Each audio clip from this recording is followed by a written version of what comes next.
Herzlich willkommen zum Medienforum Mittweida 2021. Wir freuen uns, euch wieder hier im TV-Studio der Hochschule Mittweida begrüßen zu dürfen. Nach vielen Monaten der Vorbereitung, einem Lockdown während des Projektes und einer digitalen Variante im letzten Jahr begrüßen wir euch nun heute zu unserer hybriden Variante. We'd like to welcome all viewers in the MEDIATECH studio of the University of Mittweida and all the viewers in our live streams. We have prepared this event with a team of 50 students, together with speakers, recruiters, and workshop instructors. We always had alternative plans in mind, and we've adapted ourselves to the current situation at short notice.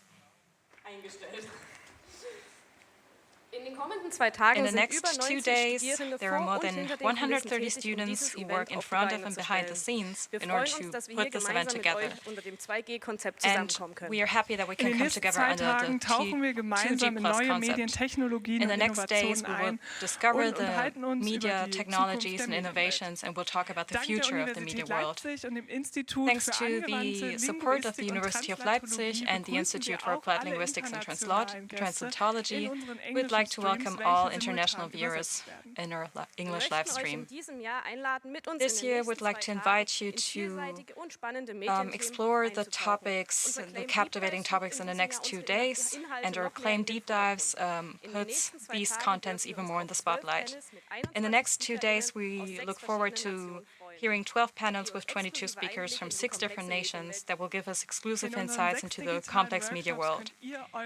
And in the 6 different digital workshops, you can expand your skills, and in our digital recruiting lounge, 16 companies will give you the chance to enter the media world directly from Mittweida. We look forward to hearing and getting profound insights, and you also have the possibility to submit your questions via the live streams. Nonetheless, the pandemic does not stop at our Congress. This is the reason why we cannot welcome all viewers here in Mittweida. Nonetheless, our hybrid variant enables us to welcome all speakers in an online format and to submit your questions beyond the European borders. Under these pandemic conditions, it would not have been possible to pull this event together without the support of the University of Mittweida. So we'd like to welcome the president of the university, Professor Dr. Ludwig Hilmer. Thanks to you, we could put this event together here in the MEDIATECH studio and in the Center for Media and Social Work at the university. So, welcome, Professor Hilmer. Good morning, ladies and gentlemen. Thank you very much that you stayed up early. Es ist ein Grußwort, das wie selten ein anderes eigentlich mit dem Ende nämlich dem Dank für diese einmalige Veranstaltung, die wir nun 2 Tage genießen dürfen. We will have in the next 2 days. Zweimal mit vielen Vorbereitungen, aber ich spreche mal drüber. Ich denke, die Kräfte werden mal zusammenführen. Es ist das 2. Mal, dass ich mit etwas Distanz in diesem Kongress bin. Vor 26 Jahren bei der ersten Ausgabe, damals noch im Studentenclub. Da konnte ich nicht dabei sein, weil ich neue Geräte kaufen durfte. Und da habe ich über Telefon durfte ich dem ersten Medienforum, das damals noch anders hieß, beiwohnen. Der Text allerdings, den ich eben gehört habe, die gab es damals so ähnlich, nicht mit so viel Anglizismen, noch ein bisschen konservativer, aber das Glänzen in den Augen, das gab es auch vor 26 Jahren. The light in the eyes was the same so many years ago, so I'm really delighted that we come together, that the students could organize this event, that they came, that they had so many speakers that now will join the event in Mittweida, and your guests join you from the different types of media industries. So it's a really great opportunity to have you here and to also have you here in Mittweida. Das Erfolgsrezept ist sicher das studentische Engagement. Our aim is also to have this engagement and commitment of the students. Ein paar Menschen für ein paar Jahre eine besondere Prominenz verschaffen, nämlich so many important people of the media industry present here. Und natürlich die Producer-Assistentin Elisa Hofbank. Diese 3 stehen im Mittelpunkt unseres Lebens, fast wie an einer amerikanischen Uni sind gewählt um das Dasein eben für eine gewisse Zeit mit Prominenz zu bereichern. Ich danke Ihnen stellvertretend für das gesamte Team. Danke auch dem Wissenschaftlichen Beirat. Vor 26 Jahren waren wir auch zu dritt.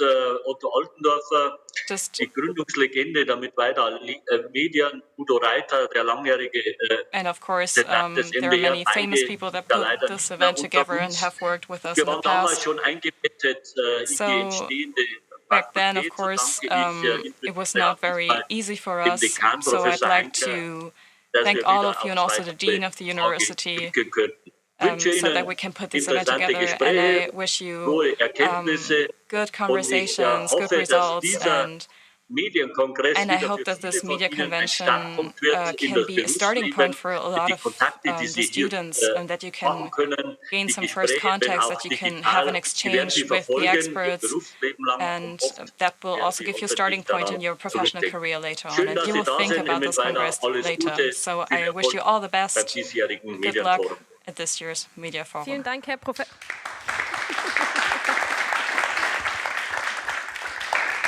Vielen Dank, Herr Professor Thank you very much, Herr Professor Dr. Hilmer, for these kind words, and that we can let this Congress take place. And after long preparation and work, you can enjoy now this captivating program here on this stage in the TV studio. Thanks to the support of the Faculty for Media, we could grow beyond our limits as a team, so we'd like to express our gratitude to the Faculty for Media, and we'd like to give the floor to the Dean of the Faculty of Media, Professor Dr. Markus Heinke. Thank you very much. The Dean already said a lot about the tradition of the Media Forum, and that this Media Forum is a great expression of what we are able to do. So I must say, every time that we can come together and pull this again together, it's very special to me. And I also observe what other universities are doing, and I must say here it's incredibly unique because there are so many people involved in this. And so here too I'd like to express my gratitude to all the students and the parents that work for this event. So it's really important to recognize this effort. In the last days, I could observe, for example, of course you have to pay attention to small details, but I must say that your students are really professional because you also, given the pandemic situation, you overcome these obstacles and are able to pull this event together. So this is really, really impressive.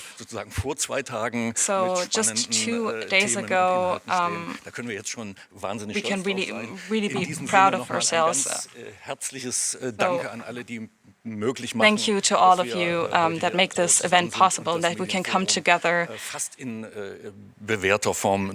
that we can pull this event together just as we did in the past. So thank you to all the students. So now we have this very special moment where we can open the Media Forum 2021.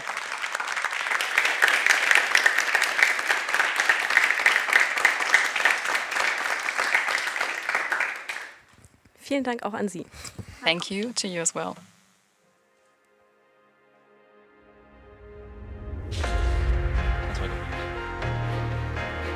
Ich hab akustisch diese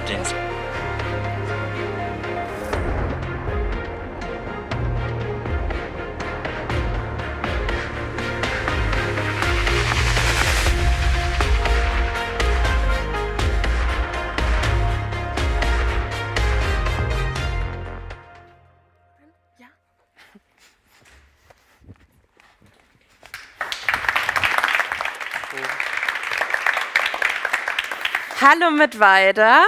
Hello, Mittweida. Welcome to the Media Forum Mittweida 2021.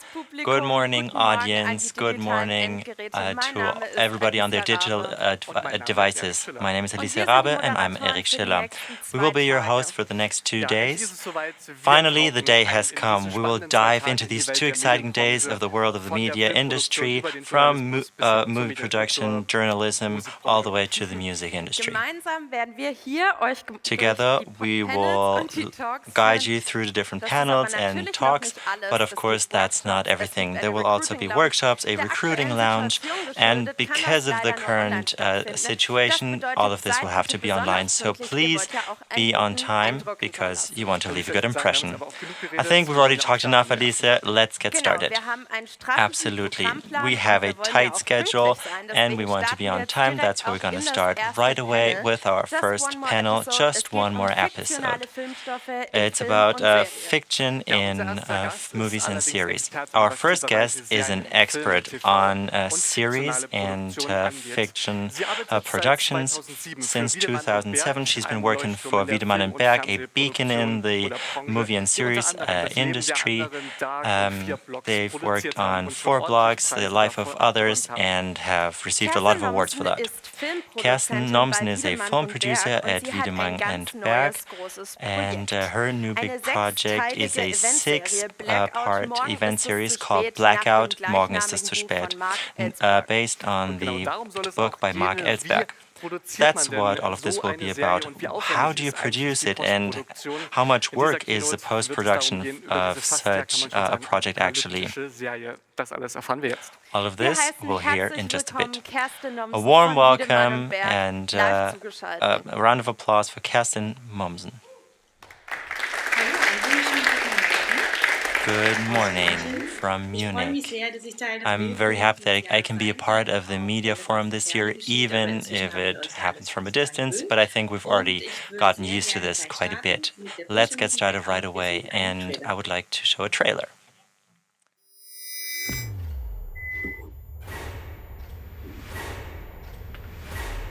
Das ist nicht gut.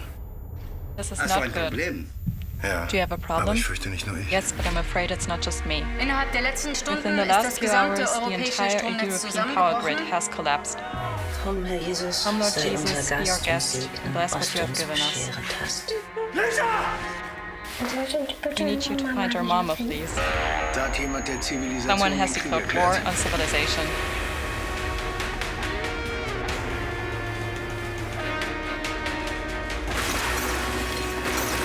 Der Code. The Das ist mein Code. That's my code.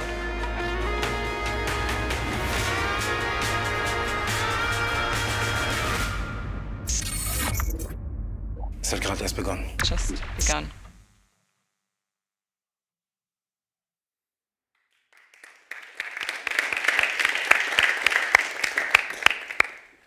So, nun wissen Sie, was bei Now- Blackout, was einen bei Blackout erwartet, und ich würde gerne ein bisschen Now you know drüber what sprechen, Blackout wie is wir about, so I'd das like to realisiert talk haben. about how we produce the series.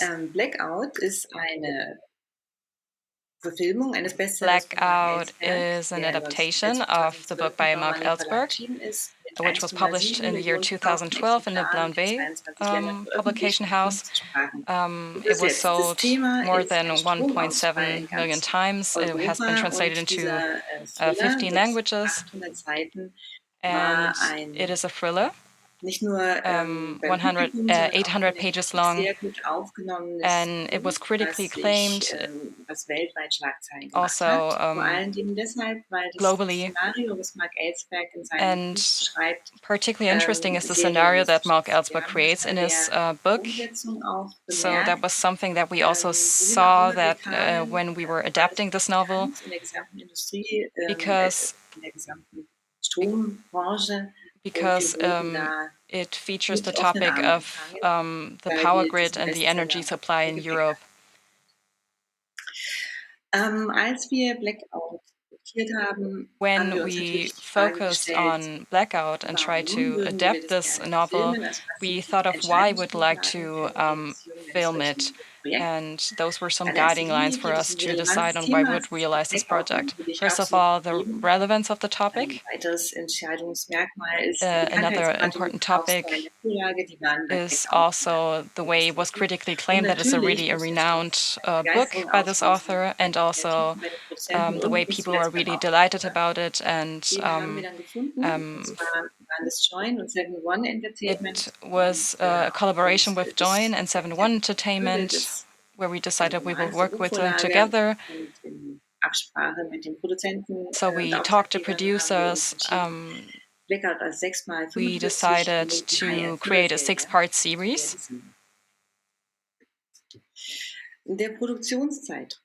So now talking about the time frame of the production, so thinking about the very beginning and then the release of the series, it was about 24 months.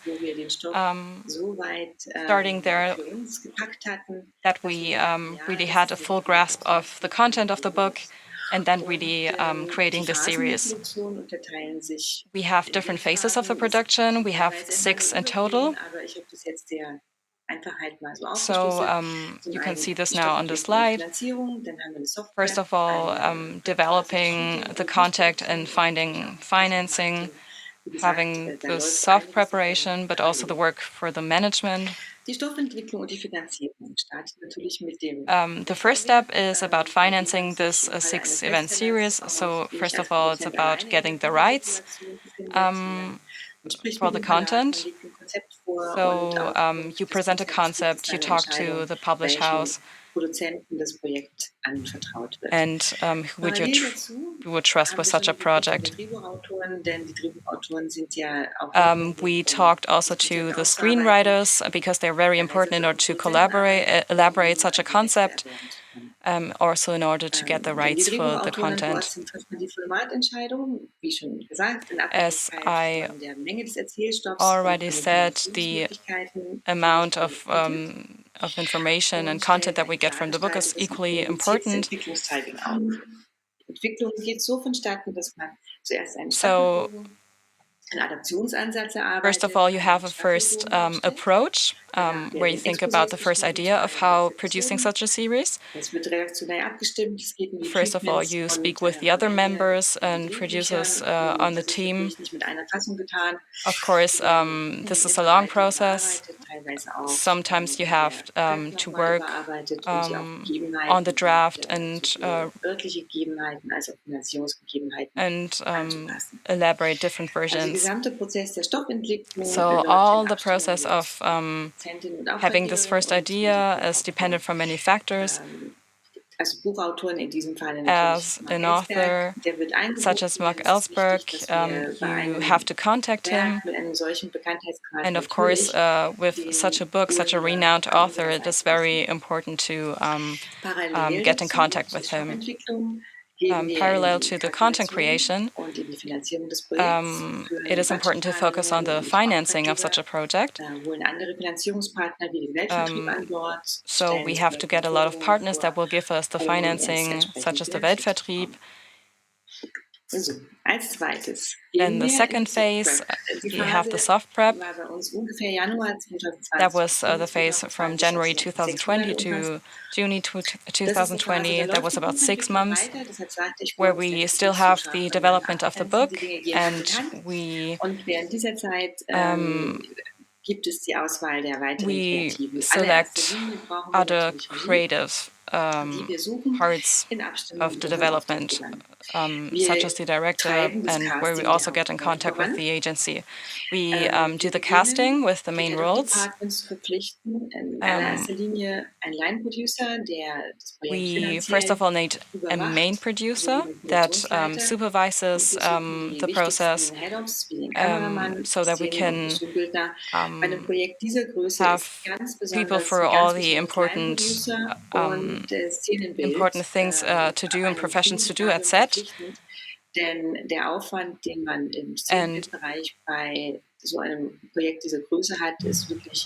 And when we have a project of this size, there's a lot of things that you have to be aware of, and you need different departments that will take care of the different tasks. We have to start with the location scouting and think about the setup of the set. During the soft prep phase, we keep having to check on the treatments and talk to the different heads off. There were a lot of sets abroad, therefore we need service collaboration. So there are places like in Genoa or Bozen where of course we need people on site. Let's talk about the prep. So this is the actual preparation of the shoot, which took 12 weeks. We started it in June of 2020 all the way to the end of August.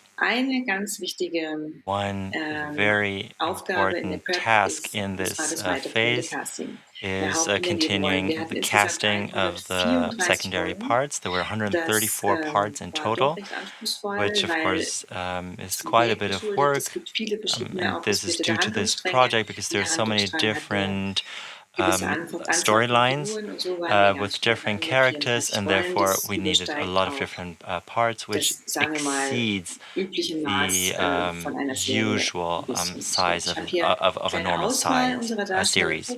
Here we can see a number of our parts. Moritz Bleibtreu was the main part. We were very happy that he decided to join this project, and because this is a very famous topic and very relevant, and also because we had really good scripts by Mr. Lancelot von Hasenheit.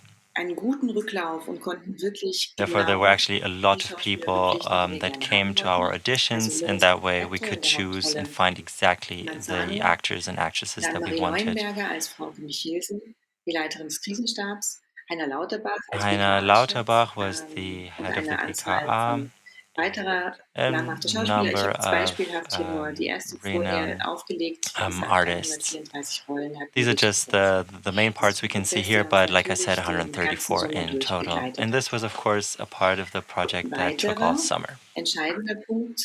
Another very decisive aspect during the prep are the location tours, the set decisions, and to start building the set.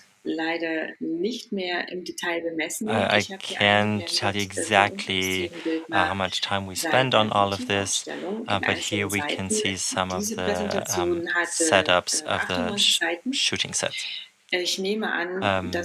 Those were 138 pages on total just in this phase. So on these 98 pages, we had 120 different motifs, just to give you an idea of how many motifs and how many sets we had to deal with here.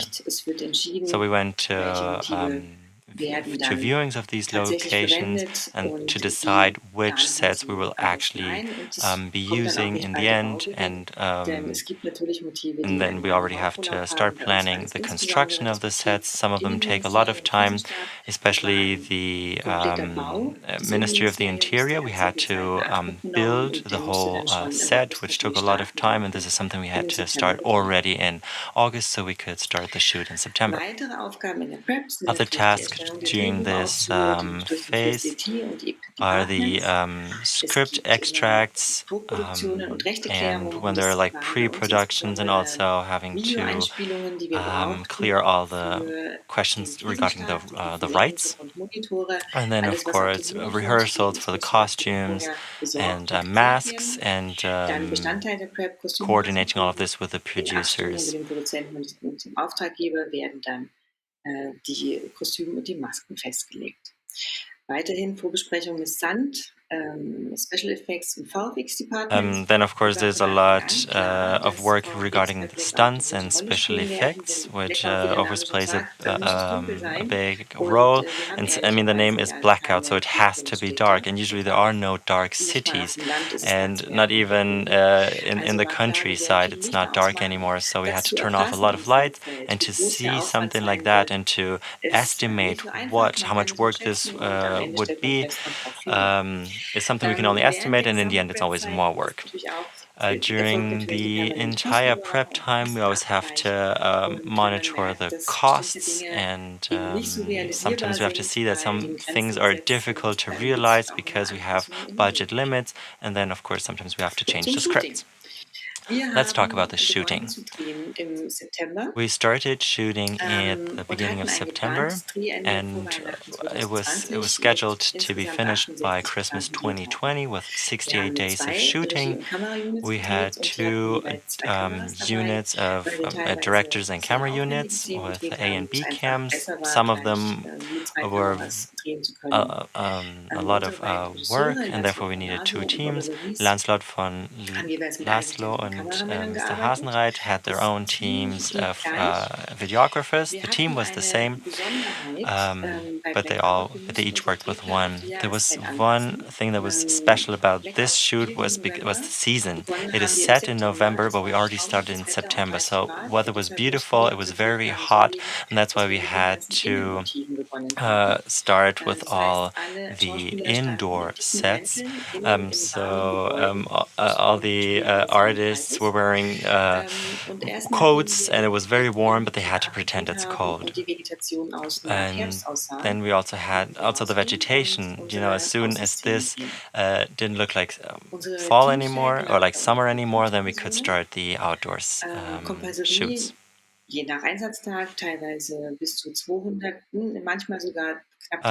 Sometimes the entourage of the set was there were up to 200 people, which of course was a logistics challenge.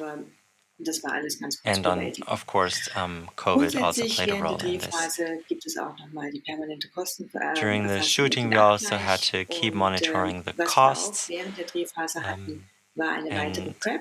And we had another prep phase in this phase, because since there were so many shooting days, there were a lot of things to prepare.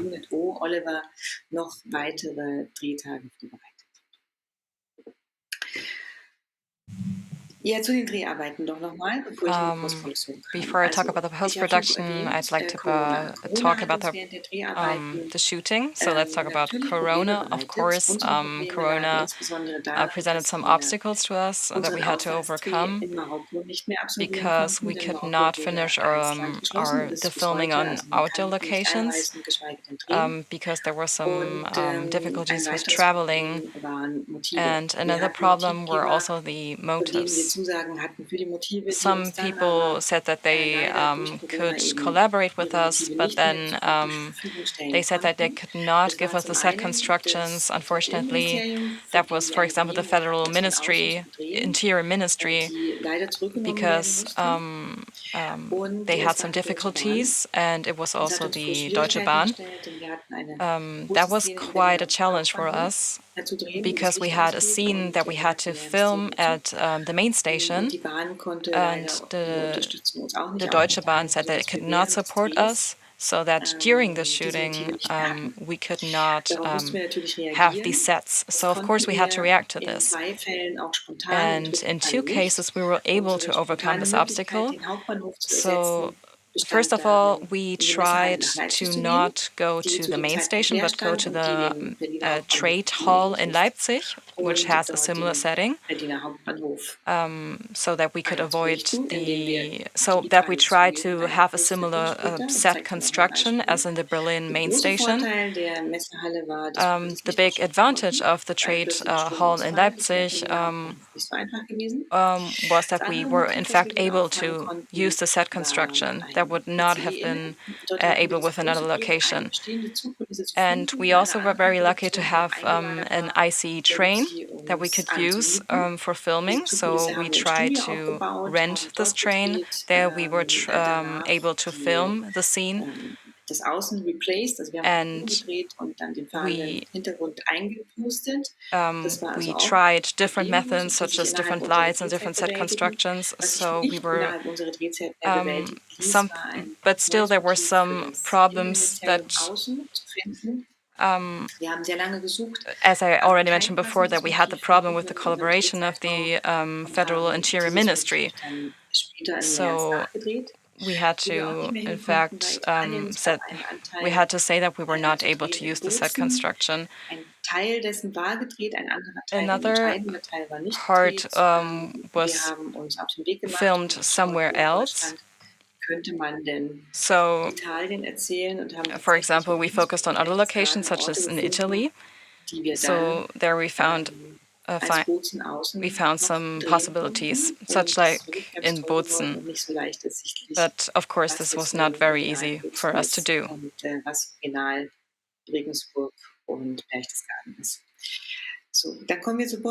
Now, talking about the post-production, where you divide this into the sections of images, where you have some particularities in our production. It's not very easy to overcome, because if you have not finished a shoot, you cannot cut it yet. That was a problem that was present all of the process, also in 2020, so it took us much longer. So that was the reason why we spent 2 days in Berlin, where we had to film extra material. We also had to travel to other locations, such as Malta, because we had another set on Bali with another outdoor location. We had 2 different regulation for each episode, and we planned a time frame of 6 weeks, but as I already said, because of Corona, we could not realize this time frame. For each episode, we have different lists that are presented, and it was we had some extra lists that were presented to us. That was another problem that we had to overcome.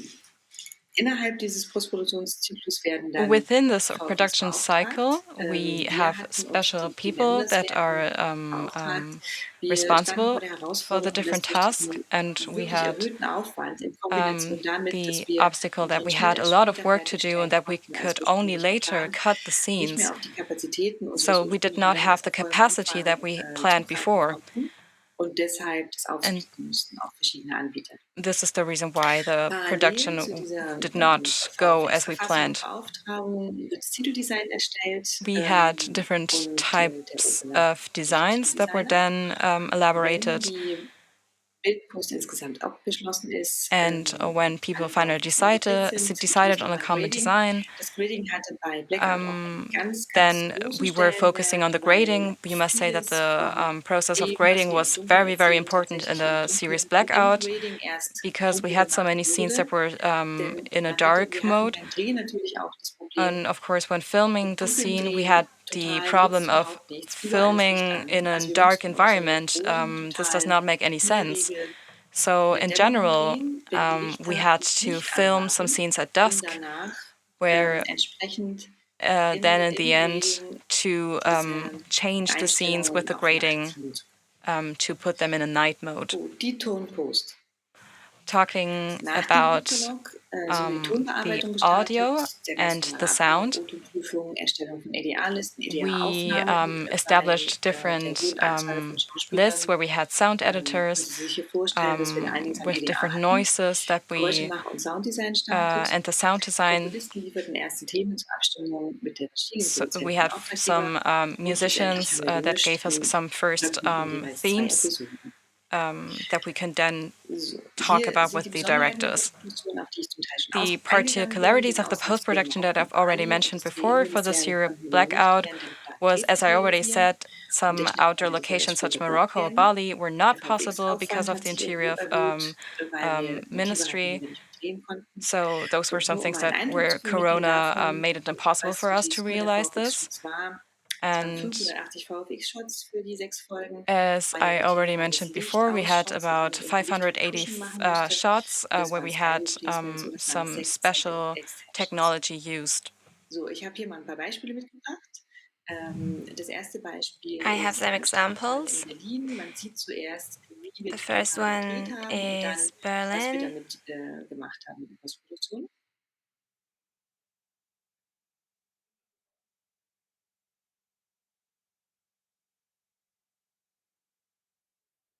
That's what we did in post-production. You can see in the end the effect that in Berlin the light goes off. Original gedrehtes Material, retuschiertes Material, am Ende der Effekt, der in der Serie zu sehen ist. Das nächste Beispiel ist in the next eine example, Lichtretusche in einem you Innenraum. can Auch das see hatten wir. modifying Wenn of Sie light sich in rechts a den oberen room Blendwand of the anschauen, werden interior. Sie sehen, da sind Spiegelungen im Fenster, die muss There man are some entfernen. reflections on the windows that had to be removed.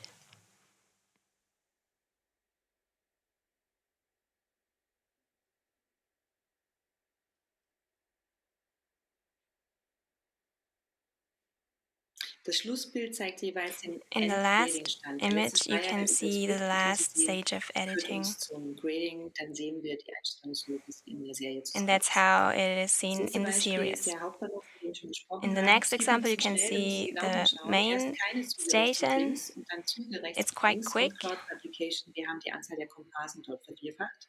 And we multiplied the smaller rows.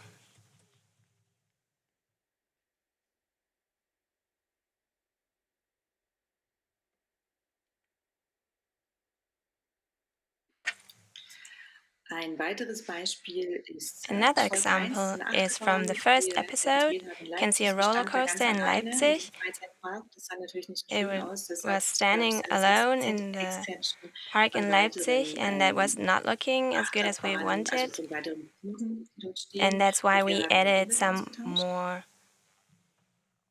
And we changed the sky.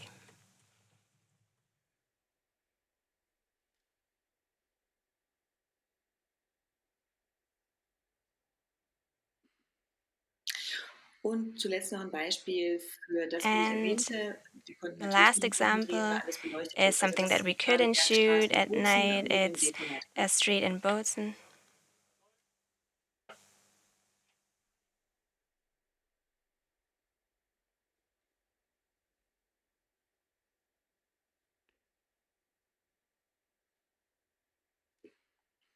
So, glücklicherweise haben wir es geschafft, den Luckily, Videolink we für unsere managed Show zu halten, also trotz der to Schwierigkeiten in der maintain Postproduktion, everything as we mit unserem wanted, Timing, despite of the obstacles. haben wir Blackout wie geplant zum Release gebracht am 14. Oktober diesen Jahres.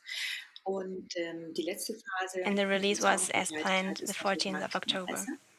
Das ist auch etwas, was schon drehbegleitend startete. Sixth point is about das marketing and the press. beschäftigt hat. Also es bringt eine Drehstadtmeldung, es You have to make an release article about the release. Shootings, die vor oder während des Drehs stattfinden. Und auch ein Bestandteil der Marketing. Another part of the marketing work is the development of a logo, of an opener. Trailer is a part as well. Concept of marketing in cooperation with an agency. Also, the press screening. And right before the release, did work with the press.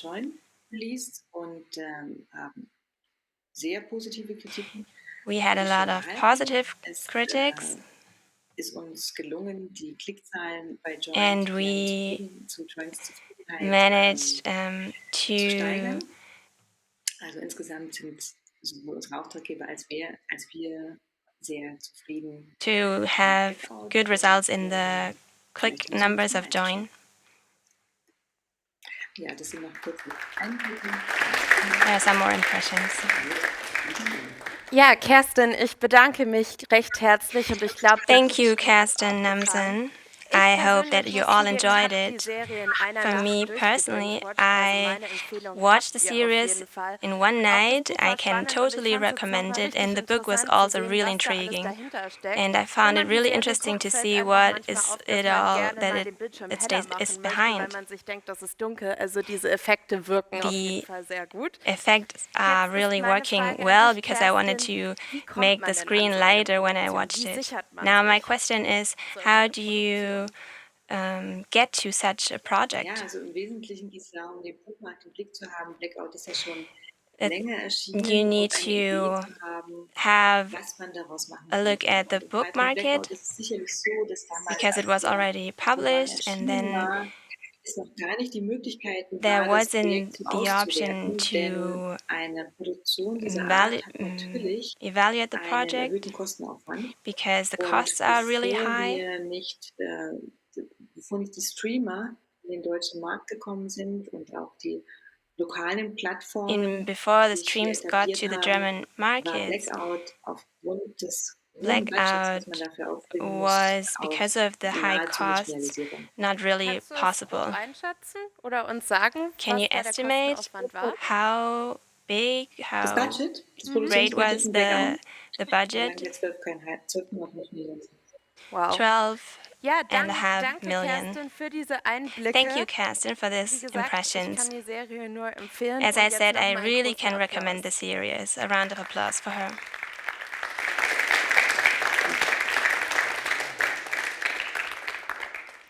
Und es geht gleich fließend weiter. Wir haben gelernt, was alles zu so We are einer großen continuing. Produktion Now we gehört, learned what wie viel it Geld da takes for involviert such ist. Das a kann man great konventionell production, how gestalten, solch eine Produktion, the aber costs eben are. auch nachhaltig. You Und can unser nächster make it in a Gast conventional way, beschäftigt but sich genau also in a damit, sustainable way. wie man And our nachhaltige Film- next und speaker is Fernsehproduktion talking realisieren about this kann. topic, Dr. about Alexandra optimizing Coffey ist the seit film and TV 2015 production in a Director sustainable way. Responsibility Dr. Alexandra Coffey has been Director Corporate Responsibility at Sky Germany since 2015, and she is encouraging as many partners as possible to shift to a green production.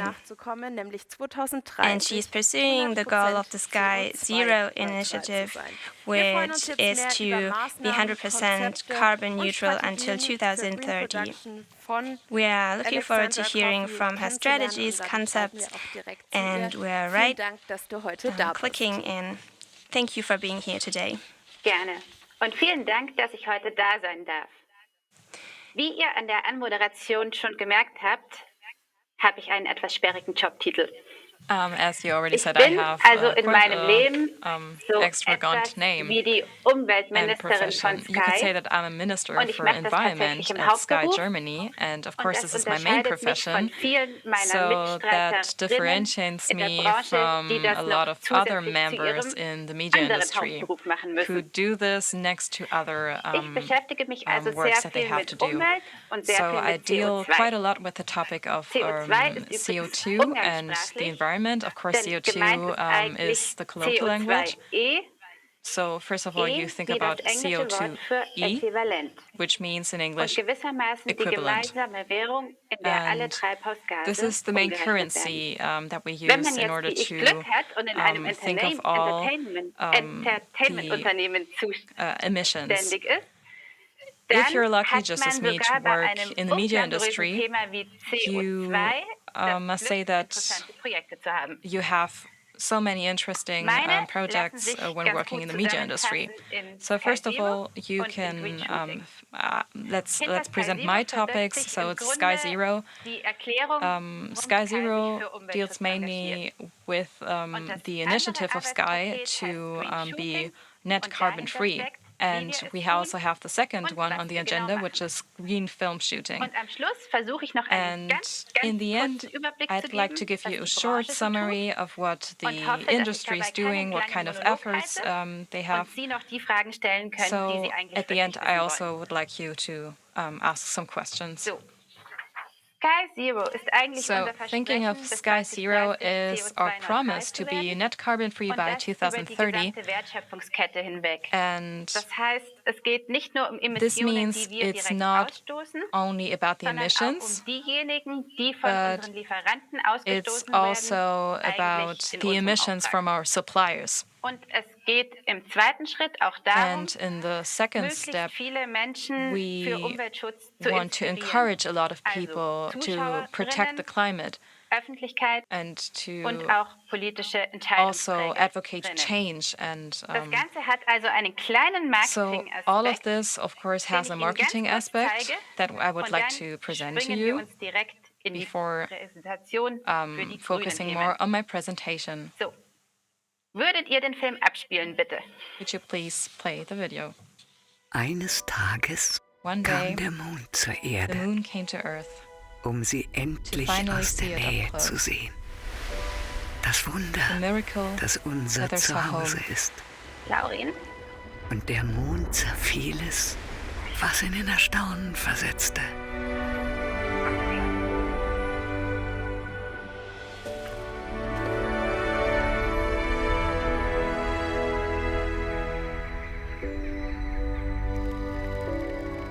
Manches erschreckte ihn Some aber, things frightened her, denn however, die Erde litt sehr. because the earth was greatly Der suffering. Mond sah voller Sorge The auf moon sie. looked at it full of worry, Okay, ich höre mich ganz übel Doch es doppelt. gab einen but there was a Hoffnungsschimmer. glimmer of hope.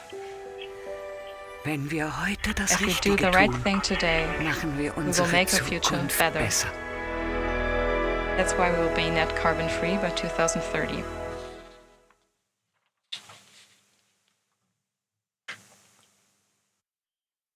Okay, das Ziel ist klar. So the objective is clear. It's about net zero emissions by the year 2030. In order to do this, we want to reduce our emissions by 50%. So why is it so difficult to accomplish this? It's about what you have to do as a company. So whether you're a streaming service or a company, if you produce technical products or offer services. For each of those industries, you have emissions. Of course, Sky is not lucky that we offer all of these things. So we have streaming services. And next year, for example, if we think of the Sky productions of other Sky companies, such as in Italy and the UK, we also offer technological products, such as receiver and other technical devices. Also to other parts of the world. We also have the customer service and, for example, 2,000 offices around the world. So, of course, we have to differentiate those different kind of emissions into different scopes. So, first of all, the scopes that come from the services, that come also from generators, for example, if we don't have enough energy supply. The second scope is everything where you buy energy, the contracts when you buy energy. And the last scope is all the rest. The production of TV and series have different aspects, such, for example, productions, for example, of technical devices, and also giving you those devices and delivering them to you at home. Although you must say that those devices are only temporary, that the customers can lend. For example, the energy that you need for all your technical devices also, for example, in the kitchen, they do not, of course, belong to Sky. But you must imagine that all of these technical devices make about 97% of the energy that you use. So now you get an idea why the green strategy is so important for us. My next slide shows is something that is always very important when you want to reduce emissions. So you have to have different measures that always follow the same procedure. For example, when thinking of renewable buildings, but also products, we always have the same hierarchy. The first one is efficiency. The question, can I use a resource better, and what can I use instead, or can I even avoid it? So, do I really need those spotlights on set, or can I use another thing? That was the case, for example, for a documentary, and that was a great example for efficiency and also alternatives that are low in CO2. We have also the example of packaging. So we had cables, for example, that come in packages, and we did it like this because everyone else did it like this. But then at a certain point we asked ourselves, can we just avoid the plastic and use something else? So that you can simply avoid the plastic bag. The second point is a switch to renewable energies and resources. So reducing the single-use plastic. Of course, sadly, because of the pandemic, we use much more single-use plastic. But thinking about these things and reducing them, this is an equally important point. Then searching for alternatives that are lower in CO2. So maybe buying new material that is much more efficient, and not always buying new things such as costumes and props, but also using some older things, because you can always use them again. And just then, when there's nothing else to avoid, then you have to find a balance. And to say very clear, to be carbon net free is not that there's no emission anymore, because this is simply not possible. But the thing is about having a picture of a balance so that you can only emit CO2 that you can at the same time absorb again. And this is only possible if you protect the environment and protect the landscape. So when thinking of the CO2, and sometimes companies pay a fee when they cannot accomplish their goals for the climate protection. But it's always better. It's always better to absorb the CO2 that you cannot avoid. But by compensating, this is very important to underline, we cannot accomplish our goals. Die Grundvoraussetzung für jegliches Nachhaltigkeitsmanagement ist die Erfassung von Daten. Needed basis for every management is the registration of data. Nur was man messen kann man Only what you can measure is manageable. Jetzt aber einen Managementansatz, der im Grunde zu But if you have a concept of management, which is the main part a lot kreativen, Künstler, begabten of numbers, also sagen wir mal, wo sich nicht so wahnsinnig viele buchhalterische Charaktere finden. Und an dieser Stelle stößt man auch meistens auf den größten Widerstand beim grünen Dreh. and that's where most of the obstacles are with accountability. Das Dokumentieren und Zählen entsteht. So, wie macht Sky das also? How is Sky doing this? Sky is seit dem Sommer 2018 zum grünen Drehen. Und ganz konkret engaging his partners for green shooting. There are contracts, sind Kriterien zur Nachhaltigkeit. and in this you can find criteria for sustainability. You have to publish a final summary on how you accomplish the objectives. Good news, in our industry, things are moving. When we send this clause earlier to our partners, they always had the first reaction to say, oh, we need to talk. But now we are improving in these environmental topics, and you can see clearly in which crafts there are the most of the problems. Here you can see two carbon footprints from two different series. First is Hausen and the first is Ich und die anderen. Both are representative, and you can see the challenges they have in production. Please look only at the colors. You can see that there are many orange tones and violet colors. And those are the most difficult crafts regarding CO2.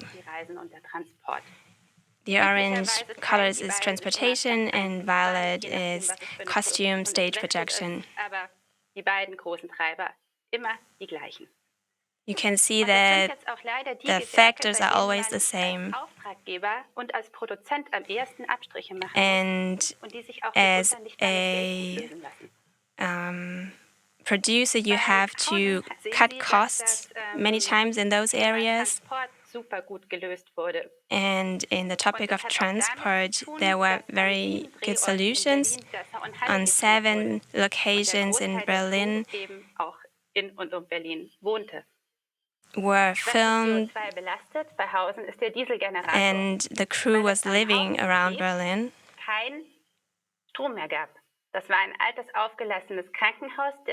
And one of the shooting places was an old hospital where no electricity was available, so we needed a generator. But we didn't need to add set construction.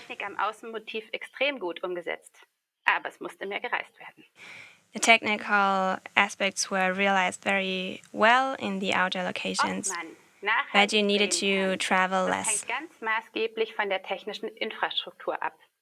The technical infrastructure is a very important aspect. How the power grid works in a country, the transportation also.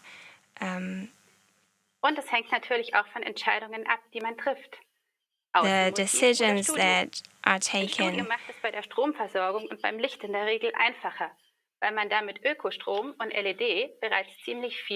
You can achieve a lot with LED lights and with selecting the right power supplier. We also filmed already in Hamburg, and with signs, we pretended that it was Amsterdam.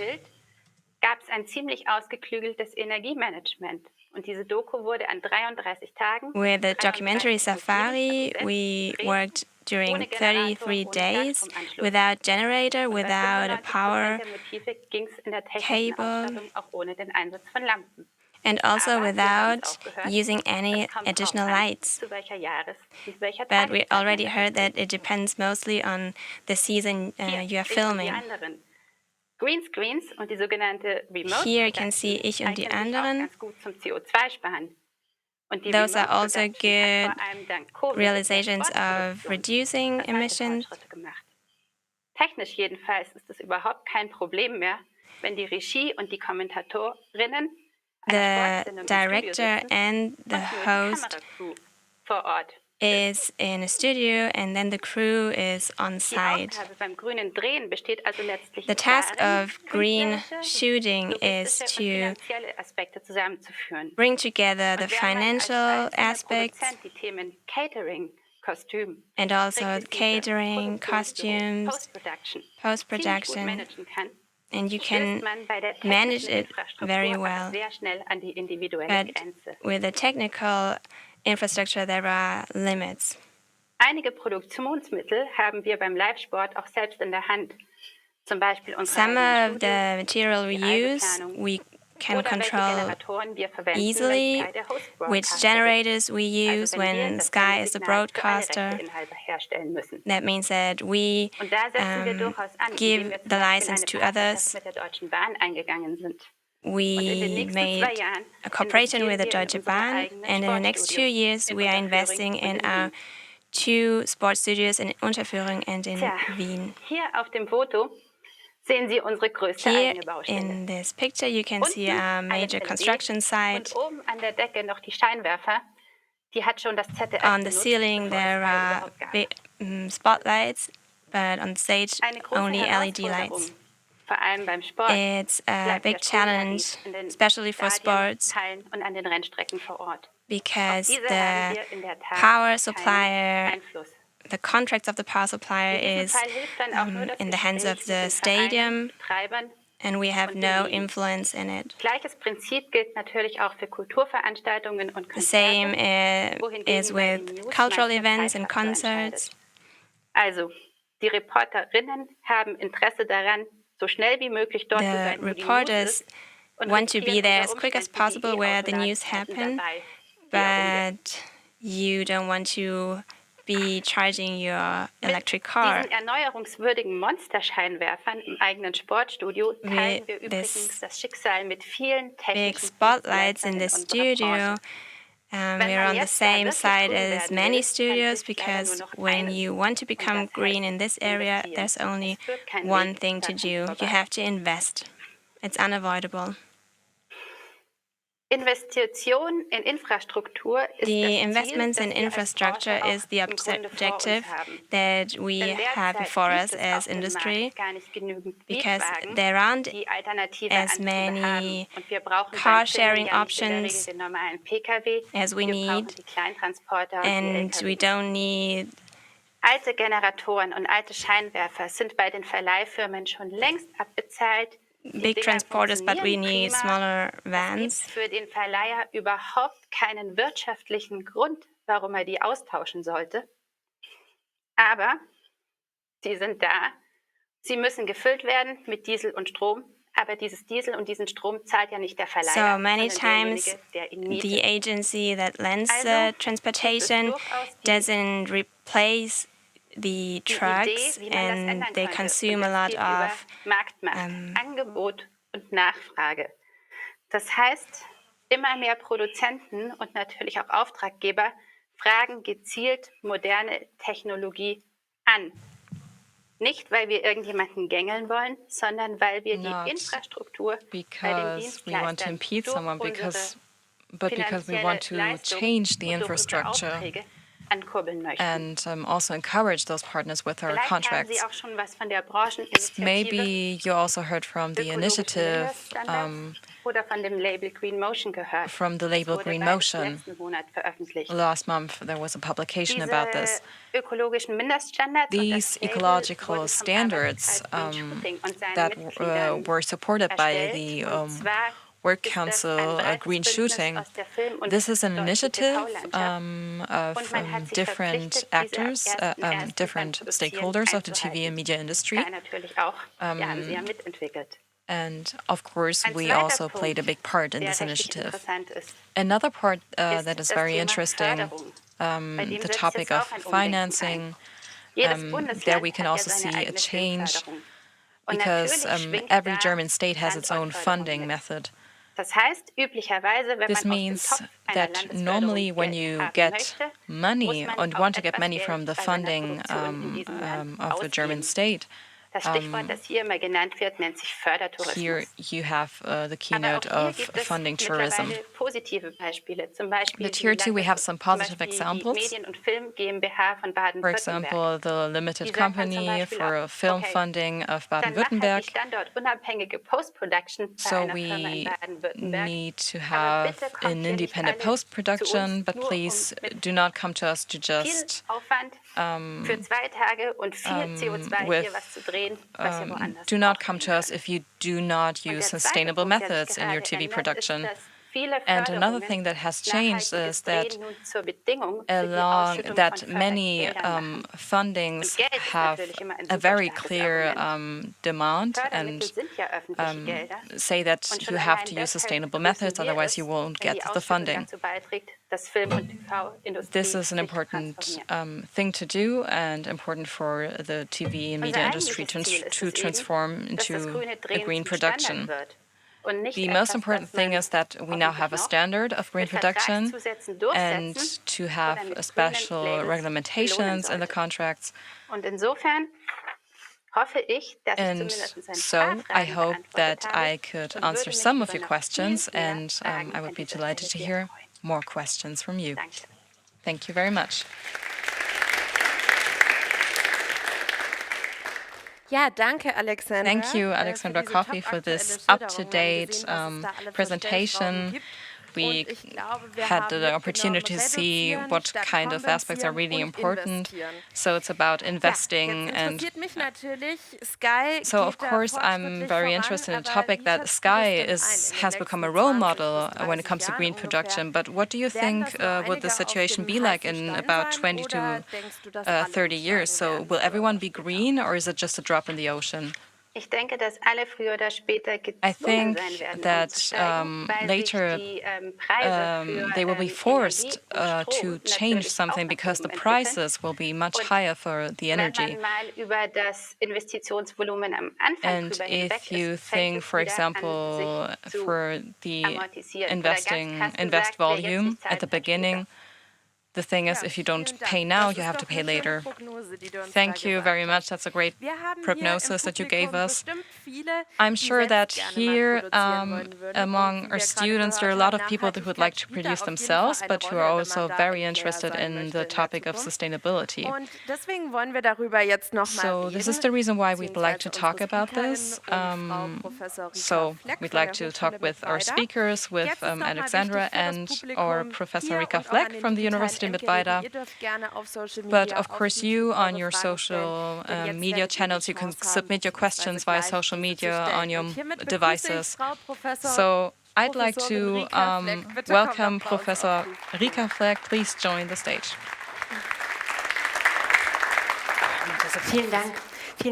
Thank you very much for these interesting presentations. First of all, I have a question for Frau Nomsen. My first question is, we saw the picture with the roller coaster in the background. I think that we know it all because it's not far from here, but I think that I won't enter the roller coaster after having seen Blackout. My question is, what kind of preparations do you have precautions do you have to deal with?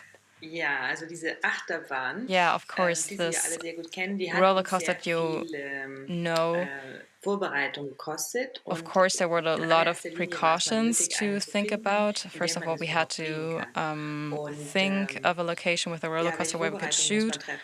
So what kind of preparation do you need? Of course, there are some security measures which are very important. Sicherheitsinspektoren und unsere Stunt-Crew, die sich genau anschauen, was kann there man was, for example, the machen. professionals from the stunt crew that dealt with those safety measures. Of course, there are other possibilities, so you do not have to worry. Of course, you can always enjoy this roller coaster ride. But of course, what you see with this accident that you can see in the series with the roller coaster, this is not the case. Do not worry. This is only a fictional series, so this would not happen in real life, I would say. Nonetheless, the actors. Vielleicht 1,5 Minuten über Kopf drin hängen, wenn die Achterbahn stand. Die waren natürlich were heads down for, let's say, a minute, and after short clips and sequences, that was, of course, just gravity. So that was just the frame in which we could work. And nobody was in danger, so please enjoy your roller coaster ride and do not worry. This was really great collaboration. I have another question for you. So first you've published it on Join, and only next year it'll be on TV. What criteria do you apply to use when you publish what where? It's not something that we decide, it's the people that give us that job. So it's 50% Join and 50% 7-1 Entertainment. And it probably won't be in in spring, but in fall. And this decision is also not in our hands, nothing the producers decide on. Now I have a question for Ms. Coffey. On the internet, I read about the so-called funding tourism. So Blackout is a series that is being supported by different supporters and funders. So now, of course, they want their shooting locations. They want them to be in the series. So necessarily you have to travel if there's different institutions funding you. Doesn't this go against the idea of green productions? Ja, das ist sicher gegenläufig, wenn man, wie gesagt, yeah, it's true. It's definitely not the idea of green productions. If you go travel somewhere just because of the funding, although it may not be a logical thing to do. But of course, there are also movie companies that are, or their crafts, part of the movie production that are independent, like the post-production or the special effects or the music. So the trend is going towards just get the commission from a certain place, but actually it doesn't matter where you are.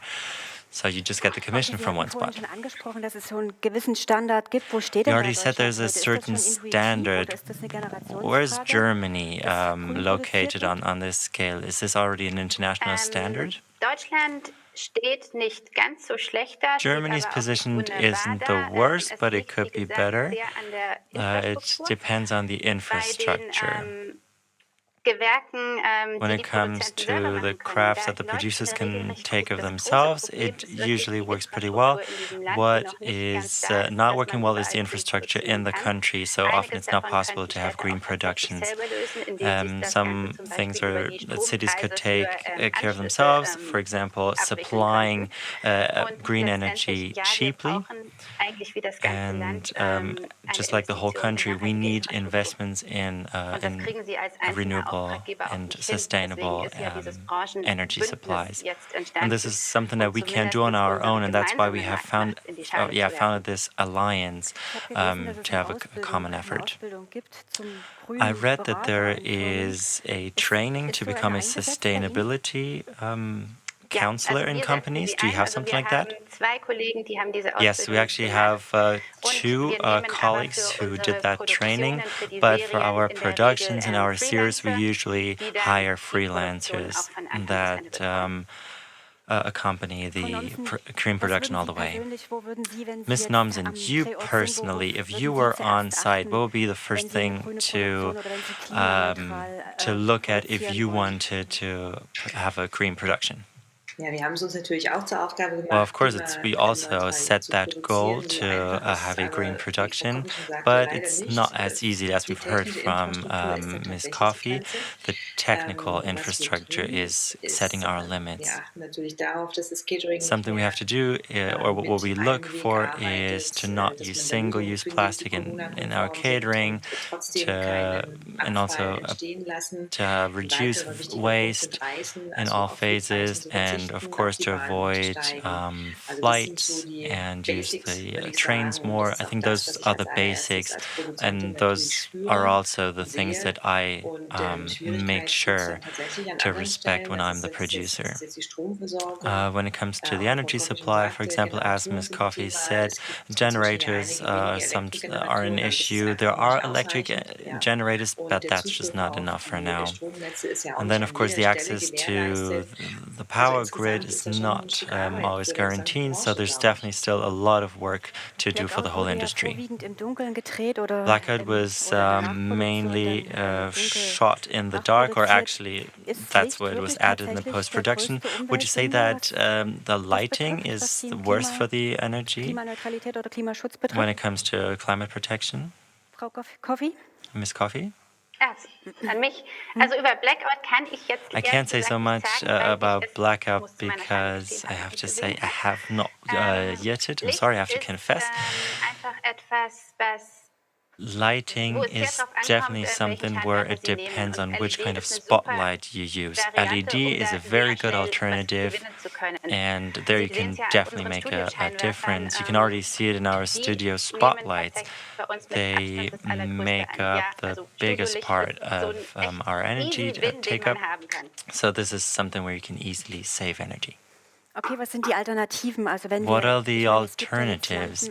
I mean, we can use LED lamps that don't use a lot of energy. Is there already some kind of guideline, a guideline catalog you can use to find those alternatives?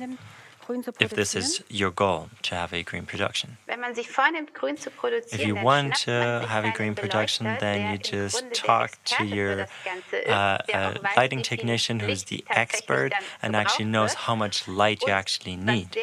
And what the gaffer can do is to look at the energy use, and then you can start comparing. You can just compare the different devices, how much energy they need.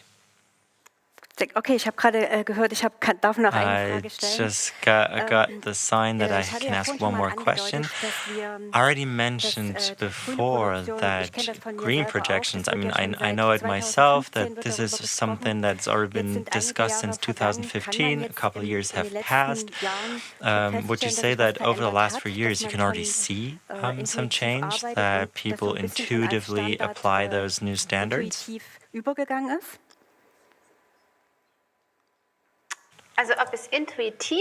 Whether it's become an intuitive approach, I don't know.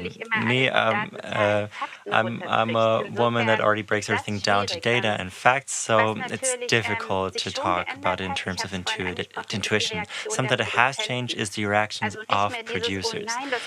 So we no longer say, oh no, that's just costs a lot of money, and why are we talking about this now? But it's more like a basis that it's okay to actually discuss this. And a lot of producers already train their own colleagues or their team in these matters and issues. So it's not something that is completely new and completely special. They're completely difficult. And this is definitely a good development. Do you think it would help that if this was a law? Because right now it's up to your own beliefs and up to your own standards. Do you think it would help to have regulations? Das weiß ich ehrlich gesagt nicht. I'm actually not sure about this. When it comes to laws, I'm always a bit skeptical because there's, we can say an experiment of the old government to find some sort of standards through the Reallabor, but we see that the people that work there actually do not know much about the reality on a set. And because of that, I have to say that I'm a little bit skeptical when it comes to government standards. When we see that the industry is actually self-organizing pretty well. So I think I'm skeptical until I see it myself. So I can see we still need more education on this. I will now return to the producers because there are questions from the audience.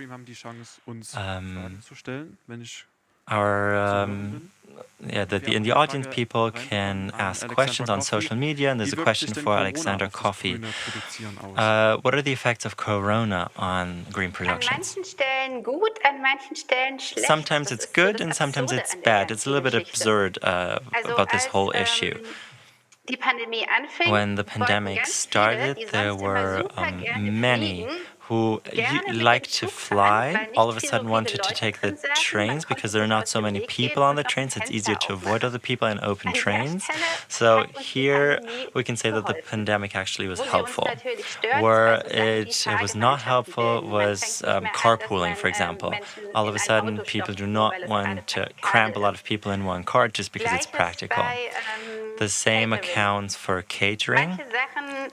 Some people are now packaged in single-use plastic that were not like that before. So the pandemic, I would say, is not so good for the goals of green productions. The one goal was reducing flights. There's one more wish. Could you say how Skype responds to other points such as social sustainability? Okay, now this is very extensive. Let's have a look. Ich fange mal an mit Sky hat Sky has several projects regarding social sustainability. One that most people probably don't see at all, that's the supply chain transparency, which, because it's a supply chain that starts in Asia and ends in Poland. So here we always look at human rights, for example. Deutschland und zu unseren Standorten kommen. If we look at Germany and our locations here, there's a program called Sky Cares. We can say it's the umbrella program for everything that has to do with the communities that are close to us. In this are included things like volunteering, so using or offering capabilities you already have and skills, for example, by counseling NGOs. Then there are different initiatives to use our range to achieve a social benefit. Things like anti-racism, like the anti-racism movement that can be seen very well in the sports branch.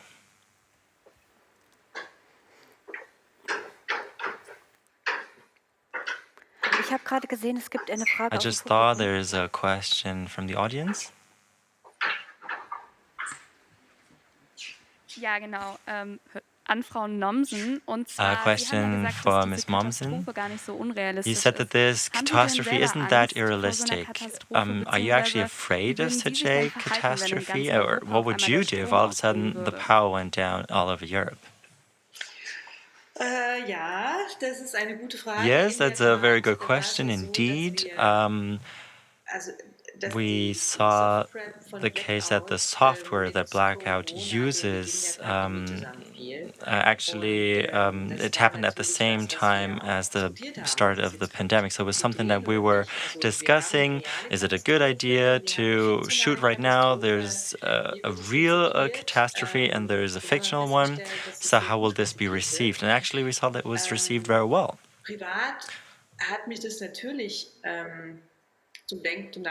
Privately, of course,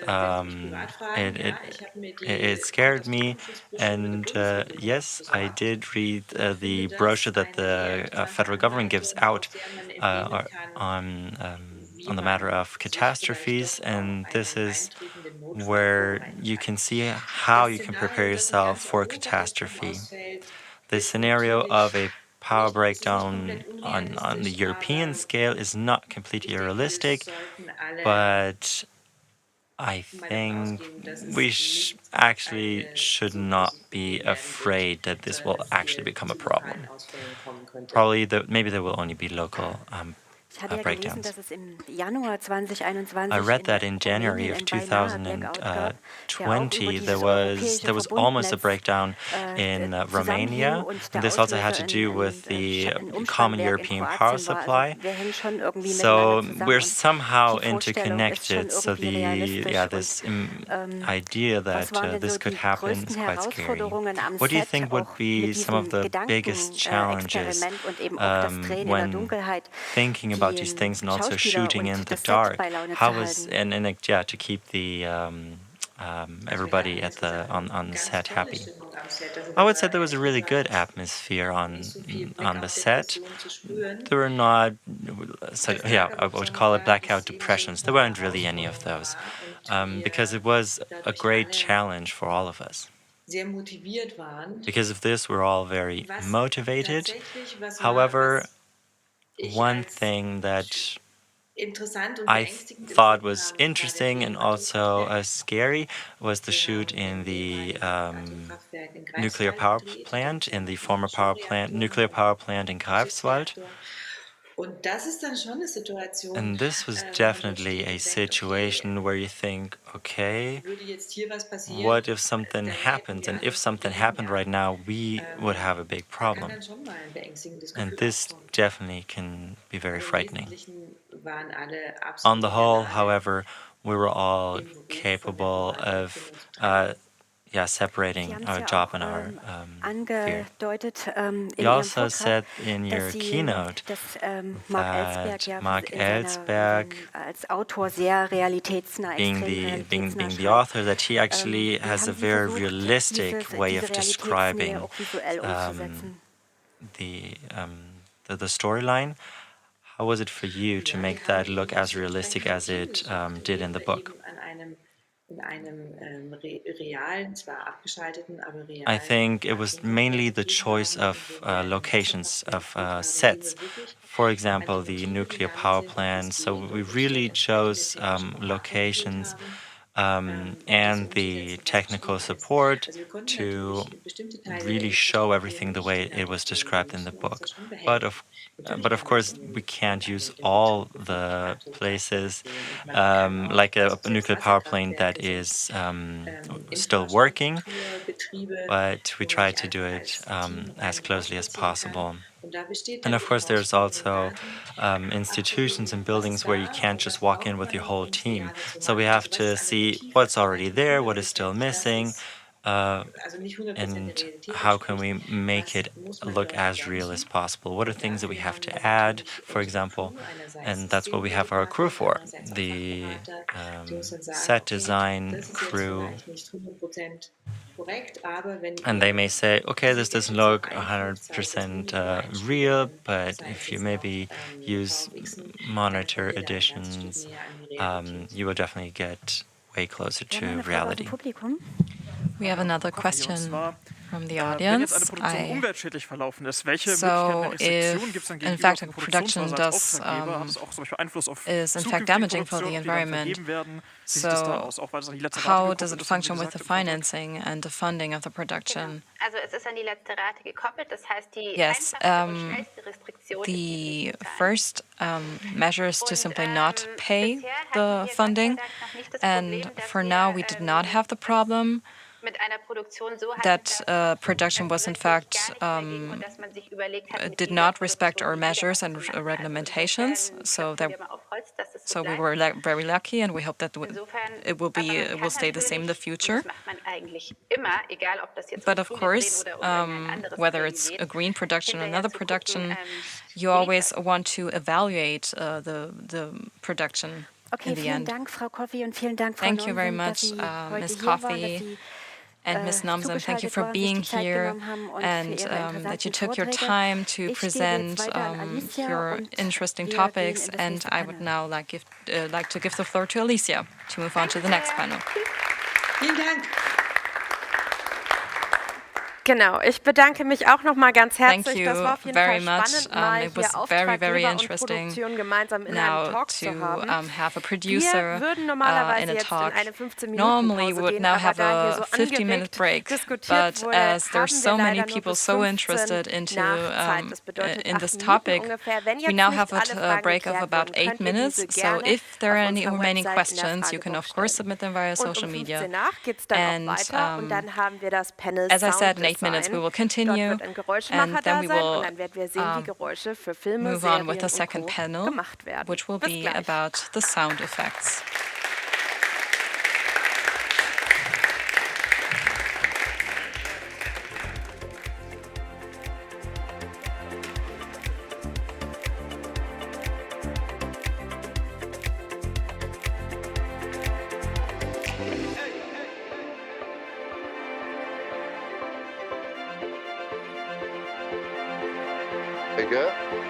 Und in einer Viertelstunde hat sie gesagt, oder?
Herzlich willkommen zu unserem zweiten Panel des Sound Experience. When we watch a movie or series, we can hear, for example, film music, we can hear the actors and actresses, and we hear something else, that's sounds. When it comes to important sounds, they are not being recorded during the shoot, but they have to be recorded afterwards or created from scratch. Our guest has already been in this business for 25 years. He has already created sounds for movies such as The Kangaroo Chronicles or Rabbit Without Ears and numerous episodes of Tatort. This is the profession of the Foley artist or sound maker, but he actually prefers to call himself a sound imitator. So usually I'd say we'll get a picture of him, but actually we're going to get a sound of him. Live from Erkheim in the south of Bavaria, your first.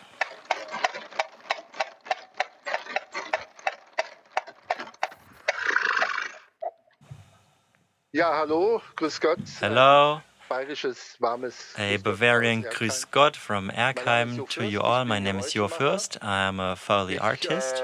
Sende hier jetzt mit zwei Handys. I'm using two cell phones. I'm live from a barn, from a farm built in the 1800s in the Allgäu.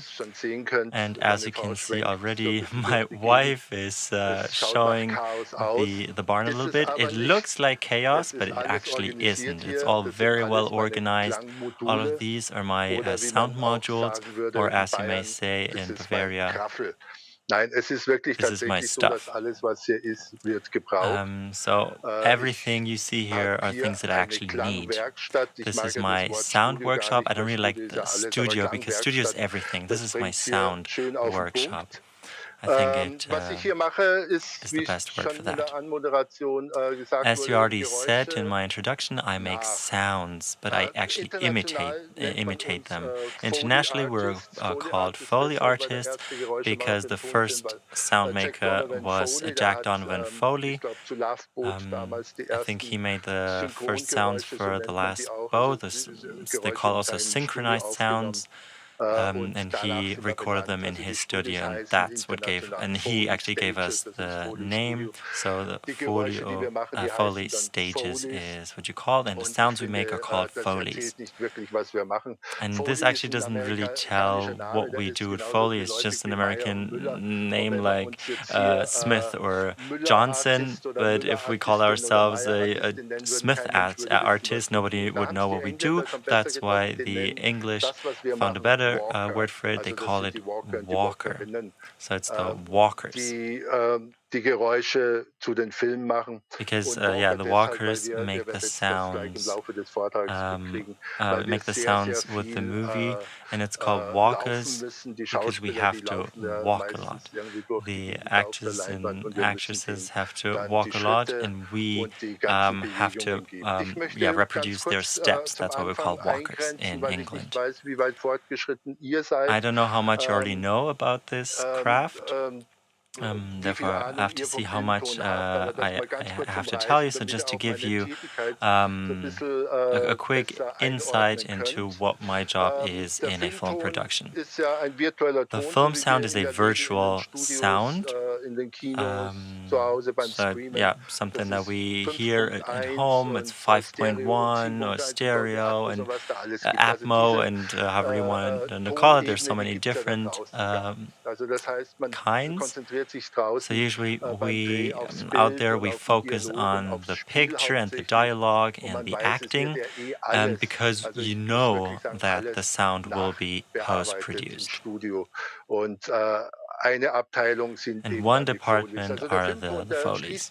So the film sound, you could say there are different levels. On top there's the emotional level, so it's the music, the highest level that makes us cry, that makes us scares us, also lets us be sad, and makes nice emotions and atmospheres. And then we have the atmospheres. That's already part of our trade, because it tells us where we are when. So it creates an atmosphere. It can be nice, it can be threatening, and we have we learned to hear. So actually there's not a big difference between Japan and Germany when it comes to the sounds of church bells. It's something we find very nice, and it gives us a sensation of feeling at home and protected. But in Japan, they get scared because for them it's an alarm, which is the siren here. But so the atmosphere is already a part where we collaborate. Dialogue is something we don't have anything to do as Foley artists, but breathing and so on, that's something the actors do and not us. But then we have the third level, the job of the Foleys. It's our job to create those sounds. And the sound creation also has different parts. First it's steps and moves. That's one part. I like to make them together. I will demonstrate you how to do that in a bit, because I find it's more homogeneous. If it's a very big project where you have to cater to many different channels, and if there's also the necessary budget, then you only make stops and no other movements, and then the moves are added afterwards. So then, we have seven different levels of the recordings. And then there are the hand props. So those are all the sounds that we make with our hands, like putting down a cup, opening a door, touching something, brushing our hair, anything you can think of, anything you do with your hands. And then we have the effects. The effects are like the candy of the sound creation. That's where we work together with the sound creators, because they are the highlight depending on which genre you're working in. I'm working on a mystery thriller for Netflix, for example, and there, of course, it's a lot of fun when you can use everything and not. das ist einmal so die Aufteilung des Filmtons und jetzt habt ihr auch schon ein bisschen einen Einblick, wann wir So dran those are sind different und wann parts die in the different da genres, and now eingreifen you müssen know what und our wann job wir dann is, eben and da when we have to diese become active, diese Geräusche hier oder welche Rolle wir dabei spielen. and which role we Der have in the Konstantin whole war letzte production. Woche bei mir. Constantine was Wir here haben last week, eine and Aufnahmesituation nochmal we nachgestellt, euch das ein bisschen zu recreated a veranschaulichen, sound wie das recording dann aussieht situation to hier, show you what that weil looks ich like, das hier jetzt so live gar nicht so because I demonstrieren can't really kann. do it like this Da haben wir live die right now. Känguru-Chronik, übrigens der letzte So Film, actually, den yeah, ich the vor Corona gemacht habe. Die Kangaroo haben Chronicles, that leider was the Gottes last movie richtig Pech before gehabt. Corona Beim started. ersten They were Lockdown-Tag war, glaube ich, really unlucky Premiere because the und premiere was on the dann first wurde day auf Netflix of gestreamt, weil ich the den Corona fand, gelungener Film. lockdowns, and therefore it has to be Und streamed on diesen Clip Netflix. können wir uns gleich anschauen. Und danke And noch this an is actually Uwe something Schott we're und going to watch Melanie in just a von little bit. X-Film Thank Verleih, you dass sie to uns Melanie diesen Clip and auch zur Verfügung stellen Uwe und so unkompliziert uns erlauben, den jetzt that hier we zu streamen. can Und da würde ich mal stream bitten, this clip einfach real diesen quick. Clip zu zeigen und So danach can we sehen wir uns please gleich wieder. see the clip and see you in a bit?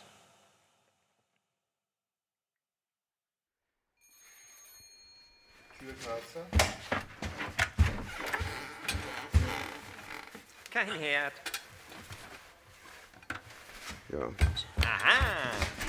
Sie räumen auch nicht so gern auf, was? Darf ich fragen, was Sie beruflich machen?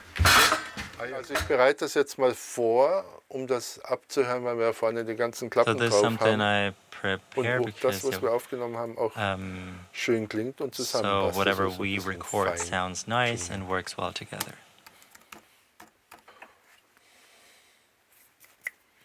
Es kommt ja nur auf den Klang drauf an. Und It all depends da ist on the alles sound. erlaubt.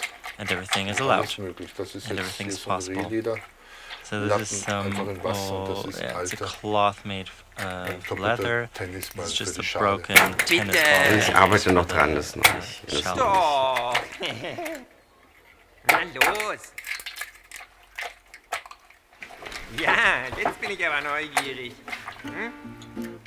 Sie sind Kleinkünstler. Ich bin kein Kleinkünstler. Und damit treten Sie auf? Das war mittelmäßig. Ja, was mit Ihnen überhaupt?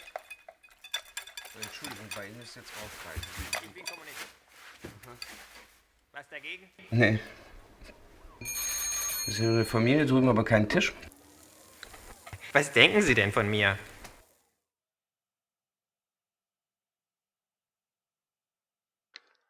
Ja, also das schaut ja wild aus. So yeah, that looked pretty wild. It can get very hectic in this scene. I remember it very well when we recorded that scene.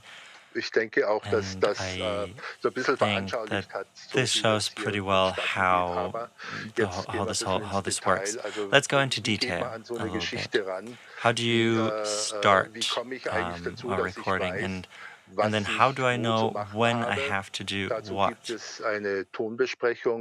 Usually there's a meeting with the director and the sound designers and everybody who's involved. And then there's something that's very important to me. That's the story that decides. I would say that I'm a medium of the Foley's for the story. Usually there's always a story being told, and that's what I want to support, and as inintrusive as possible.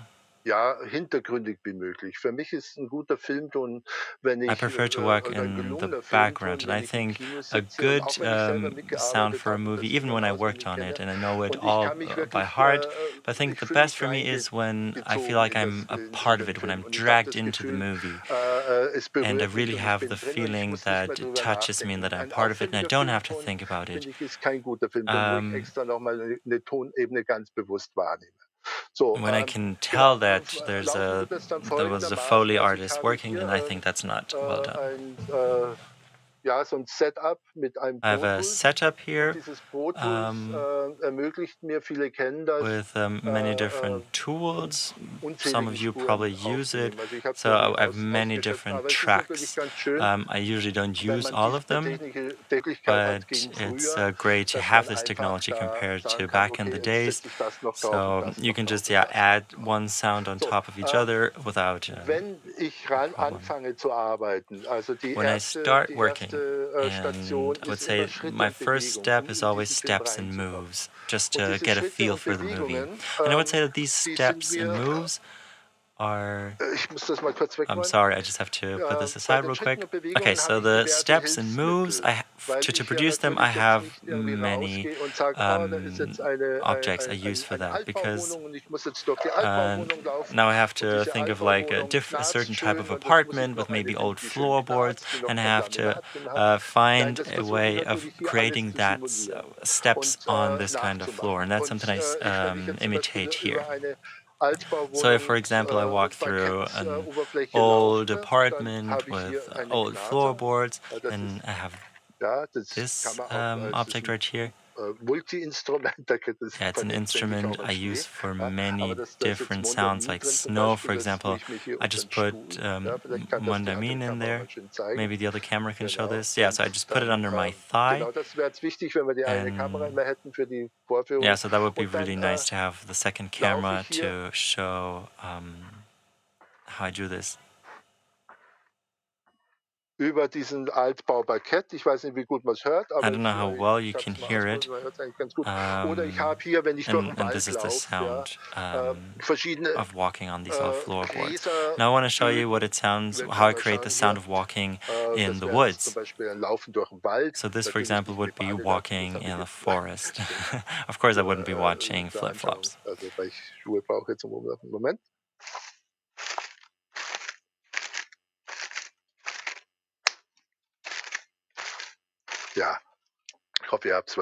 I hope you could hear it. And then I have different carpets and different shoes.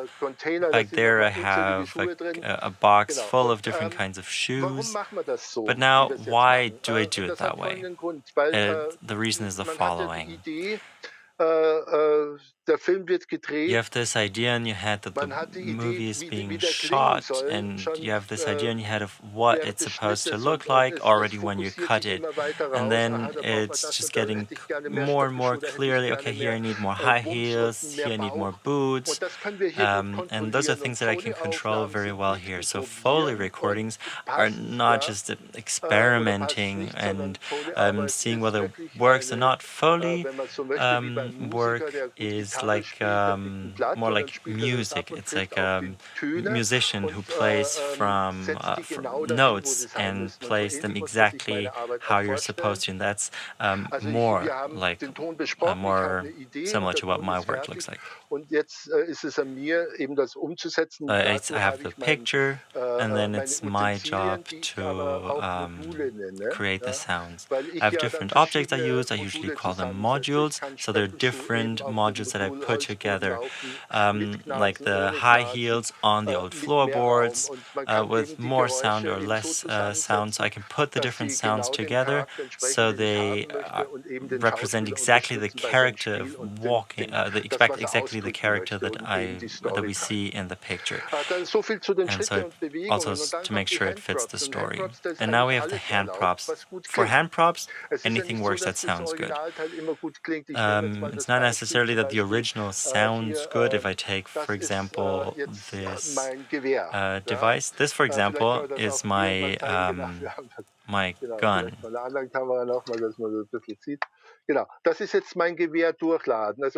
So, for example, if I want to load my rifle, if you've seen someone do that, for example, you know they do this movement to load the rifle. It has a different sound, but it never sounds the way it sounds in a movie, because we as spectators, we expect very loud, distinct, powerful sounds, and this is why I use this. It's just an old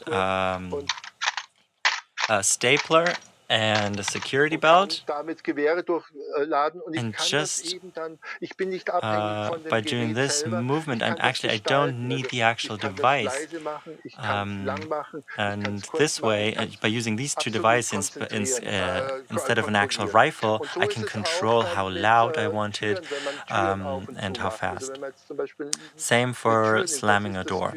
Now, this, for example, is my sound for a door. Maybe you can use the different camera. Okay.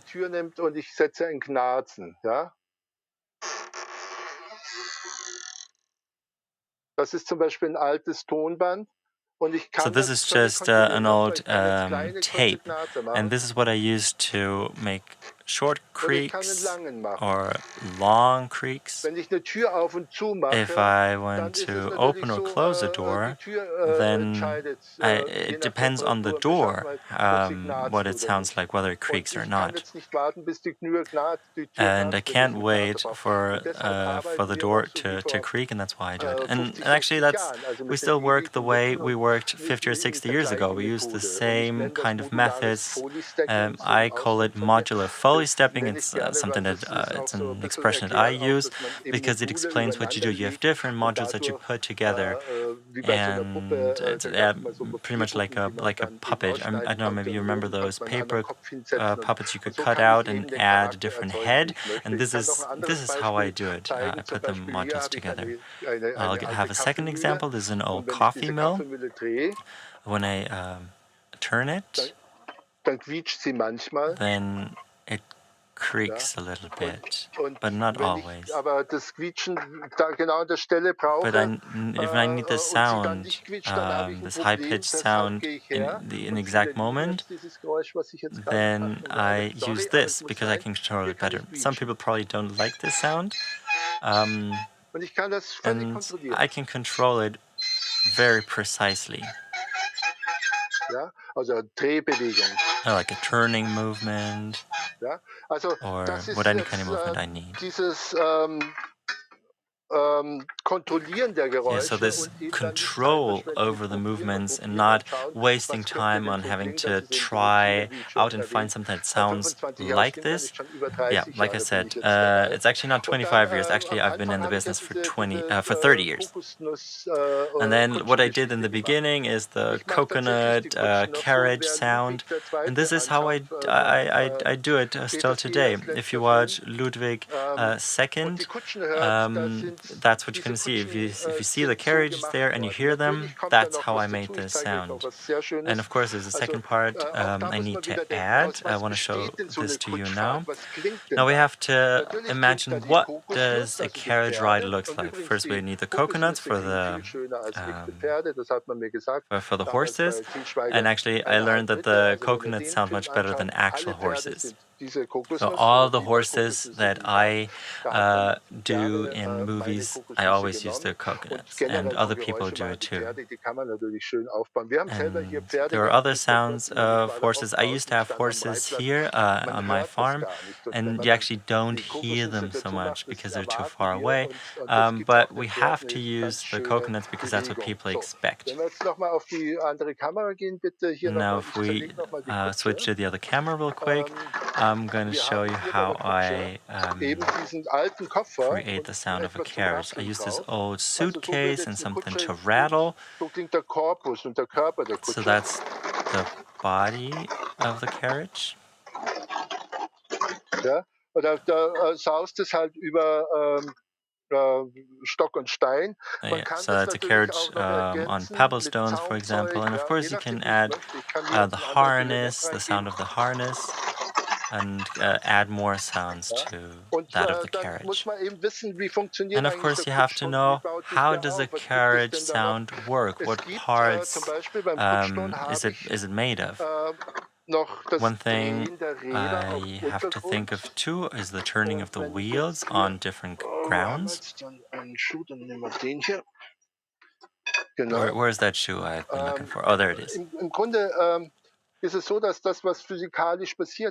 it's actually what happens physically is that there's friction and there's the little pebbles, little stones, and this whole process is what I recreate here. So I use a couple of little stones, also some dust, an old shoe, and then I just turn it.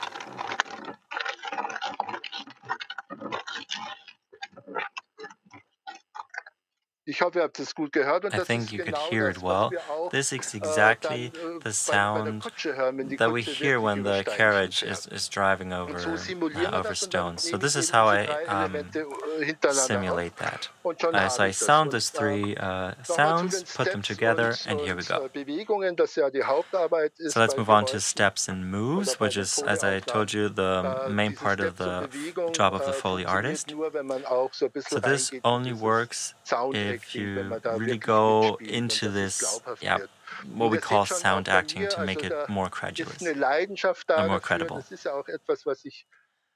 Like I told you, it's a passion that I have, and you have to have that passion because you're there the whole time, and you're continuously creating and building something. Like I said, I've been doing that for 30 years. I always have my headphones on, and I would say this is really a great passion of mine. How I got there is maybe something we can talk about during the Q&A session. But yeah.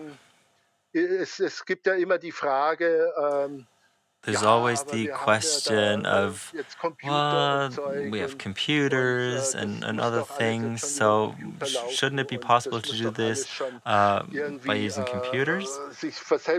And shouldn't this be automatic already? How do you need all these things to create sounds? I have a very clear opinion on that, I have to say. I still remember how we made movies, how we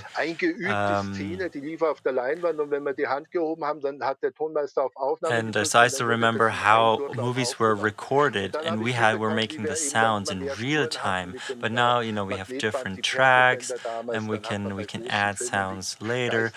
Big movies like Geisterhaus or Smiller's Sense of Snow, where we had 16 or 24 tracks for the different sounds, and that was already a revolution. Then all of a sudden we had videos and we had digital systems. Like I said, still today we need Foley artists, except now we have 256 channels, and there is someone who has to do that. I mean, we have things in our archives, but we need people to create those sounds, and I'm convinced that the job that we Foley artists make, this going into a story, being part of it, understanding how the story works, and to add the sounds, this is something that a computer will never be able to do. I don't know if you've already heard of Deep Dub. It's a system that two brothers in Israel created. It's where you use the original voice of Robert De Niro or Morgan Freeman, and then you calculate that voice in every language of the world, even with different dialects, and then you can just add that dialect or add the voice of those artists to a movie. Technically, it's possible. You can use artificial intelligence, and I think it's fine. You can do that, sure. But I personally, and that's something that's very important to me because I've been in the business for such a long time. Stories are being told by people and for people, and interpreting those stories should also be something that a human does. So when an actor is sad and plays a sad scene, is this something that a computer can do? Is this something that a computer can feel? We can do it. We can add all these little details to make a scene full and real. Just to talk a little bit about the history of this job, it's of this profession, very old, very traditional profession. I think I once read that a Swiss researcher said that Foley artists and actually sound productions are as old as dramas. So this is something we know from theater, like the wind machines, where you use two steamrollers and use the leather on top to produce rain, to produce wind, and other machines to produce rain. So we've always used some kind of technology to add sound to a story, or using coconuts to create the sound of horses, and that according to the sound you can hear in the background, you know what is happening, or to stage a fight, for example. So this, for example, is something I use to create thunder. But today, of course, we will take those sounds from an archive. Sometimes we just do it as fun.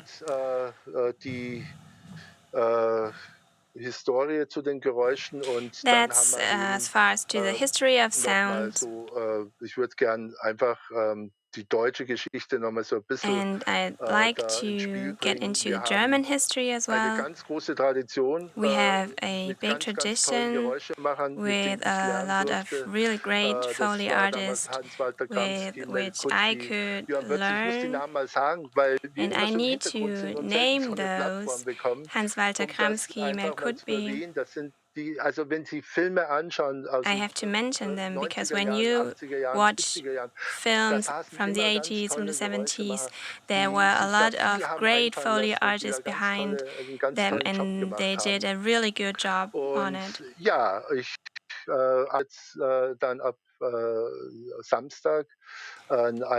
On Saturday, I worked for a film on Netflix. Blood Red Sky, we recorded the sounds. It's a vampire film. And it was a great pleasure for me. I think I'm good in time. It was an honor, and I want to greet everyone in the audience, in the studio, also to the United States, to my fans there. And I wish everyone a good time. Thank you for inviting me. Thank you to the team.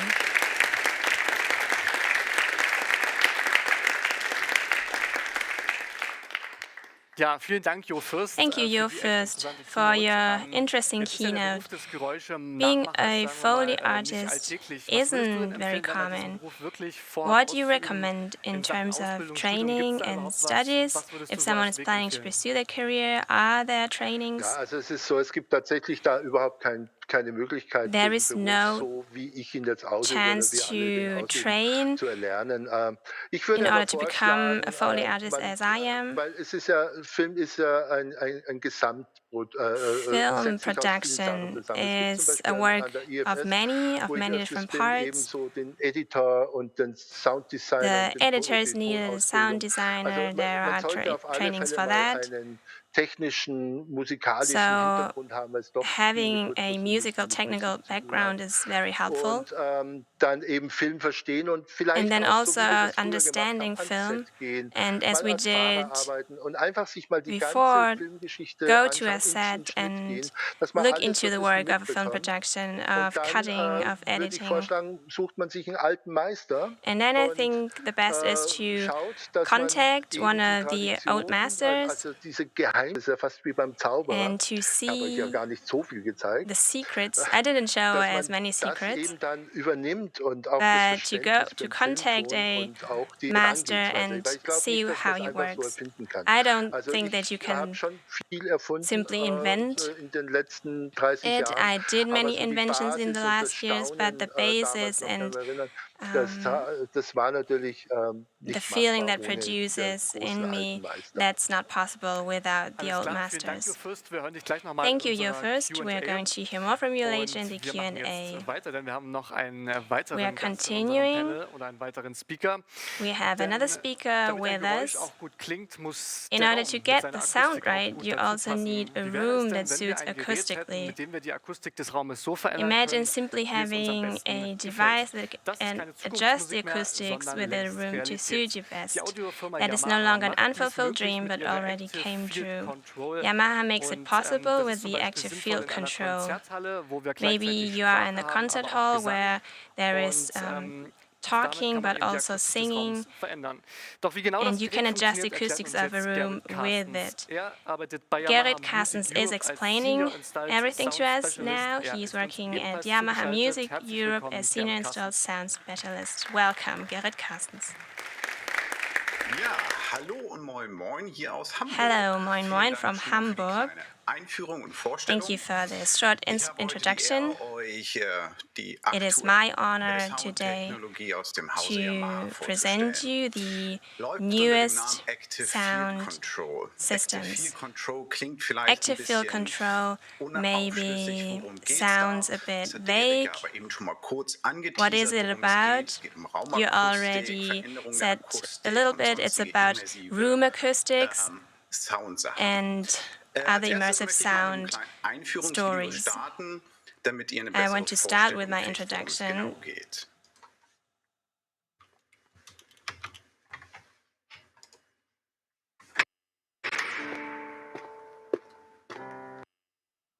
Every performance begins with the same goal: to move your audience.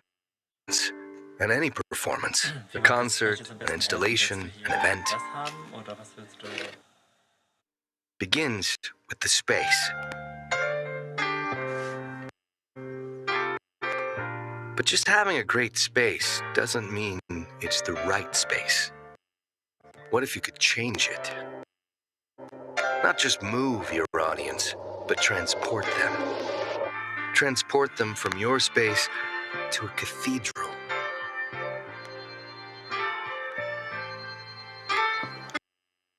Or a forest.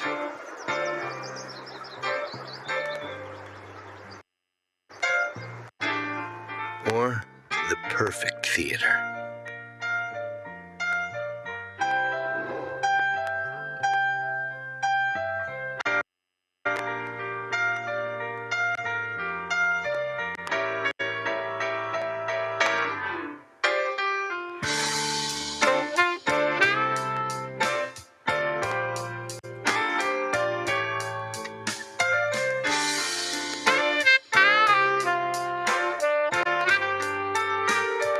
Imagine the possibilities if you could move your audience by moving sound around them.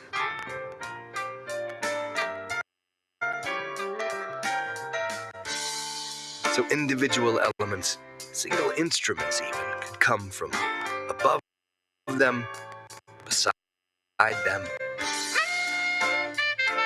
any way that you could dream it.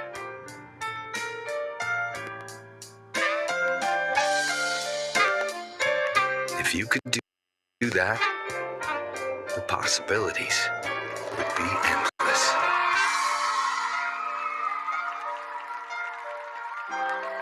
Yamaha Immersive Sound. With AFC Enhance and AFC Image, imagine the possibilities.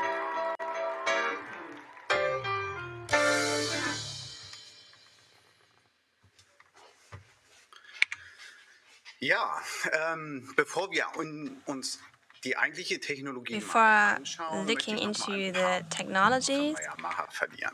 I want to say some words to Yamaha. Many think of motorbikes or motors, but don't know that Yamaha is the world's largest manufacturer of musical instruments. And it has a long tradition of 140 years. 20.000 Mitarbeitern weltweit. And they employ more than 20,000 employees. Das Gleiche, nämlich die Leidenschaft für Musik. All share the same passion. They are dedicated to music. Irgendwie mit drin steckt. Neben Musikinstrumenten hat Yamaha dann Mitte der 60er Beside musical instruments, in the midst of the 60s, Yamaha found the Department of Professional Audio. It's about mixing tables and other devices.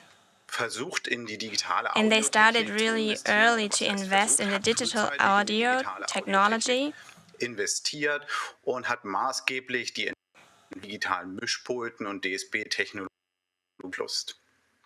And they made a huge difference in this area. In the next century, you have audio technology and network technology, and Yamaha was also a great player in this area by a lot of marketing. And today, we can't live without the network technology. Also, in the area of active acoustics, Yamaha has worked for a long time. Genauer drauf eingehen werden. And that's where we want to hear more later. Hat Yamaha immer eins gemeinsam, But und one das thing ist, was dass the wir unsere basis Produkte offen that gestalten our für products die are open Verbindung mit anderen Gewerken. so that they can be synchronized with other devices and programs. Aber wir wissen, die We have a Lösung kann great nur portfolio umso of products, maßgeschneiderter but we know that the werden, solutions umso can offener be wir für andere as Schnittstellen precise as possible when they work with other programs. haben wir In the area of aber immersive erstmal unseren sound, we have partners aus der Yamaha that we Gruppe work bedient, with from the Steinberg, Yamaha Group. den wir jetzt hier Steinberg, zusammen, um ein vollwertiges Gesamtkonzept auf die Beine zu stellen. in order to offer a complete Jetzt genug concept. über Yamaha. Kommen wir mal Also zum Nexo is a Das partner. eigentliche Thema hier ist Immersive. Now, our topic today is immersive sound. What does that mean? Immersive Sound. Das bedeutet ein allumfassendes Klang It's in allen Richtungen. sound that goes Es into bedeutet nicht all immer nur directions. Effekte Not oder only effects irgendwelche Objekte, die kommen. Das bedeutet or auch objects that sound, Raumakustik, but it means the Ambiente, room die acoustic über diese Lautsprecher geschaffen werden. atmosphere that Genau is dieses created Thema mit der via Raumakustik ist loudspeakers. das, womit Yamaha schon vor langer Zeit begonnen And that's where Yamaha started early on. gesteuert zu It's kreieren. controlled virtually via DSP. Das erste Produkt aus The der first product AFC-Familie, der from the AFC AFC-Prozessor, family kam is the 1985 AFC1 auf den processor. Markt It und was war damit published, die released in Eröffnung der 1985. Hybrid-Regeneration wurde virtuelle Akustik zu erzeugen. Über die Zeit kamen jetzt verschiedene It's a hybrid regenerative device, and then in 2002 there was a second generation, 2012 the third, and 2 years ago we launched the fourth generation, and we added more features to the system. Von den verschiedenen Generationen und über die Jahre From these hinweg haben wir natürlich distinct verschiedenste generations, we have a lot of references where we installed our systems, theater halls, concert halls, bis hin zu Proberäumen wird die Akustik des Konzertsaals nachzubilden. and we always try to make it as natural as possible. Now we're starting with theory, because you're at university, so it does also need a part of theory. So how does it work when you hear a loudspeaker? In a classical audio system, you have a direct sound distribution. The loudspeaker is directly sounding to the audience. Some of you have seen this equation. You don't need to understand it. It's just to show you a bit. But it's just half of the truth. The loudspeaker does not sound in only one direction. Normally, it is installed in a room where the sound is reflected. And then you, as the audience, get a combination of different sounds, a diffuse sound. It reflects on the ceiling, on the ground, and gets back to the audience. This is somehow complex in the equation. There are two basic parts. The direct sound, the first part in the equation, and then the diffuse sound, the second part. You have to separate them because the experience with the sounds are different. And we, in our fourth generation from active field control, we divided it into AFC image, the AFC image system, which is controlling the direct sound, and the AFC enhance, which controls the diffuse sound. I show you another graphic. Beim AFC Image ist es also so, With the AFC image, we have many loudspeakers which are positioned around the listener, and the information of the performer or of the source is directly placed to the listener. It can be tracked, and there are some reverberating effects. With the AFC Enhanced, there is a different concept. You position the loudspeakers all over the room, and they are not positioned in order to get a direct sound to the listener, but to change the ambient and enhance the ambient sound of the room. It's a different sound experience of the room. It's not one-directional from the artist to the listener, but it's working into every direction. And everyone participating is hearing this room acoustic. Now, let's get to the details. How does AFC Enhance work, and what does it what's the function?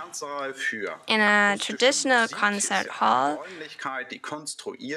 you have a room which is designed to have an acoustic instrument being played and to enhance this instrument without any technical additional devices.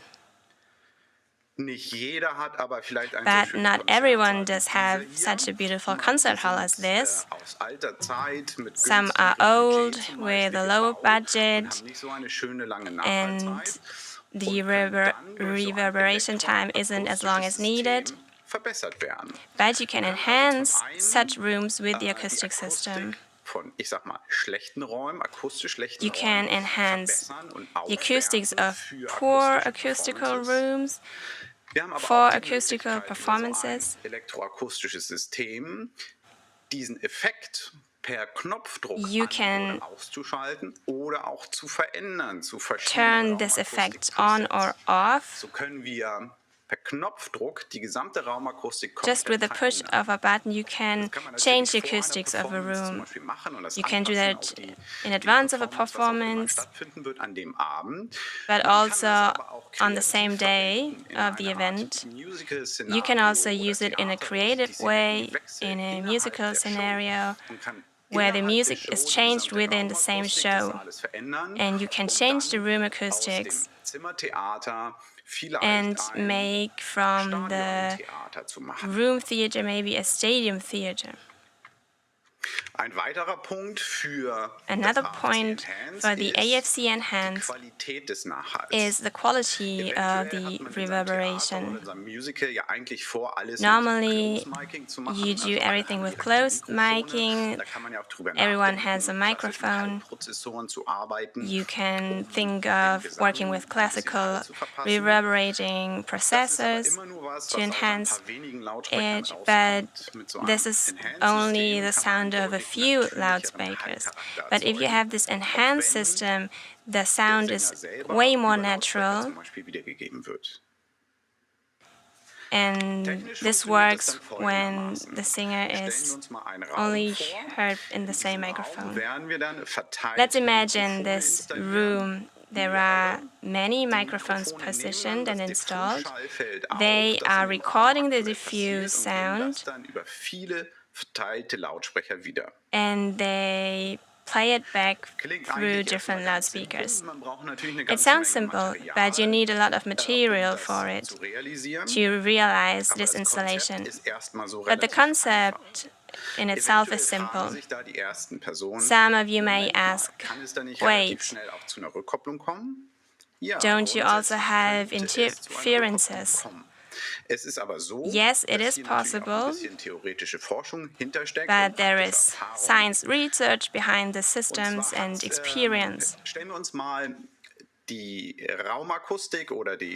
We imagine the room acoustics, or how the sound develops in a room. When there is a sound and we turn it on or turn it off again, the sound energy is building itself up until the moment where the sound is turned off. and then the sound energy goes down. Bis das Geräusch auf minus This 60 dB time ist, das nennt man jetzt of die the sound going down is the reverberation Das time. ist der Teil, der maßgeblich dafür zuständig ist. It's a time which is essential regarding the atmosphere of the room. Mikrofon installieren. When we install one microphone and record our sound field and play it back through our loudspeakers, Philips discovered in 1979 that this enhancement through the loudspeakers can be enhanced in a way to have a energy, it increases the energy of 0.5 decibel. And that's what also affects the reverberation. And that means that the time is prolonged by 12 seconds. A room that normally has 1 second of reverberation time now does have 1.2 seconds. It's not something that a normal audience would notice. Then in 1985, Yamaha used the hybrid regenerative method. You have a circular installment of the loudspeakers, and you add a signal processing, an impulse response to enhance the signal of the room with some characteristics, and this characteristics of the reverberation can be prolonged by 100%. Nowadays, with the fourth generation of AFC, we have also 200 or 300% more time. So we can make 0.7 seconds, we can convert it to a cathedral which has 4 seconds of reverberation. For those of you who want to know more of theory, you can have a look at our website, yamaha.com. There are some white paper articles regarding the theory that is behind those systems. But it's too far for today.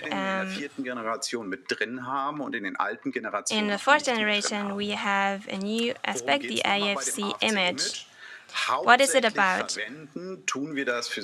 We mainly use it for the object-based panning.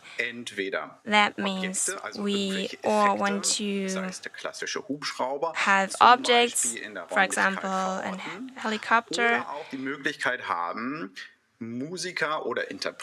or also musicians, interpreters on stage, and track them. Why do we need this? Ein Punkt ist, das gibt dem Produzenten mehr kreative It gives the producer more creative possibilities to create more content. That's always good. More creativity, more interesting content. But also for already existing setups and stage performance. With this immersive system or with this multiple channel system, we can achieve better results. Von Objekten ist eigentlich nur möglich für Zuhörer, die beim klassischen Stereosystem mit links, rechts auf der Mittelachse sitzen. Is normally only noticed by the audience, which is positioned in the middle. It's the so-called sweet spot. Let's say if you can only pan between left and right, you can't really locate the object. Here you can see, for example, a stage with a loudspeaker on the left and on the right, and we want to move the helicopter from right to left. Now you can see it's on the right of the center, and the person in the middle can locate the helicopter correctly, but those who are on the outside sitting next to him was dazu führt, have different distances to the loudspeakers, and you locate the sound always to the loudspeaker next to you. Das heißt, der hier ganz links sitzt, that means that the person on the left will hear the helicopter from the loudspeaker on the left. Wenn wir das jetzt auffüllen mit weiteren If you fill in more loudspeakers Helikopter wieder an der gleichen and you move the helicopter on the same position, diesen beiden Lautsprechern wiedergegeben. Then you will hear it from those two loudspeakers. Augenmerk wieder auf den linken Zuhörer. And again, the left person will mainly hear the helicopter from the loudspeaker in the middle. And that's more precise to the actual location of the helicopter. Jetzt können wir natürlich das Ganze weiter Now we can fill in even more loudspeakers and put them around them, or also on the ceiling or on the ground, to position the objects correctly. I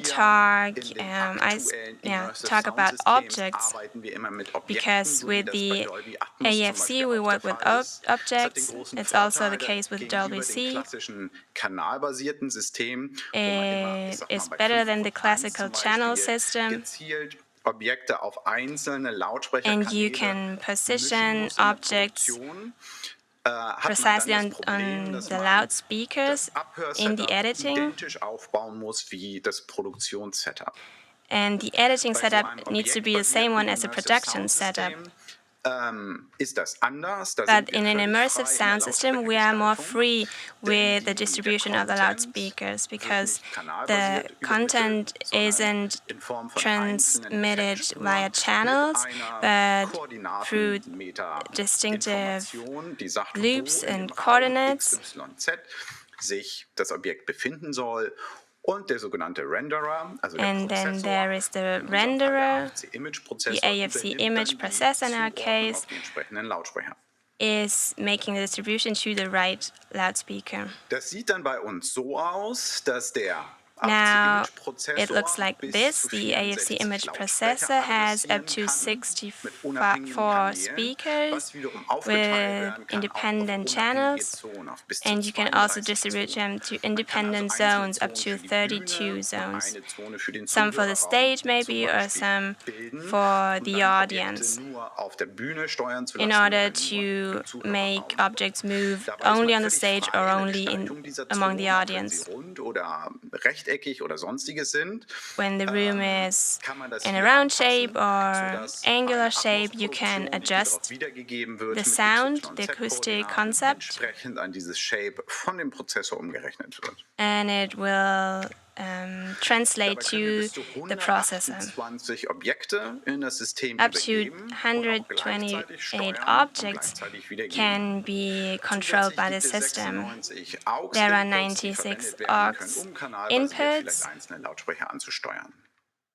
and you can control individual loudspeakers. Then you can also combine it with a high-quality 3D reverb. If you don't work with an enhanced system for different reasons, in order to place objects within the room but have the sound coming from the loudspeakers from everywhere. You also can use a binaural renderer for the control room. If you listen and listen into it in a virtual way, you can place yourself in the room, and through your headphones you get an impression how it would sound like. You obviously can't compare it to the actual sound in the room, but for the sound engineer it's a great possibility to get an impression from outside of the room and have control over it. The processor has a lot of I/O channels. We use Dante cards, and we have 246 channels. It is split up in 2 groups, 32 channels for enhance, 128 objects, 96 channels, and 96 loudspeakers. And that's why we have so many channels for the system. Next to the audio DSP functions of the processor itself, one very important aspect is the workflow and the usability. So how can we actually use this? How can we control the system? Here we tried to have all the steps, so the post-production and the performance, we tried to take all of this into consideration. One way is using a classical software where you can see the loudspeaker setup and the different objects and where you can move them around. You could also do it in a web browser using a tablet. But what's more interesting is the direct integration with Steinberg's Nuendo. Here we have the possibility to take a Atmos master file and use it based on the objects. So the different object tracks will be transferred to the base, and then all the different control data can be interchanged. This gives us the possibility, even in a sound studio, to pre-produce a performance and then take that whole file and play it in the actual performance venue. Another aspect, of course, is the control using the different switchboards without having to use a computer or tablet. So you can use the switchboard, which is, your tool as a sound technician. And then here you can also distribute and coordinate the different sounds and the 3D panning and whatnot. Very interesting is the tracking system feature, which means that the performers, they put antennas and different trackers on the performance, so you know exactly where the performer is located, and this information is then transmitted to the processor, and that way the source of the performer will only be played where the person is, so the sound will actually move across the stage just like the performer. Of course, we also have the possibility to use third-party apps such as Touch OSC or Lemur. Those are different control apps you can use, where you can use OSC. I think this is Ableton Max, I'm not sure, where you can program all kinds of crazy automations. In the design phase, we have the opportunity to use design software. It's called Nexo NS1. So we can pre-produce a design, see if it fits. Do we actually have the sound power from all the different loudspeakers, and can then use it in our software. There are many different speakers from our company, that's Nexo, small and big ones, but also other companies that you can use for AFC image. When it comes to AFC Enhance, we can only use speakers from one company. That was a very short introduction to AFC Enhance and AFC Image. I hope it sparked your interest, and I can say that this is definitely something you should have heard about, and it's something that you should have experienced to actually be able to tell what it is. Of course, sound from all directions, something we know from the movie theater, but then being able to change the acoustic of a room is something that only very few people have actually experienced, that just by hitting a button, you find yourself in a cathedral. That's all I have to say for now, and we'll hand over to the hosts. Thank you very much for this very interesting keynote. We're very sorry for the technical problems at the beginning. That was not your problem. You're the sound professional. Very sorry for that. You talked about a lot about the active field control, and there have been different generations. If we look ahead in the coming 10 years, do you think there will be other challenges that we can resolve with later or more later generations? Yeah, of course, there will always be challenges, and that's something that we are always looking for. Because that's where it came from.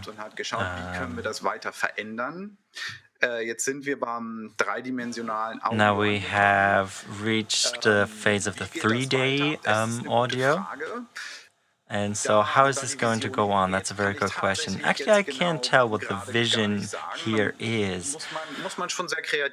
I would say we have to be very creative to find new words. But one thing we can tackle would be the wave field synthesis. Very interesting topic and has been discussed for quite a while already. I'd say it's not just about being able to localize the sound, whether it comes from up or from below, above, but to actually position sound sources in a room so you can walk around a sound source. So even if the speakers are around us, you still feel like there's a virtual sound source in the middle and you can walk around it and you can hear it from that virtual sound source, from the middle, for example. Right now, because of incredibly high cost, because you need a lot of speakers, it's very difficult and it's not being used a lot. Thank you very much, Garrett. There will be more questions in our Q&A session with you, Garrett. You're first, our Foley artist, and of course we cannot miss out on our professor who always makes sure there's good lighting and good sound. Of course, I talk about Professor Mike Winkler. Willst du die Fragen übersetzen und ich mache so lange hier weiter? Ja, vielen Dank euch, dass ihr heute dabei sein könnt. Thank you very much for being here to join us digitally at our Mediaforum 2021. I brought a couple of questions. Beginnen wir mal mit Jo. Maybe we can start with you, Jo. Vorhin schon mal sehen, wie dein Labor aussieht und we could already see what your laboratory looks like and that you use so many different objects to create sounds. So I'm going to ask the question I asked before. How do you become a Foley artist? How did that happen? Also ich komme ja ursprünglich wie viele like I said, Filmtonschaffende von der Musik. I come from the music industry. I'm actually a musician. In 1986, I started working at the Bavaria Film Studios. I made the sounds for different productions. I met Toni Kettele, who was the sound sound technician, chief sound technician. So he said, "Why don't you join me?" And we could actually use you there. Und ich glaube, es war der Tunnel damals von Jörg Pfeiffer, der Film. And I think it was Jörg Pfeiffer who made the film music there, who said, "Do you think you could, create effects, create sound?" So I went over to Tony and said, "I'm going to come over to you because they need sound effects." So he said, "Yeah, just go inside, and there's actually a Foley artist in there. There's a sound maker in there." And at this time, I did not know that this existed, so I just went into Studio B. Mr. Tatz was there, the cutter, and they were just staring at a screen where I saw, and I heard how somebody was walking up stairs and the door was opening, and I saw it on the screen, and then all of a sudden I could hear how the cutter pushed a button. It was the talkback. And he said, "Could we just hear the last steps one more time?" And then I realized, oh, there's actually someone sitting there who is performing those sounds. sounds. And then, yeah, I saw someone, a bald man, it was Hans-Walter Kamsky, who was creating those sounds that I thought were real. I mean, they are real, of course, but I thought that this is how you make film sounds. So that was a moment where I thought, okay, this is something I want to do in life, and it's just, it's a step ahead, leaving the music career, because it's a new, very free zone actually. So Hans Walter invited me to join him, and then also Toni Ketterer, the sound chief. Yeah, he paid me for more than a year because he saw that I was very talented. So he said, I will pay you, you join Hans Walter Kamsky and learn from him. And that's how I came to be a Foley artist. I think my first movie I did in 1989. For me, it was very fascinating during my studies when they do audio plays on the radio to see how the Foley artists work, and I found it very impressive what ideas you need to recreate sounds. I think you said it very nicely earlier in your talk that it's not very easy to just record a sound and then integrate it into the movie when actually you always somehow have to find new elements to recreate a sound. I remember, for example, that birds that fly away, and you use silk paper and gloves to make that, for example. So I think you need a lot of experience probably, and those old masters that you can learn from. If one of our students now maybe thinks of becoming a Foley artist, where do you find those old masters? Now, what are those old masters? Do they have to be old? Well, they're really, really good people here. Carsten Richter in Berlin, for example, Andi Schneider, Max Bauer. Those are people who have a lot of experience. And I think you can always talk to them. You can also ask me. And of course, you have to see that once you see how this works, but you see it from a distance, and you might think, oh, that's really cool. But then once you're in the studio, I have to say that, Garrett probably knows this as well. I've seen his studio. Of course, we sit there. We're actually there.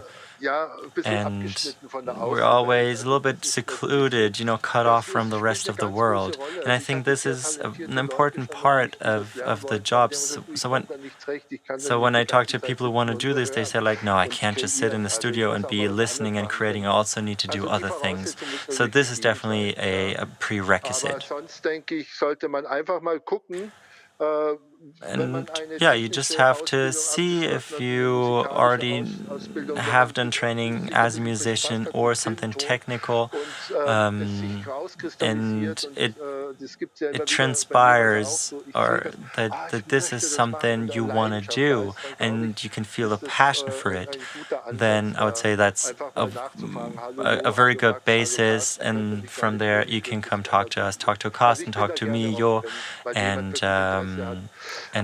join us. You can just call me, you can come visit me and see how it looks. We always need people to take over in the future so we can guarantee the continuity of our profession.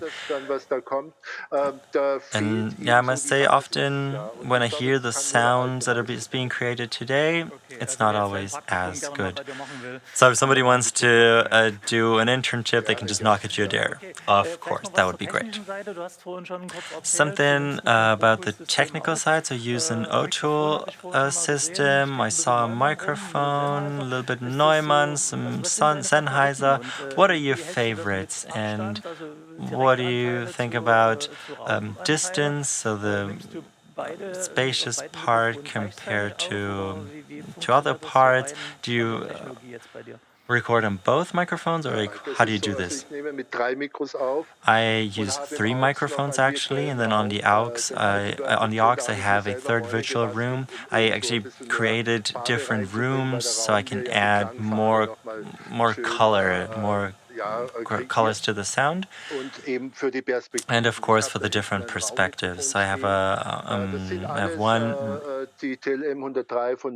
microphone over there, the Neumann from Sennheiser, and the Tel-M, for example. They're very robust microphones. They have big membranes, very good for a room. And I would say their characteristics do exactly what I need them to do to create steps, make them very full sound. Sometimes I replace the Sennheiser with a real directional microphone. I don't know if you can see it. So this is my icon right here, my controller. And of course you have to consider this is a workshop. I've already killed so many microphones and controllers, so everything has to be robust. That's very important for me. And also, when it comes to the insurance company, you know, I can't use water, for example, but sometimes that's what I have to do. I have to pour a glass of water, so microphones have to survive that. And of course, the sounds, or the range of sounds, goes from very low to very high, and all of this has to be covered. I have four ways, 4 channels that I can use here, and I have different plugs that I use, SSL plugins that I like to use. They're very warm, very musical, also for the sounds.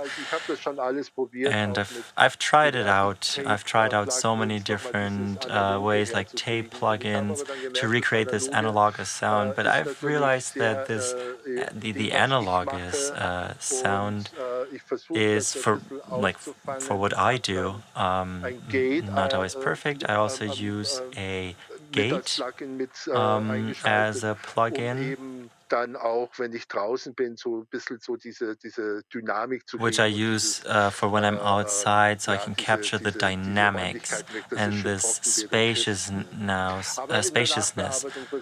But then, of course, I also do a lot in the post-production. So I have a big variety of sounds. And those are things I sometimes I create sounds that I use in the post-production. And now maybe I think there are some questions from the social media room, but first I'd like to ask a couple of questions to Gerrit. Before the year 2000, I read a lot about acoustics and das ist schon sehr, sehr lange her. Kennst du bestimmt. Und für mich ist die Frage, wie ist das jetzt bei eurem My question now, how is it with your AFC system? What acoustic elements are required for installing the AFC, or is it possible in just any room? It's not possible in any room. It's not really useful to install it in a cathedral that already has reverberation of more than 4 seconds to install the system. Umso mehr können wir flexibel gestalten und hinzufügen. But the worse acoustics, the more we can add to enhance it. If there is a reverberation time of under a second, 0,4 Sekunden vielleicht hat und lieber eine Nachhaltzeit von 1,6 Sekunden hätte, if you want to have 1.6 seconds, then you can install it to add this time.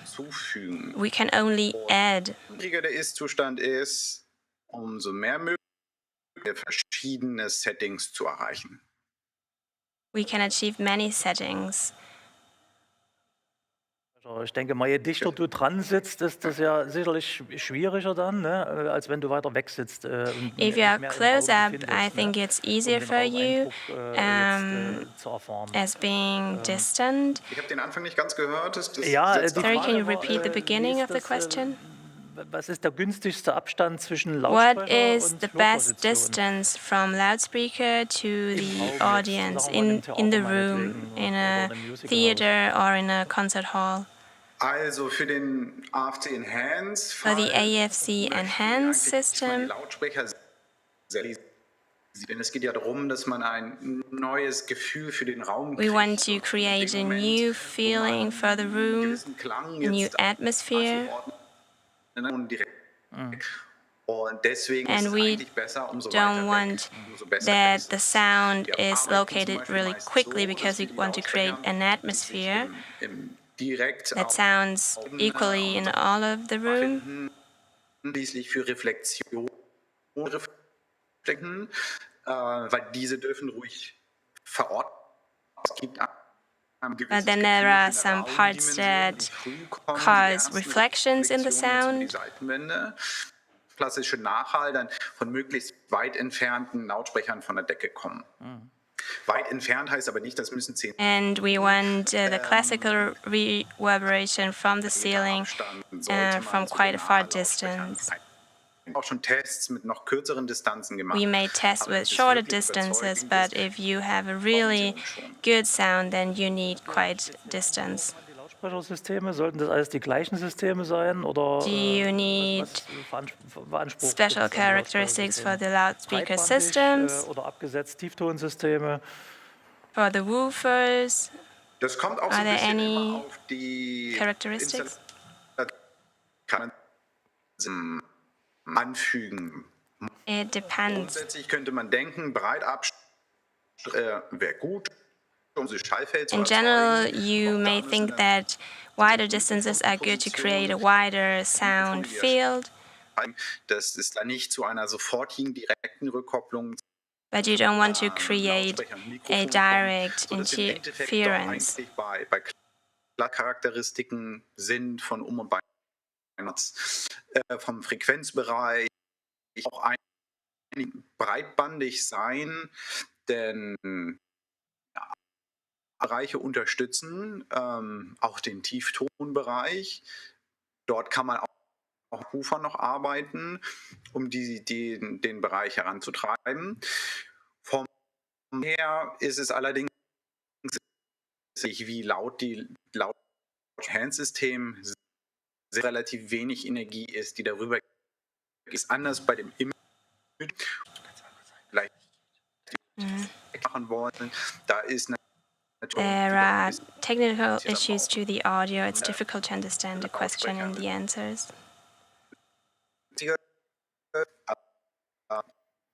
Normalen richtig und dann auch mit einem eng positioniert, dass man irgendwie gewisse Auflösung zwischen den Lautsprechern auch wahrnehmen kann. Okay.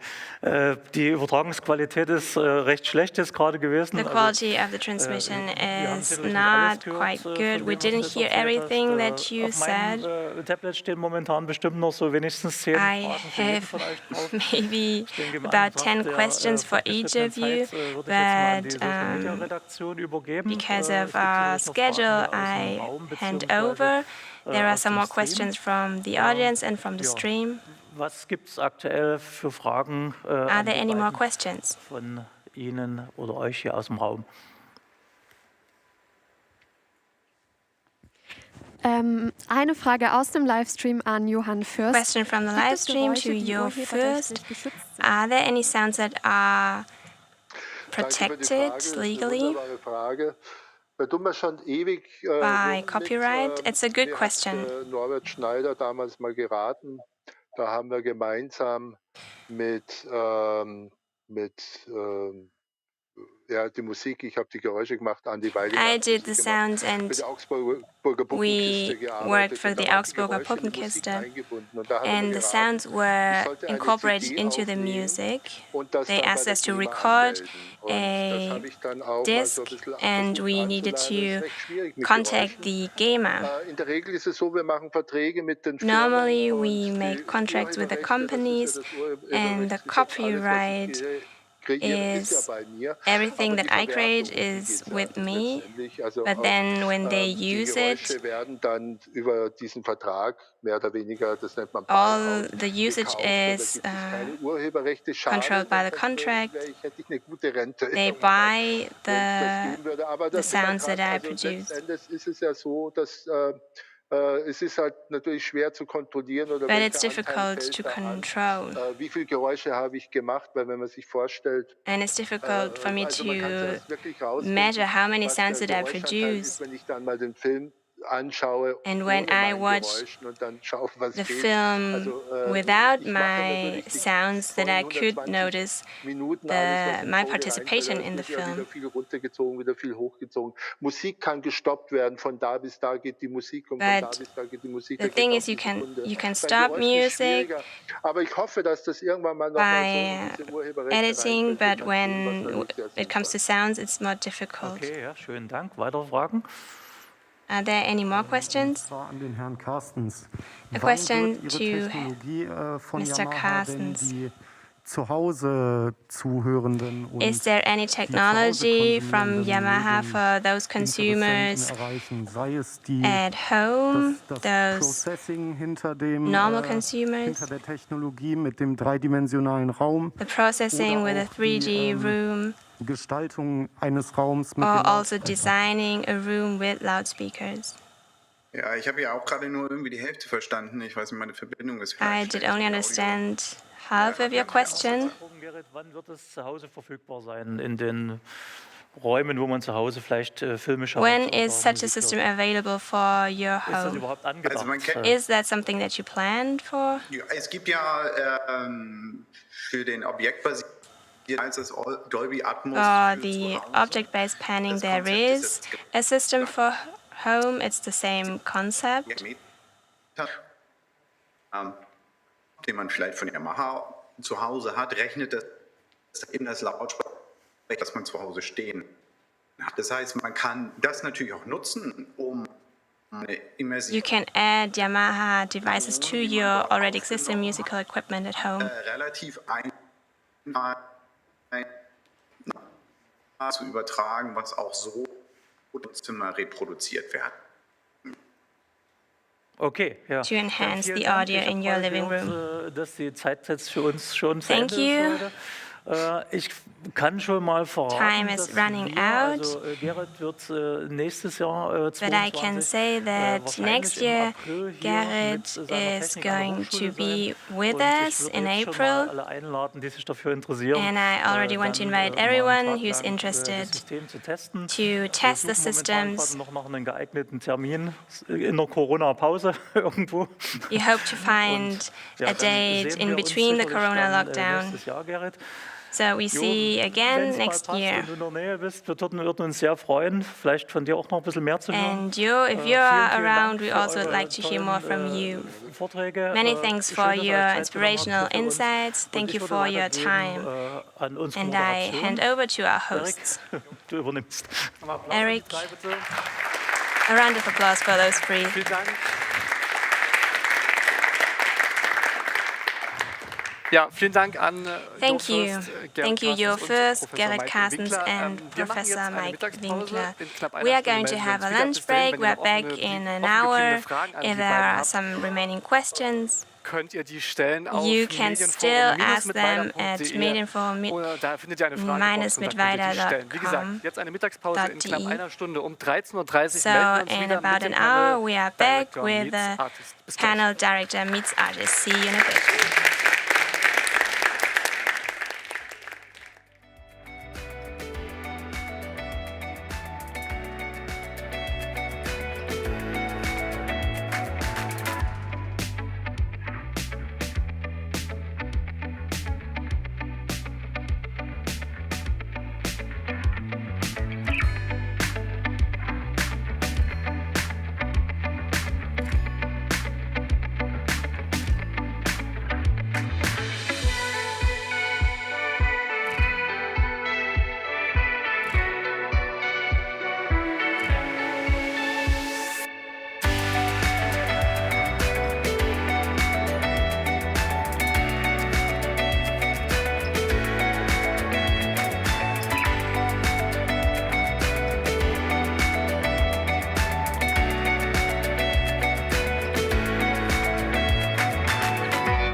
To the Medienforum Mittweida 2021 and our next panel, Director Meets Artist. He has worked with them all, Nico Santos, Clouseau, Motrip and Calvin Jones, just to name a few of them. He is a director and has already founded his own production company, WeFame. In a team of 3, he produces the music videos completely independently, from directing, camera work to color grading. He will now give us an insight into his workaday life as a videographer and explain how to combine his signature as a director with that of the artist. Here is, live from Wuppertal, Marvin Ströter. Welcome.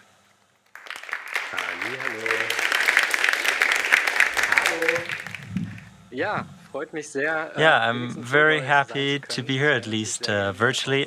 I'd much rather be there in real life, but this is better than nothing.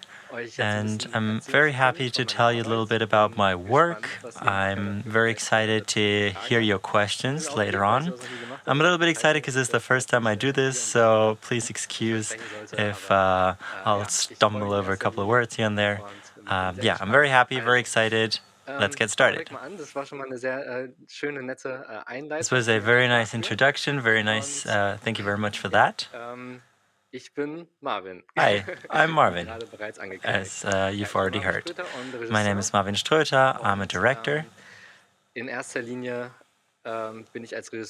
Primarily, I'm here as a director, but apart from that, I'm also a producer, cameraman, and cutter, and grader. So I pretty much do everything around the production, special effects, lighting.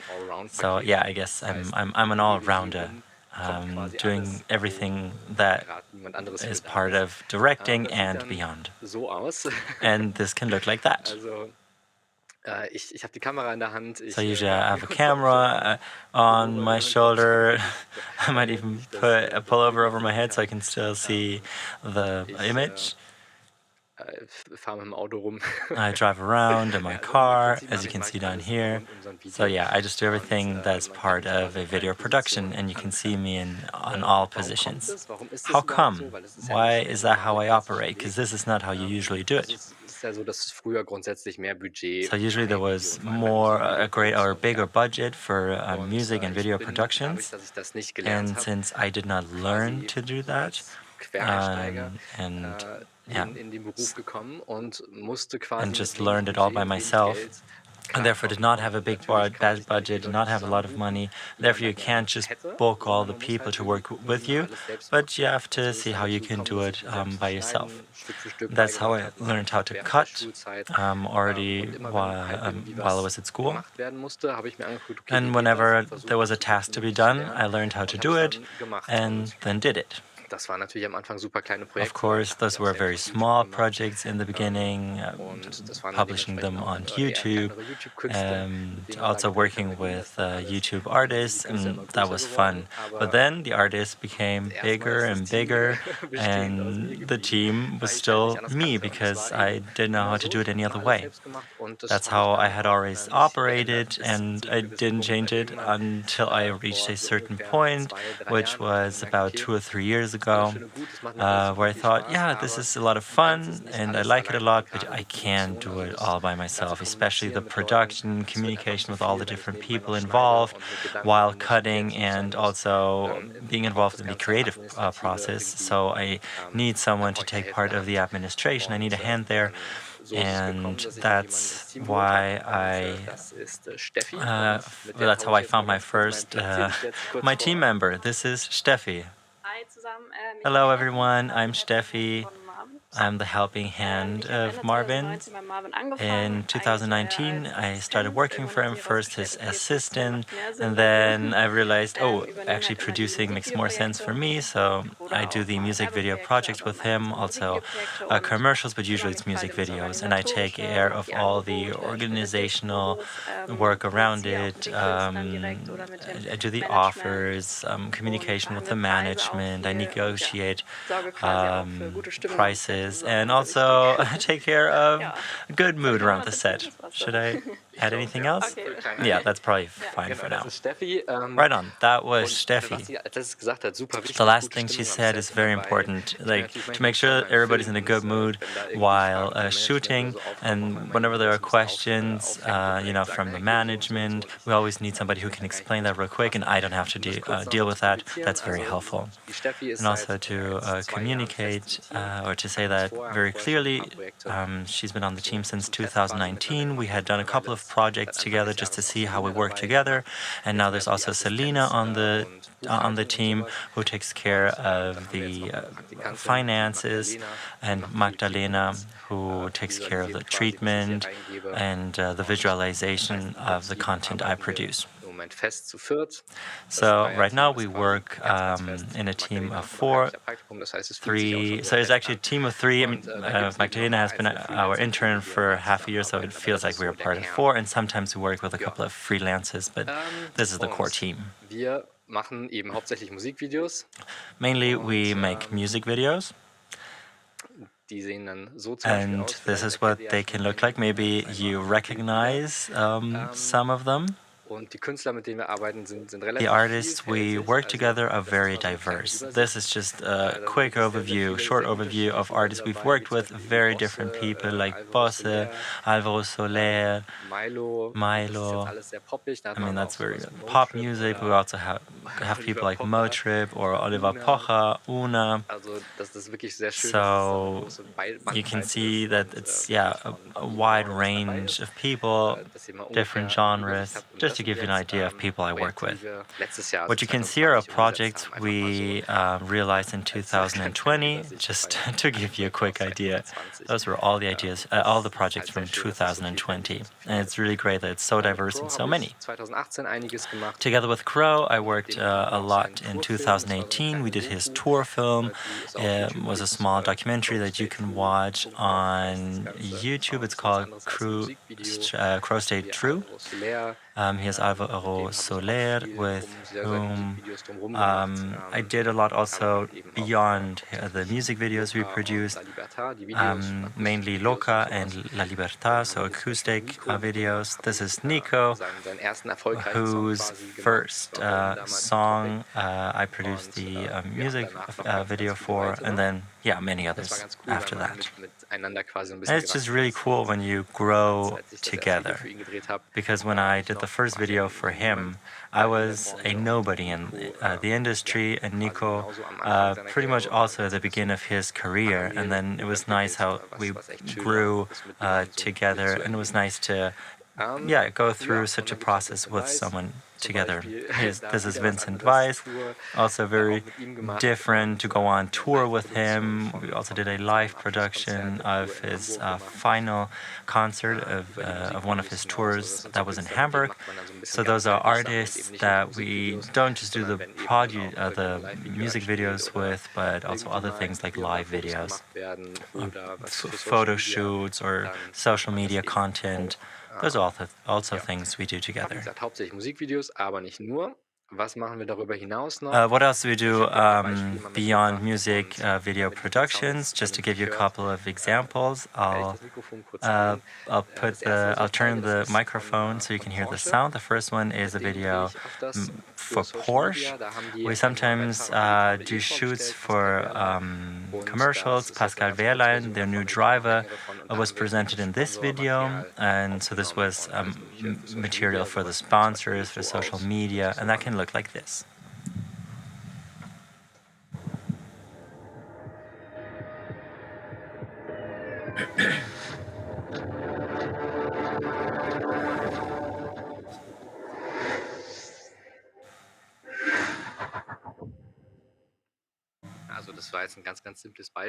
That was just an example, but that's also something that we do. But if you choose to have such an optic in a video, for example, we have the second clip from Prosecco by Juju. And we also did a music video that Aldi used That was a campaign by Aldi, and I also did the Bra Tea by the rapper Capital Bra that we filmed on Bali. So I'll just turn my microphone so that you have an overview of the different kind of promotional videos that we do. Lieber Gabi, kannst du mir nicht etwas von dir schicken? Deine Hemd mit der Also dann, ich habe jetzt nur 10 Minuten, aber ich mache gerade so. Oder die Buch, die du nicht mochtest. Und ein Eistee von die Bratte, die so schön hat geprickelt in meinen Bauchnabel. Das prickelt doch gar nicht. Bratte, du weißt nicht ja. Das ist eigentlich eine schöne Überleitung in zweierlei Hinsicht. That's a great link to the topic that we will be talking about. So the voice was by Shanti, a friend of mine. So we didn't have to look for someone, especially for that. And he's an artist. He's a very special artist in many regards. Muss mal alles ganz schnell gehen. So das ist auch auf jeden Fall interessant. Und it's also very interesting. Wir machen auch so Artworks. We also do some artworks, as you can see here, some box designs and discs, some cover shootings. But that's so ein bisschen was man nebenbei something macht, else, something that you do additionally when you work in close collaboration with the artists. That's a great distraction, but that's not the main work that we do. In erster Linie bin ich aber ja hier Now als I'm here und as a director, über die Zusammenarbeit mit and I wanted to Künstlern talk about the sprechen. collaboration with Das Interessante daran artists, ist nämlich, ja, dass because ich als the Regisseur important für thing Inszenierung about verantwortlich it bin, is aber der that Künstler you're sich ja auch responsible for the eigentlich artist, but the andauernd artist selbst too inszeniert. Das heißt, wir haben always irgendwie has a kind of zwei self-presentation. Inszenierer, die So you aufeinandertreffen. have Und two da muss man different gucken, wie man die Balance perspectives findet. of Das ist eben staging das someone Besondere and bei presenting someone, and that's the Künstlern. very Wenn man mit Schauspielern dreht, special thing die machen when halt mehr working oder together weniger das, with was man ihnen artists. sagt. So you tell them something. That's not the same with thing as with actors, that you tell them something. But with artists, they have their own self. They have their self-presentation that they also maintain through social media platforms. So this is the reason why it's, let's say, a special situation, because you want to stage them as well. And that's the main topic of today. Warum ist das so ein wichtiger Punkt? Why Wir is haben it zum so Beispiel, important for us? kann man ein We have, Negativbeispiel, ich let's sage say, jetzt a nicht, worum es negative geht, oder example, welchen Künstler, welches Video, aber but es gab mal I einen won't Künstler, dem mention a special video, but there war was quasi an wichtiger, wie er artist, aussieht, als die Storyline des Videos. it was Das much heißt, more er hat ein important Video for gedreht, him how he looked in the video, and we did not focus as much on the storyline that was planned. den und den Shots, da sehe ich müde aus, da So gefalle ich mir nicht. he said that he didn't like a certain shot, he didn't like the way he looked. So the thing was that we then had to so geschnitten haben, dass der give a Künstler shit nicht on the schön storyline. fand. Und das war sehr So wenig zufriedenstellend für mich, that weil was not die a Story am good Ende gar nicht collaboration for rauskam, die me, rauskommen sollte. because we did not have the Und, results that we were expecting. für einen Artist halt auch nur so halb And geil. of course, Deswegen for an also artist daraus too, lernen this is wir mal, not okay, solche something Fehler great. dürfen So passieren, this is das soll nicht something passieren. that was a valuable lesson, because we learned there are some things that should not occur when we're collaborating together. And of course, we can understand that each artist present themselves differently. And of course, we want to get this message across. But I learned that you have to ask questions, and those are some of these questions. Was gefällt dir an dir For selbst? example, what do you like Wo ist about deine yourself? What is your best Schokolade-Seite? side? Was ist dir wichtig in der What is Zusammenarbeit? important Ist for dir you eher when wichtig, collaborating with someone? schnell ist, dass man schnell Is it durchkommt? important for you Eher to be dass, to quickly dass work man together? sofort Feedback geben That kann. you have So, dass man immediately mit dem a Artist, feedback? genau, kennt man sich ja, aber wenn man sich kennenlernt, dass man da So when you get ganz to offen know das each Gespräch other, sucht und it's nicht irgendwie really versucht, auf cool zu machen, important to sondern have an open ja, das wird so discussion. und so und so. Da ist mein Learning, dass So ich my immer so dran gehe und erstmal mit dem Artist sprechen. that's my möchte, erstmal first sagen, approach to a collaboration warum with ist an dir das artist. wichtig? Warum ist So dir why das is it wichtig? important Und to ein bisschen you? lernen Why kann, do you okay, care so much was sind about so this die aspect? Sachen, wo ich Those are the Spielraum things habe und was where sind die Sachen, I wo ich can weniger Spielraum habe, passt das orient zusammen myself, oder where I passt das nicht have zusammen? a room Und to welches act, Konzept kann man da erarbeiten? and Was where we hinsichtlich then dieser have a room to funktioniert? elaborate a concept. Ja. Am Ende des Tages ist es halt cool, wenn man Musikvideos At the end of the day, it's really great to produce a music video, gesetzt, wo es dann darum ging, because Produkte zu bewerben. Das ist eine ganz andere there Sache were und some das macht viel mehr campaigns, Spaß. Aber bei and of course Musikvideos that's a habe ich different ein thing. But for Beispiel, music videos, I das have an einfach ein paar example for you. Aufnahmen, man kann shots where you can aus see allem schöpfen. Man kann where you can Performance machen, get man kann creative, Story you can machen, man use kann einfach nur everything, Moodshots machen. you can do Es mood kann lustig shots, sein, spannend sein, it can be am funny, it Text can be orientiert sein, interesting, kann it aber can auch be komplett very gegenteil zum Text oriented sein. towards the Und das ist text. warum Musikvideos mir auch so viel Spaß machen. That's the reason why music videos are so much fun for me, because you can also get Seht auch, creative das, was ihr jetzt seht, and sind ganz unterschiedliche do Shots, your own thing die and play with different kinds of quasi in ihrer Art nicht unterschiedlicher angles sein können. and reinvent yourself. Und das ist halt gerade in Musikvideos And eine tolle that's Möglichkeit, sich da so a great ausleben opportunity when zu können. doing music Deswegen auch videos. leicht eigentlich ein Match So zu finden it's mit dem Artist. Wenn ein really, Artist sich halt let's say, nicht selbst simple liebt, to dann find a macht man match halt with the weniger artist. Performance. So einfach kann es dann in dem So Moment it schon can be sein, that easy. was natürlich in anderen Arten des Films And of viel course, in schwieriger other ist. kinds of videos, this is Ich not habe ein as paar easy. Beispiele für eine Performance. Here I have some examples Das for heißt, a das war zum performance. Beispiel Milo. That was, for example, Das war in Milo. Bangkok, Kovi und Robin That was Backerlin, ein Bangkok, finnischer Künstler, in Bangkok, a Finnish artist. und Lena. Here, for example, Bei Lena the German ist singer zum Lena. Beispiel das ganze Video, das ist ein Here, for Akustikvideo, example, das the ist whole ein acoustic einziger video Shot, is just a Performance one-shot, nah an ihr a starten und one-shot langsam performance. zurückgehen. Und dadurch, dass sich langsam And die Location by revealing slowly the persönlicher location where the music is set, und es wird nicht langweilig. it is very special and it's not boring at all. Und das ist natürlich eine komplett andere Performance. And this is a als zum Beispiel completely gerade bei different Milo im performance ersten Bild than it was the gesehen case for haben, wo er im Milo, Kasten sitzt, der sich where dreht und he's dann in a kommen noch box Telefone rein. and the box is turning and then you have schrumpft es telephones that come in. Allein innerhalb des And Kosmos von Performance-Videos just in so viel this Spielraum, den man da field of ausnutzen kann. performance videos, you have so many ways to Moodshots haben wir jetzt in Weiß to zum orient Beispiel, yourself. wo Öl runterläuft. Dann haben wir Here you have eine another example that you can see on the slides, Tüte oder where you can experiment with different materials like plastic bags. Die erzählen aber ja für sich eine Story. But of course, all of these artists tell their story themselves. Sich nicht an, schnell geschnitten zu werden. Und So there you have to pay a lot of attention to the mood shots and to the artists themselves, and maybe also get a sense of feeling for the music video. There you have some classical storylines. Here have maybe an aspect of classical filming, which could also be an idea where something happens, where there is an actor, where the storyline evolves. That can also go to another story. Here I have an example of Loy, where you have parallel storylines, and where we can switch between the different storylines and the different performances. So you see the multiple layers of a song, where you have really a lot of stories, and that can all be put together. And this is a very classical method of putting a music video together that you've seen in other videos, but it's a great way to, like, a great possibility to shoot a music video. And now what happens is that I have like the emergence of a personal signature. So a combination of the artist and my own creativity, because both of them come in contact and then something new emerges. Some people tell me, I could see immediately that this video is yours. And I ask them, why is it like that? Because there are so many other videos, but there are some resemblances that you can see in the cutting of the video that it seems like there's a sort of there's something that you can recognize in those videos, and this is about the emergence of the signature. So there are a lot of different influences, like the genre, the public for which the music is produced.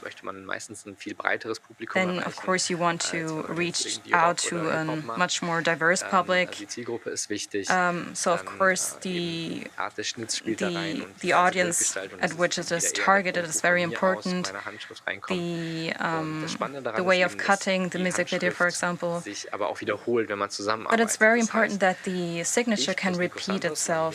Here we have another example of Nico Santos, of a signature, which was made by Nico Santos and by myself, where we can play with different roles and put ourselves together. And there you can see it's a typical Nico Santos video, but it's also by Marvin Ströter. You can see that this special language in the music video is very has some common points and some continuity. But of course, there are videos that are quite different. So this is a really interesting process. There you can see, okay, Nico Santos wants to present himself this way, but still I can I can add some points and design this video as I have imagined it. So, for example, when the artist says, okay, in this video I want to try something else, I want to present myself differently, I want to come across a little bit more, like a little tough, let's say, then where he says, okay, I want to reorient my image and not only be this happy summer guy, there you have another possibility. So it's the question about maintaining your signature but still having a different orientation and bringing in different aspects in the music video. So I'd like to mention another example, a practical example, which was the music production of Footprints by Tom Gregory. Here you can see some images of the video. That was the first video that I did, and I just let you watch it. So we can see a performance. We also see that there's actually not really a storyline or moods. It's a story that's not very clear, but kind of develops through the moods. So there's people running around, and on top of that mood of the whole show, there's where you think there's a story, but actually there's not really a storyline. So this is something I want to go through using this concrete example. Usually in the beginning, there's an inquiry. It's the product manager who sends out that inquiry, but unfortunately that's how it is very often. Usually I would prefer to be asked by the artist who just sends me a message on WhatsApp to tell me about their idea. And this is much better than talking to a product manager. An email can look like this. Hi Marvin, here this is our artist, this is the song, this is the video we need until then. And the only thing they said is that Tom would like to shoot at the port, on, up, above, below, in the container, and that's all. So often the label wants you to send out a whole treatment, all your thoughts, and then they collect those ideas from different production companies, send it to the artist, and the artist can decide what they want. But this is something I don't like, and it doesn't make sense to me, because the artist in the end has a certain idea of what it can look like, or at least certain preferences of which direction the video can take or the storyline can take, and I just don't think it makes sense that way. So usually I say I would like to talk to the artist right away to find out what they want and what possibilities there are, and maybe just work out treatment between the two of us, or I write down a list of ideas I have, just very, very shortly, and hear what the artist likes or doesn't like, see their reactions, and then go into more detail on those ideas. Because to work out or to draw up a treatment just takes so much time, and you never know if this approach as its base is interesting at all. And therefore I think it's better to have many different ideas and then talk about it and go into more detail. That's what we did here. I think I had 7 or 8 very rough ideas that had something to do with containers. Just wrote them down, and then I started talking to him. Like as we can see here, just via WhatsApp, exchange a couple of pictures, talked on the phone. And then it became clear what he wants, what is important to him, because this is something I didn't know, because all I knew was that he wanted containers in his video. But then the whole mood became clear as we were talking, and then I could work out a much more precise treatment, or actually it was Magdalena who put all the thoughts together that fit with what he wanted to do. And then, I just change a couple of things here and there, send it back to him, and that's just way easier and I would say more goal-oriented instead of trying to find what the artist might possibly want. So my recommendation is always to stay in touch with the artist and see what they like, because in the end you can't just impose something on them. Usually artists won't let that happen. And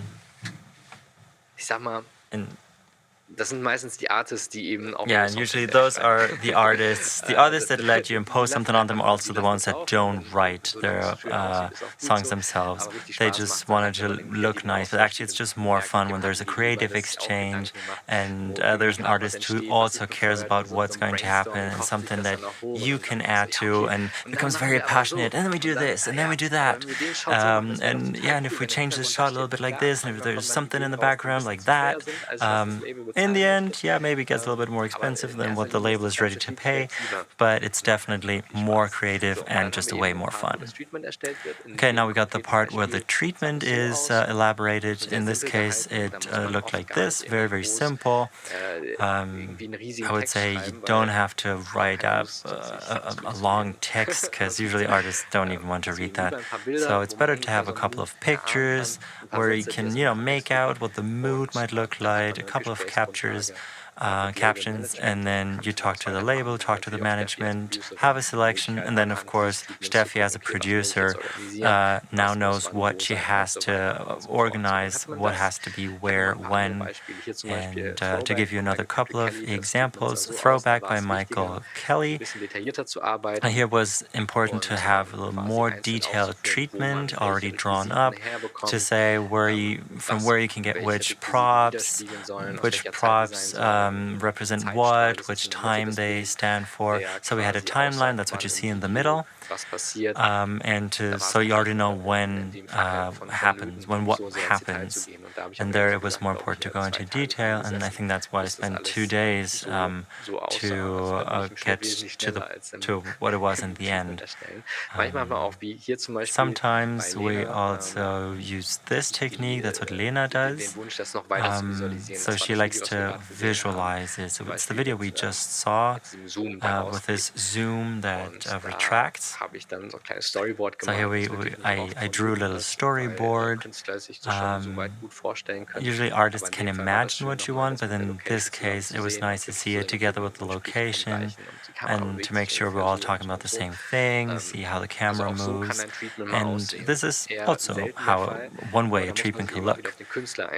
But it always depends on the artist. You always have to work with the artist. Although you talk to the management and the label, in the end it's the artist you have to convince.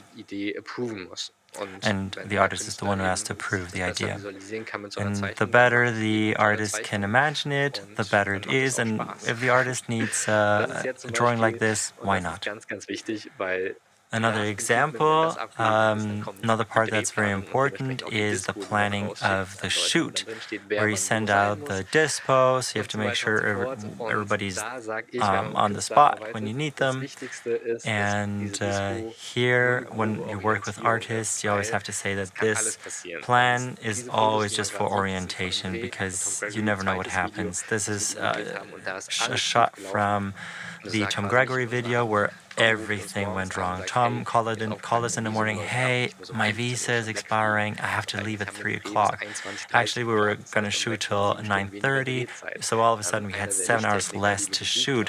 And then one of the gaffers just didn't show up, we couldn't reach them, didn't pick up the phone, so we had one lighting technician less, one switchboard less time, so just less of everything.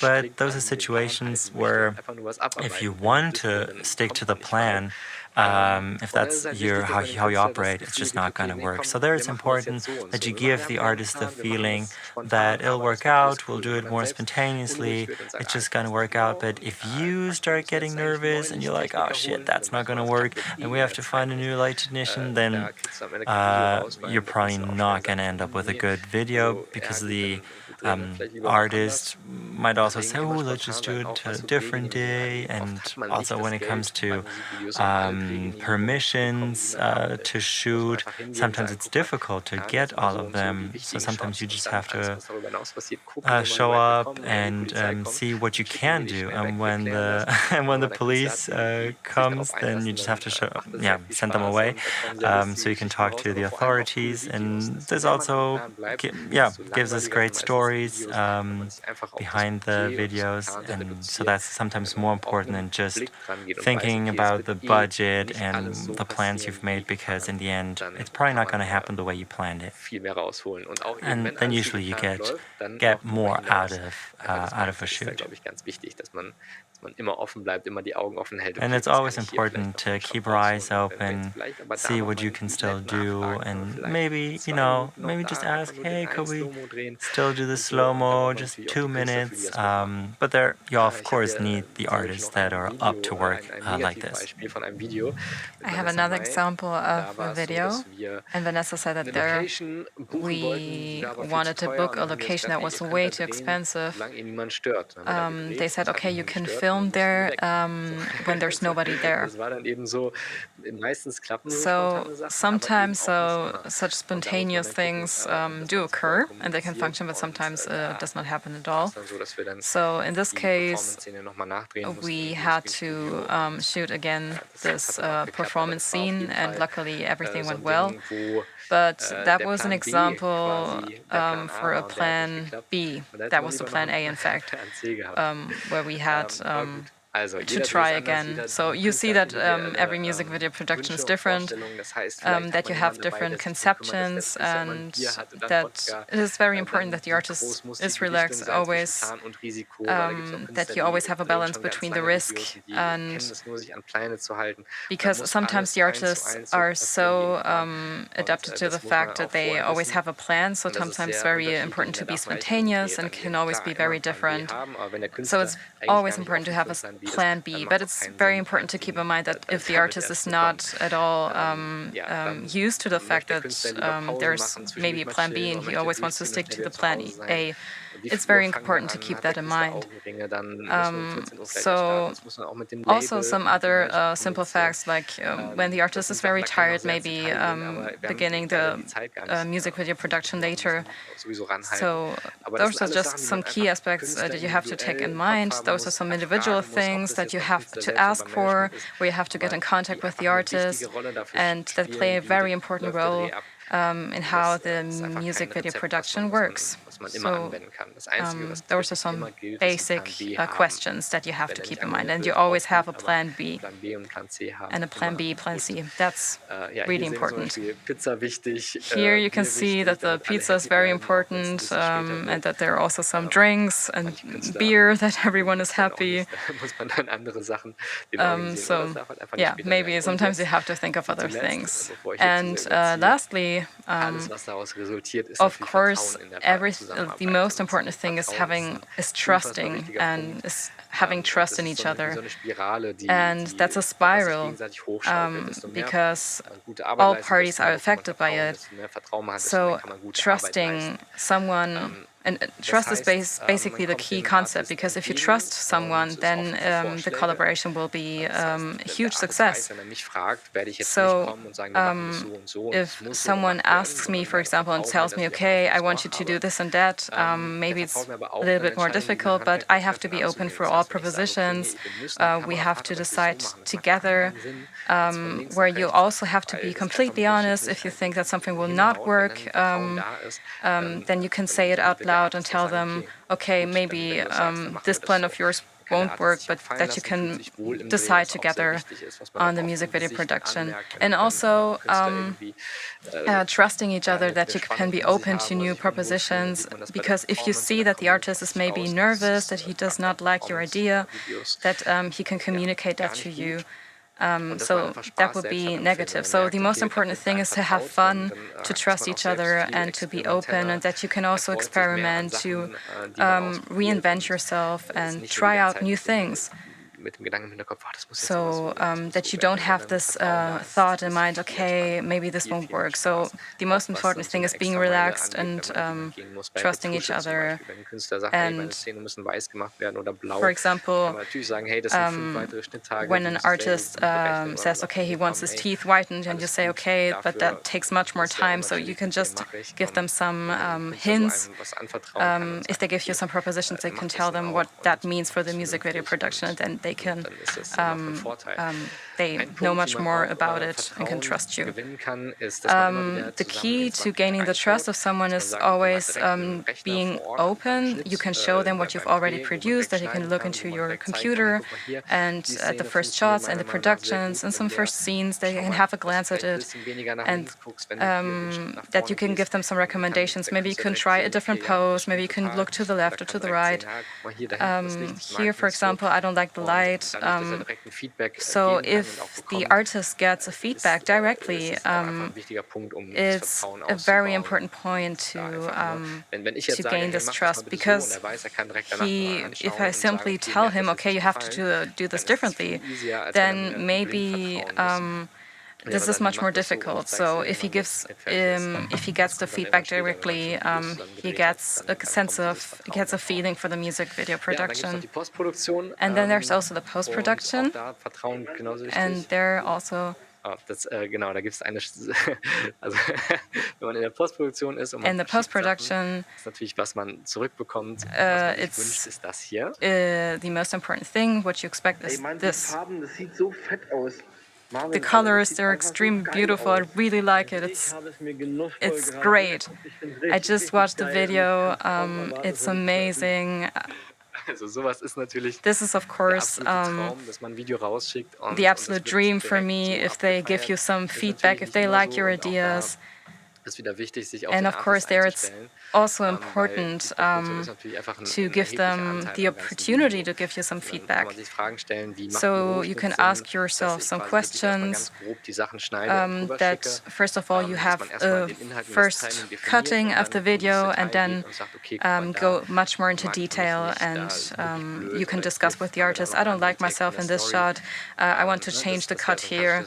So this is a very classical thing, to just simply begin and then go into more detail. And maybe you can also ask the artist, do you want to finish already a part of the song, such as the chorus, for example, so that the artist already has an impression of the video, and give you also some feedback of his opinion about the video. And you can give him already some parts for him to have a first impression. Another important aspect is that you focus on the performance or rather on the story, so there you can also communicate your preferences.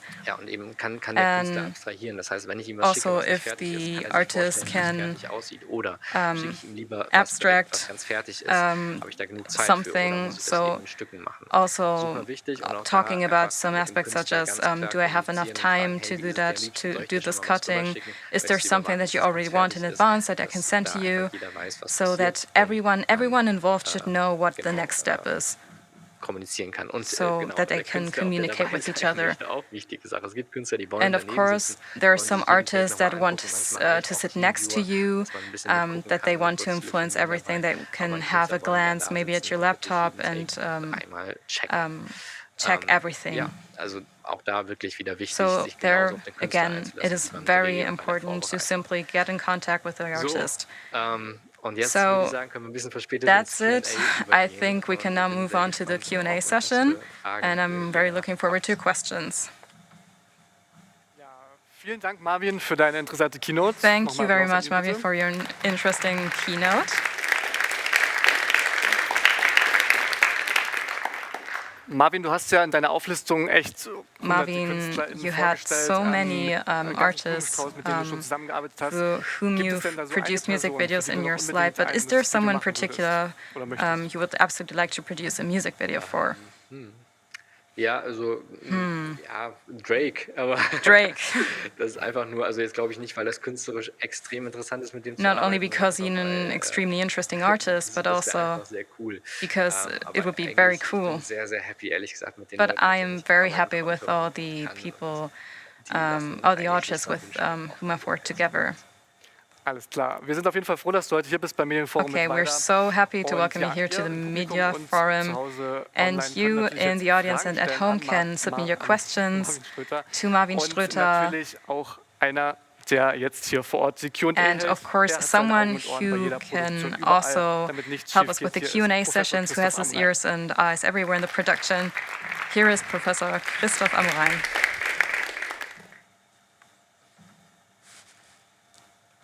Hello, Marvin. Thank you very much for your presentation. Für mich, weil ich natürlich versuche, mit unseren Of course, it's a little bit difficult for me because I try with all the students and creators who also want to become, who also produce music videos themselves. I'd like to give them a structure, to give them a guideline for getting some ideas, and then to calculate all the different aspects. There's a magical triangle. So first of all, you have the artist, then you have the labels who get the rights. How important is it for you to have contact to the artist? Because sometimes those labels or product managers, they, as is designated in the name, they manage the product and also the artist. And sometimes they think that they're protecting the artist. But how is it important? How important is it for you to say, okay, please let me do my work and make the way free for me to come in contact with the artist? Ja, das ist echt sehr wichtig für mich. Yes, this is very important for me.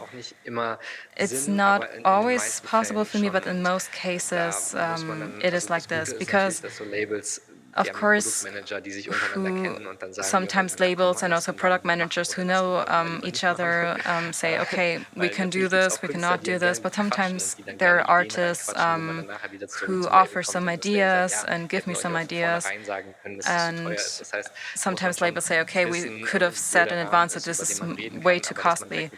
So the best thing for me, the most important thing is to get in contact with the artist, because you can get to know each other at the first shot. So that takes about 2 or 3 hours to really get to know each other, to feel at ease, to talk to each other, so that you know, okay, the other one listens to me, but that I can also show him my respect, so that we have this first trust.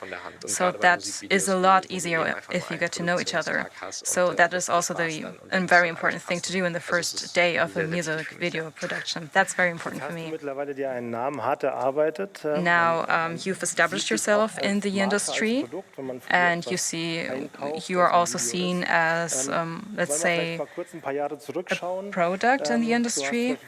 Let's look back.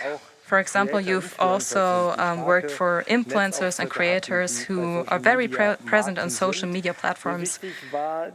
So how important was it for you to have this intermediate step? How important is it to have such an intermediate step? Because some artists, for example, also such as KF, come from the region near you. How important is it to work with them as well? I think that's very important, because you can react with much more lightness, and where you can build this trust and don't have this authority. So sometimes you're not quite sure about how you can proceed. So sometimes maybe you can lose this trust because you don't have this confidence. So sometimes it's the best way to just grow beyond your limits, and where you can also evaluate your work and say, okay, that was a great work, and there are some things to improve. That was the thing, for example, with Kai, with whom I did my first music video on YouTube, where we met each other and where we tried to film something, and then step by step we said, okay, that was something that was quite successful, and there's still room to improve, so that you don't have to be under duress when starting and say, So that you don't have to say, okay, we spend a lot of money, so it has to be perfect. Having this kind of pressure is not a good thing. So this is the best step, to just keep this in mind, to not feel under duress and be much more at ease. Before we hand over to the audience, just one more question concerning commercials versus music productions. Can you also be as relaxed in both, or would you say there's a certain thread for me where, you know, I want to be free, I want to be creative, as opposed to, okay, there's a client with a certain brand that just wants a certain product without surprises? Yes, I must say I always prefer doing music videos. That's why I'm not even venturing too far into the commercial video production. So usually it comes through artists that I get those jobs, and then it usually has something artistic, because I prefer to have my freedoms. I can do things under pressure, but if I want to have really creative ideas and really cool projects, that happens when there's not three people behind me putting pressure on me and telling me what to do. And usually I prefer to do it after time to do it in the best way possible. Also, with those clients, I sometimes think, oh man, we could do this so much better if you weren't that rigid, if we just took 10 more minutes here, and that would already make the video twice as great.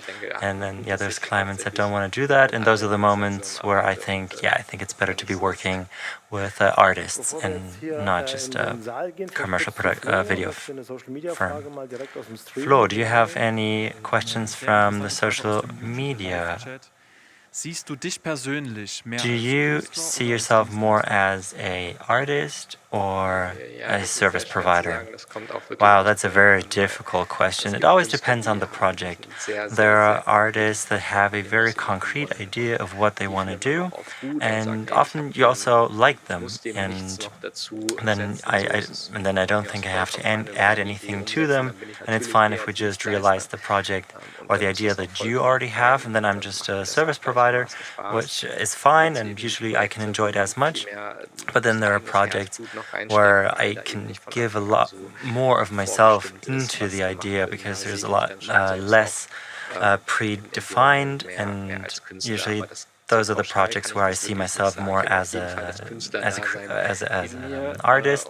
There's definitely an artist inside of me, and therefore I think I know all the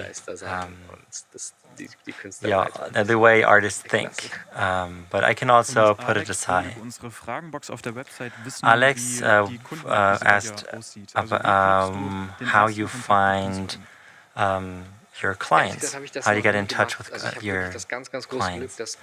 So usually, so far, I never had to do that. Usually, always the jobs found me. They came my way, so I never had to go looking for clients, never had to say, look, this is me, this is what I do.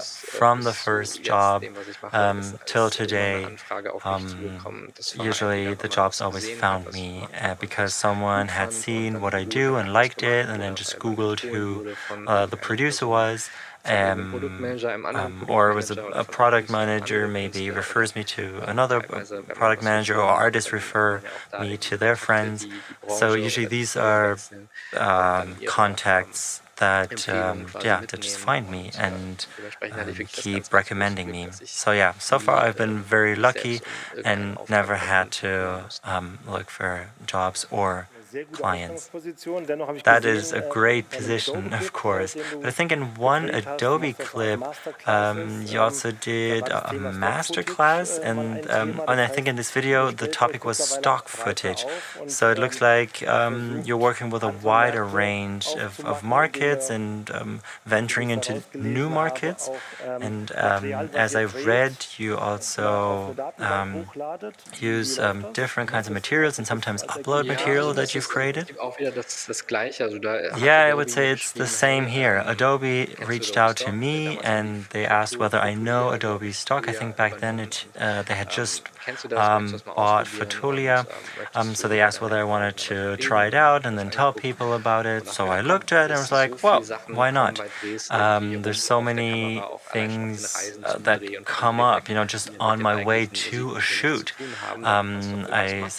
I find things, I record things, and why not upload them and share it with other people? I then had to see that it doesn't make much sense for me time-wise. I just don't have the time to do it. And of course, Adobe paid me to try out their platform, and of course that's cool when you don't have that much to do, and you can make money on the side by selling stock footage. But actually, the whole process of finding the material, uploading, loading it up, and things, I just don't really have the time for that. But even there, the job just came my way, and usually if someone asks me and I like it, I try it out. Is there maybe another question from the audience? Anybody who would like to ask a question? The question I have is, what do you think is the criteria, or what's the success of Weaving? There's so many big artists come to you and want to work with you. What's the reason why people want to work with you? That's a very good question. I think it's because we're such a small team and that we work very closely with the artists. So the artists know that we will adjust everything to their needs. And since we're such a small team, we can produce things just more efficiently and also more cost-effective as opposed to a team of 15 or more. So with us, I guess it's probably just less expensive, and also because shooting with us is just a lot of fun. We laugh a lot, and people look forward to working with us, and it just doesn't feel like work really. So we come together, do something really nice, and enjoy it a lot. So there's just less pressure on it, which is something artists probably don't really feel like spending a lot of time with. So they're just happy to have a nice day, and at the end you also happen to have a nice video, which I guess a lot of aspects come together here. So now if somebody called you to hop on a flight and start working, what do you always have with you? Do you have like a little backpack that's already packed? So I use red for everything, a red Raven and a red Komodo. The Komodo is always handheld, the Raven and a gimbal. With a Ronin 2 right now. So usually I have 18 to 35 Sigma objective as an all-rounder. It has to be quick, and usually that's all.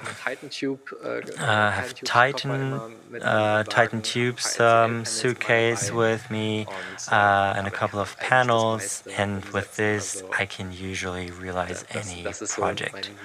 I would say that's my go-to equipment that I always have ready, 2 cameras, 2 reds. That's a year ago. Before that I only had one, but this way it's even faster if you have both of them, one gimbal, one handheld. So for the summer semester of 2022, I think I want to call you again to see if we can have you here in person. Thank you very much for your time, and the invitation holds.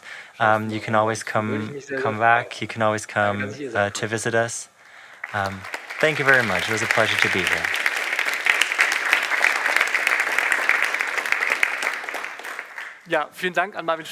Thank you very much, Marvin Ströter and Professor Amrein, for this Q&A. We'll just take a quick break. We'll be back at 2:30 for the next panel, Get on Stage. If you still have questions for Marvin Ströter, you can always post them on Medienforum Mittweida.de. Thank you.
Ja, herzlich willkommen zurück und Come back. starten jetzt in And we're going to start our next panel now. Get on stage.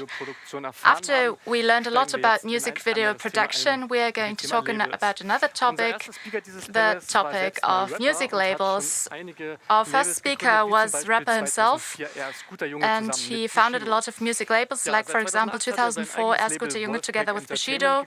Since 2008, he works for his own label, Wolfpack Entertainment, and in his 20 years of professional life, he has made a lot of experiences, and he's going to tell us about them. He is live from Berlin. Welcome, Danny Buckelmann.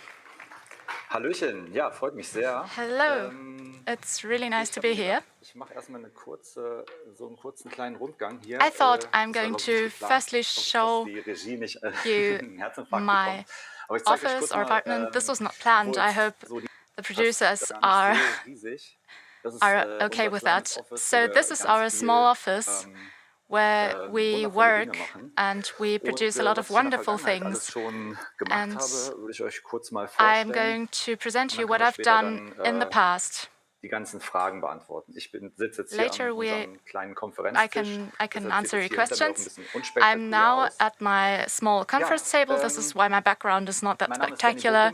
My name is Danny Buckelmann. I was a rapper myself called Debo, and I started 1995 to make professional music, and I was also a trainer, and then I had to decide, do I make music or do I do sports?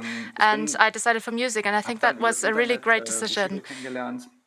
I got to know Bushido over the internet, and we both moved to Hanover, where we tried to found our first label, I Love Money Records, and we started a sales platform, distributions, back then and now Distri, with people from Brussels, and this were the first steps in our business. Bushido was signed by Agro Berlin afterwards, and I went to study. I studied at the SIA, sound engineering. And in 2004, when Bushido changed from Agro Berlin to Universal, he asked me if I wanted to move to Berlin and if I wanted to realize our dream of our own label. And I did that. I decided to do it. Within 14 days, I left my life. I ran off to Berlin, and because I saw that was a really great opportunity there.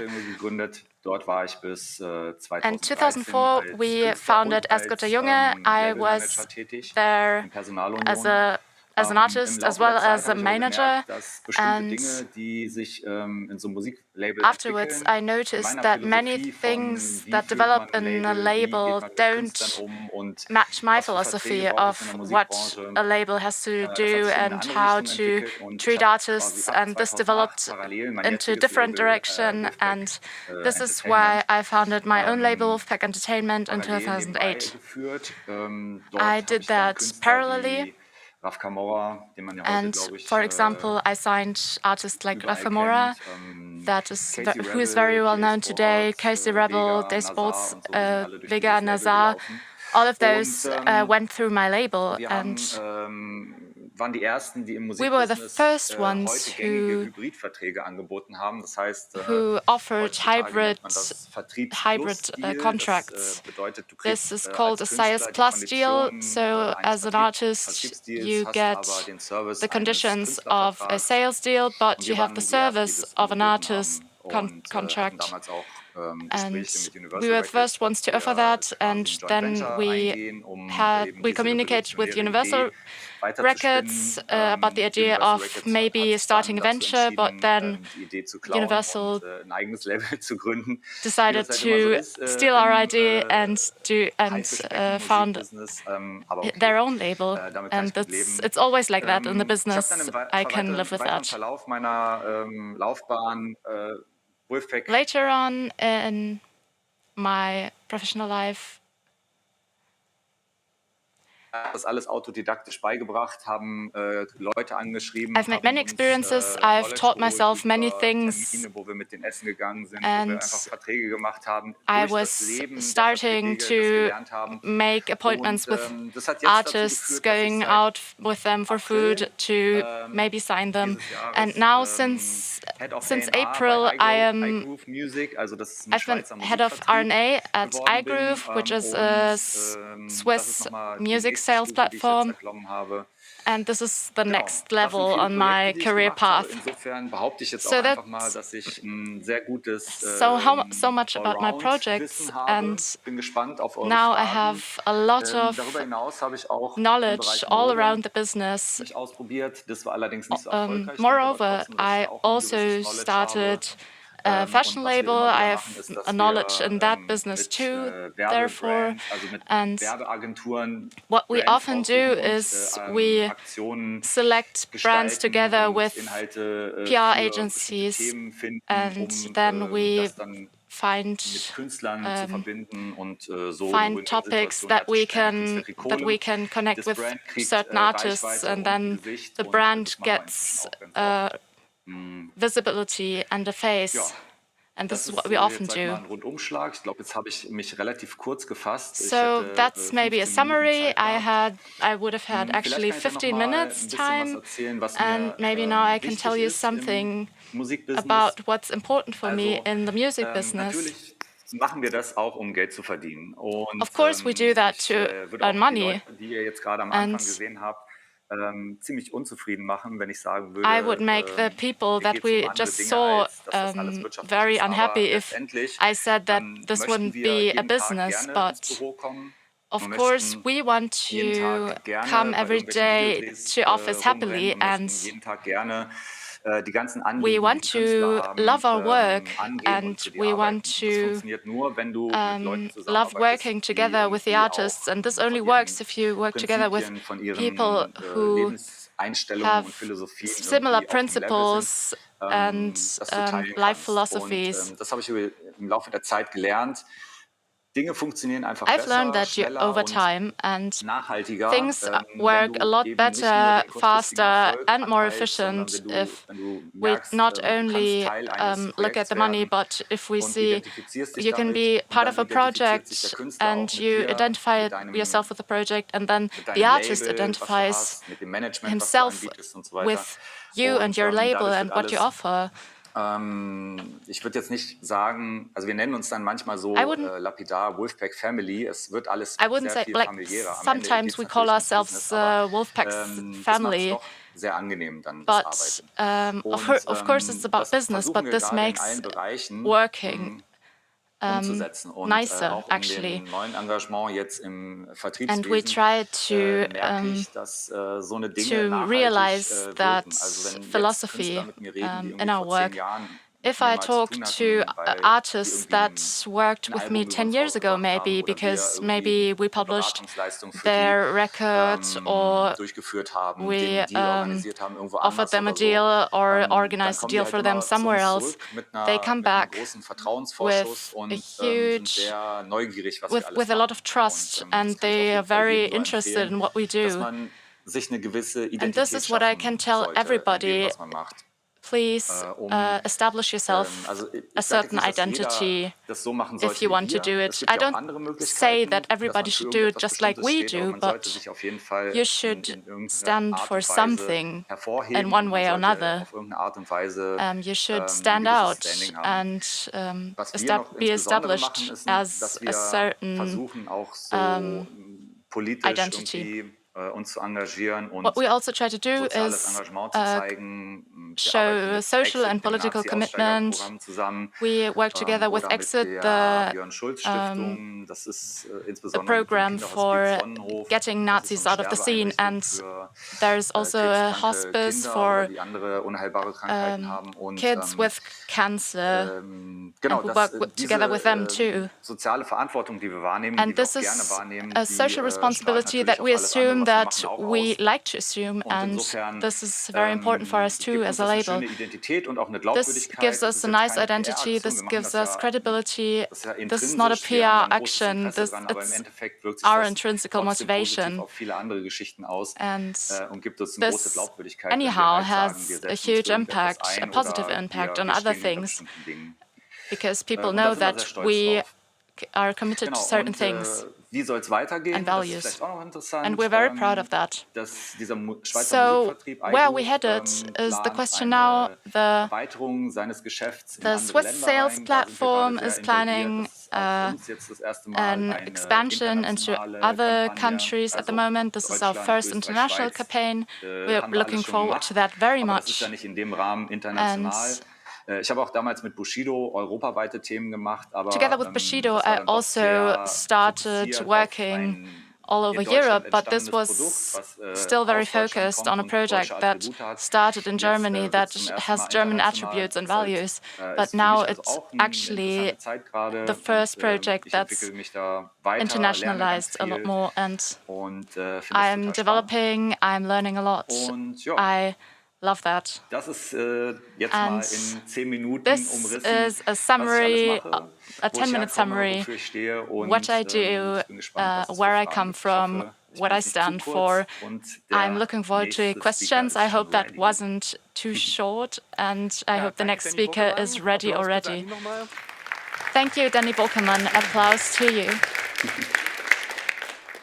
Danny, eine Frage habe ich an dich. Du hast ja Danny, I have one question to you. You've already worked together with many artists. Is there one moment that you look back to that you really loved and you say, I really enjoyed that? There are many, many moments that I enjoyed and that I love looking back to. There is one moment that kind of opened my eyes. Bushido won the European Music Award as the best German artist. We went to Copenhagen together and we were very excited. And we thought, oh wow, that's huge, we're in this show. And we're now going to receive this prize, and we were already asking ourselves and wondering, because we were supposed to come to this hall one day before, and then we were sent from one place to another, and then afterwards Bushido got makeup, and we also got some, and then we should sit down, and there was a mini tribune with, like for example, 3 rows of people, and in each direction 8 people, and people told them, and there were other people telling the audience, please applaud, please stand up now, and everything was very, very quick, and this was used to be cut into the show, just like he would have been live in the show, but we weren't welcome in the actual show. We had to sit in the back somewhere, and there was no domestic giving over the prize or handing over the prize. It was very, very funny how we as naive locals stood on the stage, and it showed us that a lot of things in this show business is only about the show. Thank you very much. We're going to get back to you later. We're now going to talk about the label work of booking. In the booking, booking is about signing artists and establishing them, and Michael Sand is one of the people who's into that work. He's an expert. He has been working in live booking for 15 years now. He worked for Kantrakai, Seed and Clouseau, and at the moment he works as senior booking manager at the concert agency, All Artists Agency. He is going to talk about the development of the music market and how COVID has a negative impact on that. Thank you very much. Michael Sand, welcome. Hello. Thank you very much for inviting me. I'm glad to be here. My name is Michael Sand. I work at the All Artists Agency. I have to correct you. I worked for artists like Materia, Contra K, for artists like Juju, Nura, Sixten, and others, but Clouseau and Seed are not with our agency. I've been working in the business for 15 years now, and I had the classical career path. I wanted to study, I started studying, then I got offered an internship at 4 Artists back then. I started the internship, I really loved it there, and well, I then started training for event manager, and it was very funny because in school there were only teachers that didn't know the business, and then from this training on I started as a junior booker and then I became a senior booker. It was a really nice time, and now there is a pandemic. There has been a pandemic for 2 years now that kind of turned everything upside down.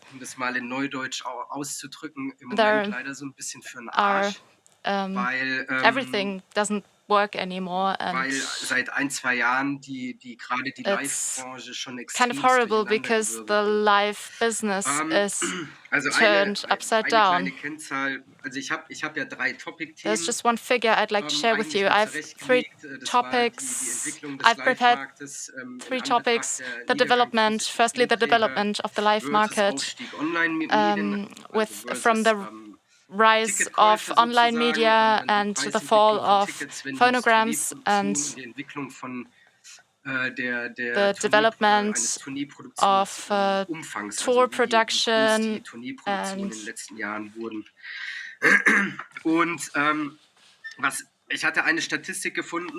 I found a statistics at the German Information Center, and it said that since 2012 or 2014, and I think that was the time where Spotify had a breakthrough in Germany, the ticket sales went up, especially for younger people from 13 to 30 years. And the very important question is why. I can only answer that from my own experience, and I think that the fans that went and bought a CD back then, before Spotify, those who ran to Mediamarkt and searched the CDs until they found their favorite band, and then they listened to the CD 1,000 times until the parents came and threw the CD out because they couldn't hear it anymore. This doesn't work anymore since the streaming market has established itself, and CD sales went down a lot since then, but the fans still want to support the artists. So what do? They go to concerts.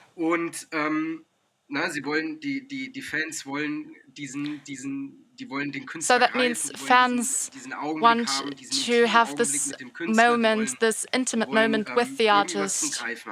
They want to see them live, they want to see them in person. And as far as I know, the merchandise sales, especially merch on tours, are also on the rise, massively on the rise. And the records that are sold at tours are also sold a lot better now. So if people see, if people really like an artist, they want to see something from him. They want to have something from their favorite artists in their hands. Another topic that developed itself, because I'm an old man now, I'm almost 40. When I was young, we we went to festivals and we dressed very eccentrically, very crazy. And nowadays, going to a festival is very en vogue, it's very chic. If you haven't gone to a festival in 11th or 12th grade in school, you're almost out, and people look at you in a weird way because it's weird that you haven't been to a festival yet. Der durchschnittliche Jugendliche zwischen 0,7 und 1 Earlier, Festival pro Jahr besucht, also das quasi dann runtergerechnet. Und das hatte sich dann vor der Pandemie auf bis young zu 2 people went to about 0.7 to 1 festivals per year, and now that number has almost doubled. Bei jungen Leuten, man muss überlegen, ne, wenn der zum you have to think about, for young people, this is very much, because if you go to a Highfield festival, for example, Highfield Festival, you pay 150 to 200 euros for a ticket, and you need a lot of beer, and it is a very costly experience. It costs about 300 to 400 euros for a weekend, which is a lot for young people. Jetzt ist die Pandemie. Now the pandemic has crashed everything. There was a backlash, and this backlash was caused by the pandemic. But also through this online development, there are a lot more artists that want to go to the live market. Before the streaming business, bands went on tour maybe every 3 to 4 years, and back then it was a tour supporting a record. So the tour was a marketing tool for the CD sales.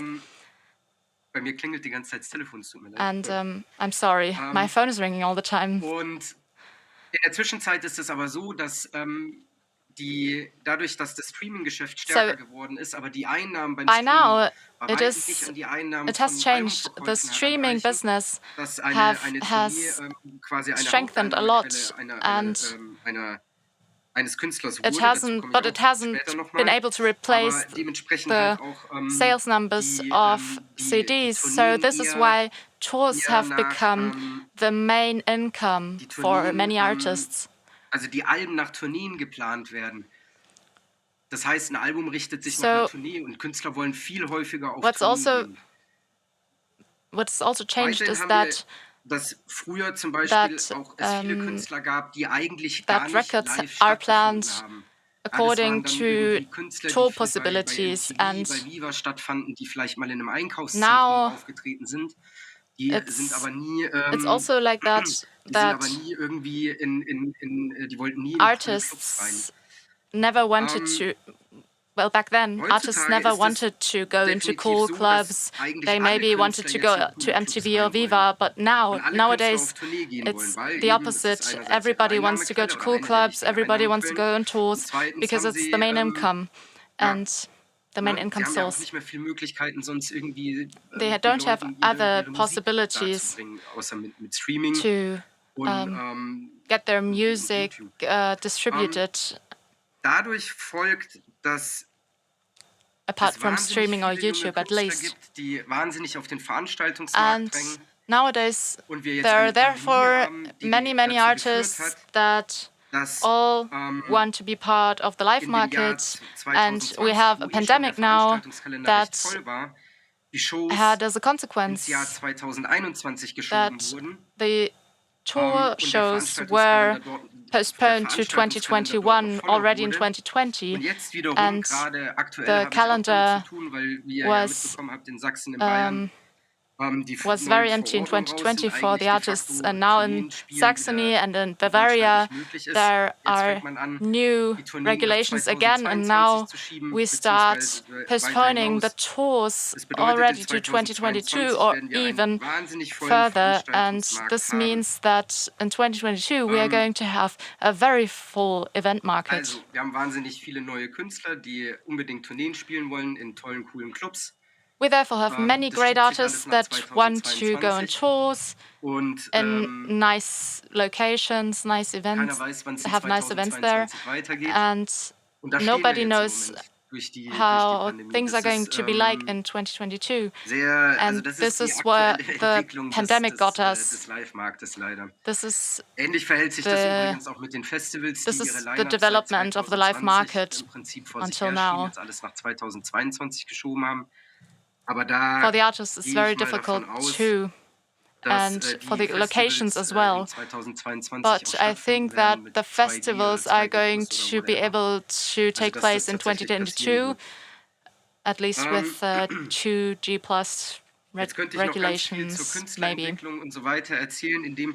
So either tested or vaccinated. Man im Moment überhaupt nicht abschätzen kann, wann es vernünftig weitergeht, einen Künstler zu entwickeln, einen Künstler aufzubauen, den aus kleinen Venues in große Venues zu bringen. Now I'd like to talk about how to establish an artist and in die Parade fährt. But the pandemic is really destroying everything for us. Das ist auch interessant bei der Preisentwicklung. Ich habe es gerade vorhin schon angesprochen, dass it's very interesting when we look at how the prices are developing. I already said before that artists have to earn money from selling tour tickets. For artists, the live business has become their main income source, and this means that they want to earn money and therefore have to ask for higher ticket prices. Fand ich das interessant, konnte das die letzten Jahre beobachten. And I thought that was very interesting. I was able to observe that a few years ago and for the past few years. And I had the possibility to be able to manage artists from their first steps until they got really big. I remember Materia not being famous at all, but now he's on huge tours. And back then we took 10 to 12 euros for small artists, and now it's already 18 to 25 euros. Even the newcomers have to take that because they have to make a living. And back in the earlier days, we had to only get back the production costs of tours, and now it's really the artists making a living of that. Before the pandemic, we also saw prices rising a bit, but it was marginally. And now, during the pandemic, the prices had a huge rise, and many venues also had to ask higher prices because energy prices went up too. But also the personnel costs exploded because there is a lack of experts at the moment. If you look at a concert back in the day, in a huge venue, you had experts there, 8 experts there, and you paid them 8 hours, 20 euros, and that's already a lot, but and securities are even paid more than that. A friend of mine told me an example of today's situation. He had to organize securities and also professionals from all over Germany, because in Munich there are none. And that's how prices went up, because he had to pay transport costs. And now it's more students that started doing that, because those who were working in this business before, they are not coming back because they found other jobs, because during the pandemic they lost their jobs. And this is why prices also went up.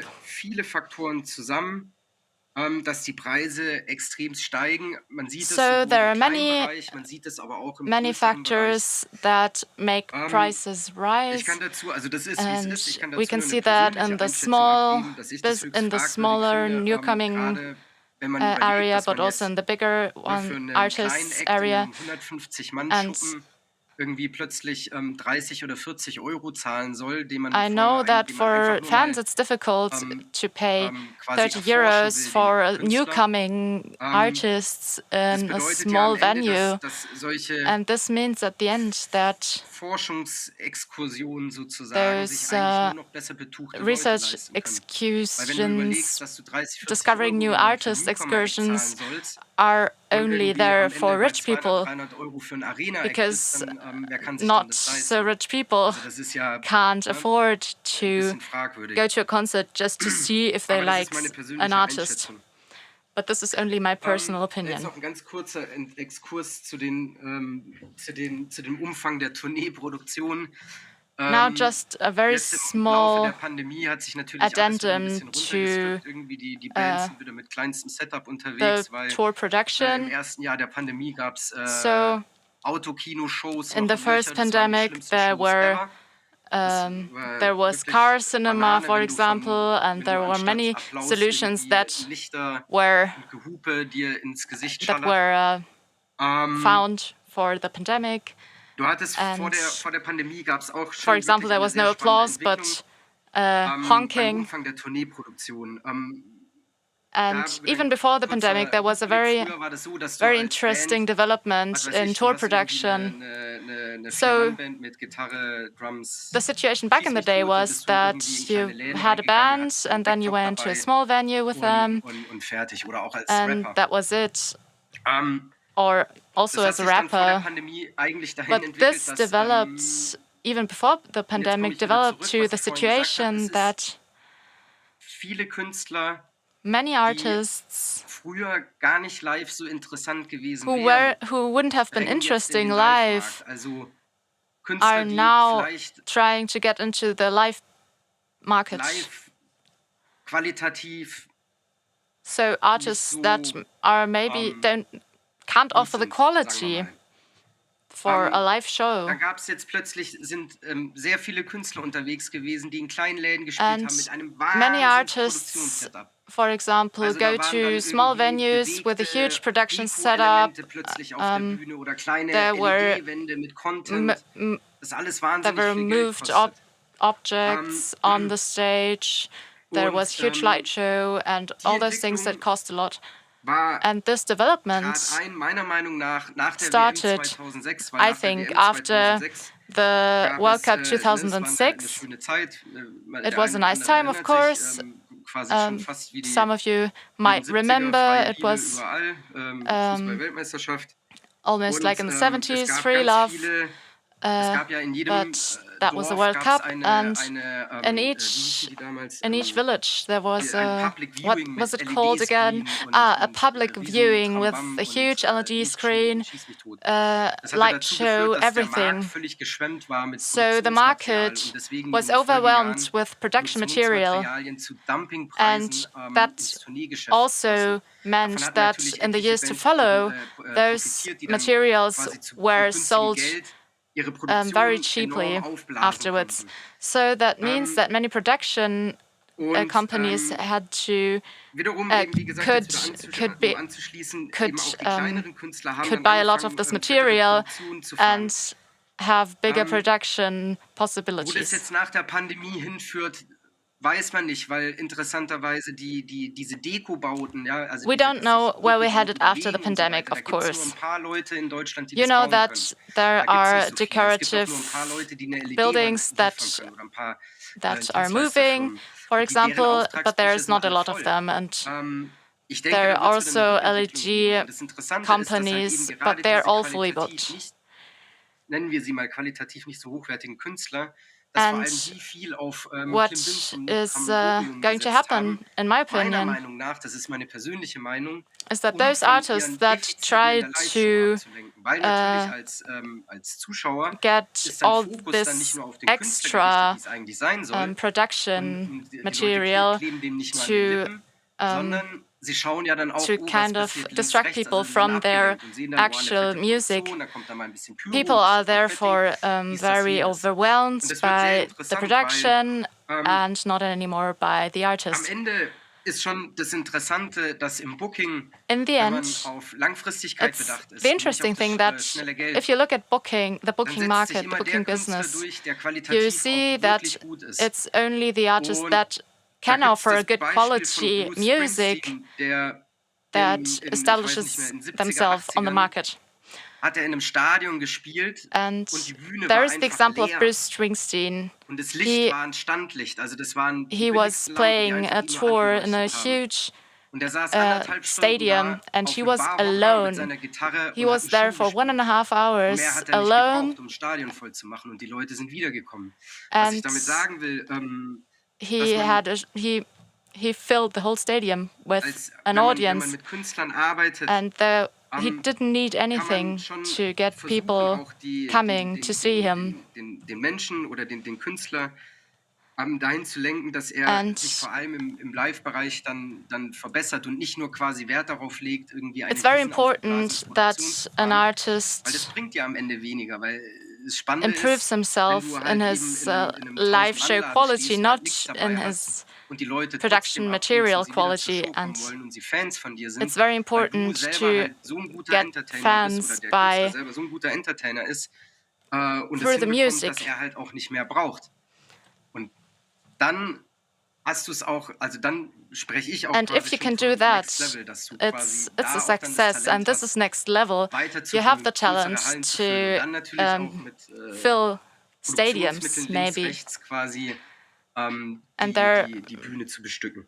you can add production material, Ich but glaube, ich bin über meine 15 Minuten drüber, wa? it's not really necessary. I think I've exceeded my 15 Ja, minutes. das ist es. Das war jetzt mal so ein kurzer So, Rundumschlag anhand this was von den my Punkten, die ich mir summary. eigentlich vorgenommen habe, euch ein bisschen zu erzählen. Ich hoffe, es war jetzt nicht These alles zu were wild durcheinander. the topics that I wanted wie to gesagt, talk ich bin about. im I Moment hope ja auch it selber noch wasn't selber too im Tagesgeschäft tätig, habe im Moment eine Tour am too Laufen. confusing. Marian, der war auch in Sachsen I jetzt in at the Leipzig moment und in Dresden I'm on am tour Wochenende. Der hatte with dort Mayan. quasi mitunter die He letzten was also machbaren in Shows in Leipzig and Sachsen Dresden durchgeführt. recently. Und durch den Verordnungswirrwarr in Deutschland, der jetzt gerade And wieder with aufkommt, this brechen jetzt hier nach und with nach this die Shows weg und bei uns ist regulation ein totales chaos in Chaos, weil Germany, we gucken don't müssen, really ob know wir what diese we can Shows do now, and verschieben we have oder to see absagen what und we do with das our hin tour, und with her our planned und shows. Do we have to es ist der postpone them? Do Wahnsinn we have einfach to im Moment im Live-Geschäft. Aber macht maybe do Spaß, also something wenn else? ihr euch fürs Live-Geschäft interessiert, It auf jeden is Fall at the dranbleiben. moment it's chaos, but Aber if bis you dahin are erstmal interested in the life gesund bleiben. business, stick with it. It's a really nice business. But first of all, please stay healthy. Ja, vielen Dank, Michael Sand, für die tolle Keynote. Thank you very much, Michael Sand, for this very interesting keynote. You already talked about this, so given, in view of the current situation of Corona, would you still recommend the profession of a booker and to start this profession right now? Es ist ja jetzt im Moment der beste Augenblick, weil I would say that right now is the Stellen zu perfect besetzen gibt, moment to start this profession because there are so many open spots. Ich glaube, die Firmen, I think that the companies are searching for bookers, wie ich das mitbekomme, suchen and die Firmen as im Marketingbereich. in my view, the agencies are looking in the marketing industry because they need this working staff. Es ist halt jetzt mal I would völlig say wertebefreit, I ob man das don't gut mean findet to oder nicht. judge this, whether you like it or not, or because this is right now being discussed in Germany, because if there is no, if you're not forced to be vaccinated in the moment, I would say that maybe in fall we have the same situation as we have right now, that the live industry will always be placed in the warm months of the year in the next 2 or 3 years. And that maybe they will take place till October, and then between October and the end of March, there will be many events. That can also be very interesting, because then you're free in this time. If you're forced to vaccinate yourself, I would say that things will maybe get back to normal next year. So that maybe next fall, 2022, we will have the possibility of having tours, for example. But as I already said, right now, this is the current situation. Nobody expects that we have enough people vaccinated in Germany that we should have, or we have other possibilities such as ja, ich denke, ich kann auf jeden Fall für uns alle sprechen, dass wir uns alle wieder Tourneen wünschen. I think you're absolutely right, because we all want to get back to normal. We will now begin the Q&A session, and this Q&A session will be supervised by the professor for the University Radio, Professor Michael Höse. Ja.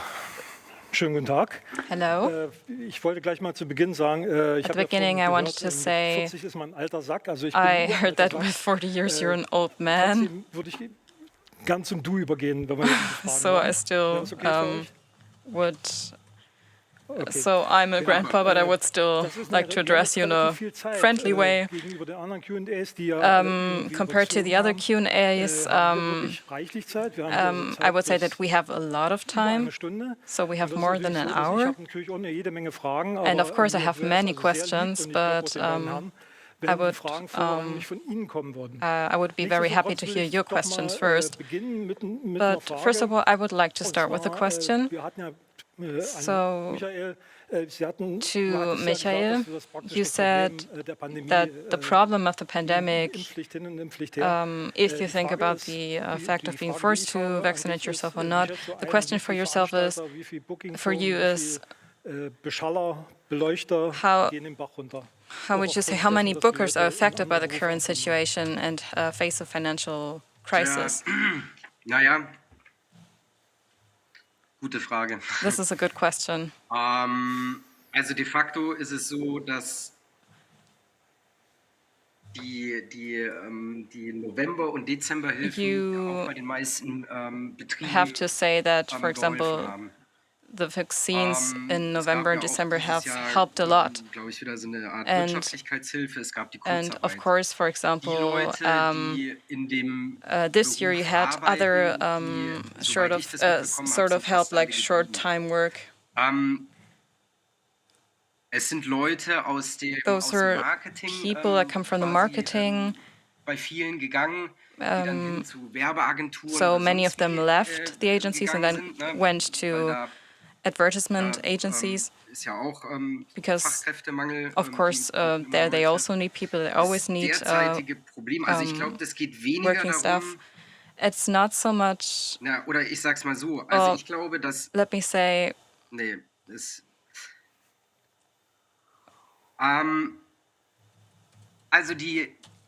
let me restart.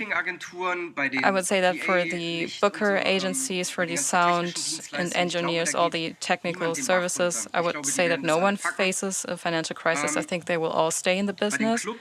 But when it comes to the clubs, I would say that they're all able to manage the situation. But what in fact is very interesting in this situation is that because of the regulation, because of the pandemic, the local health authorities have the upper hand.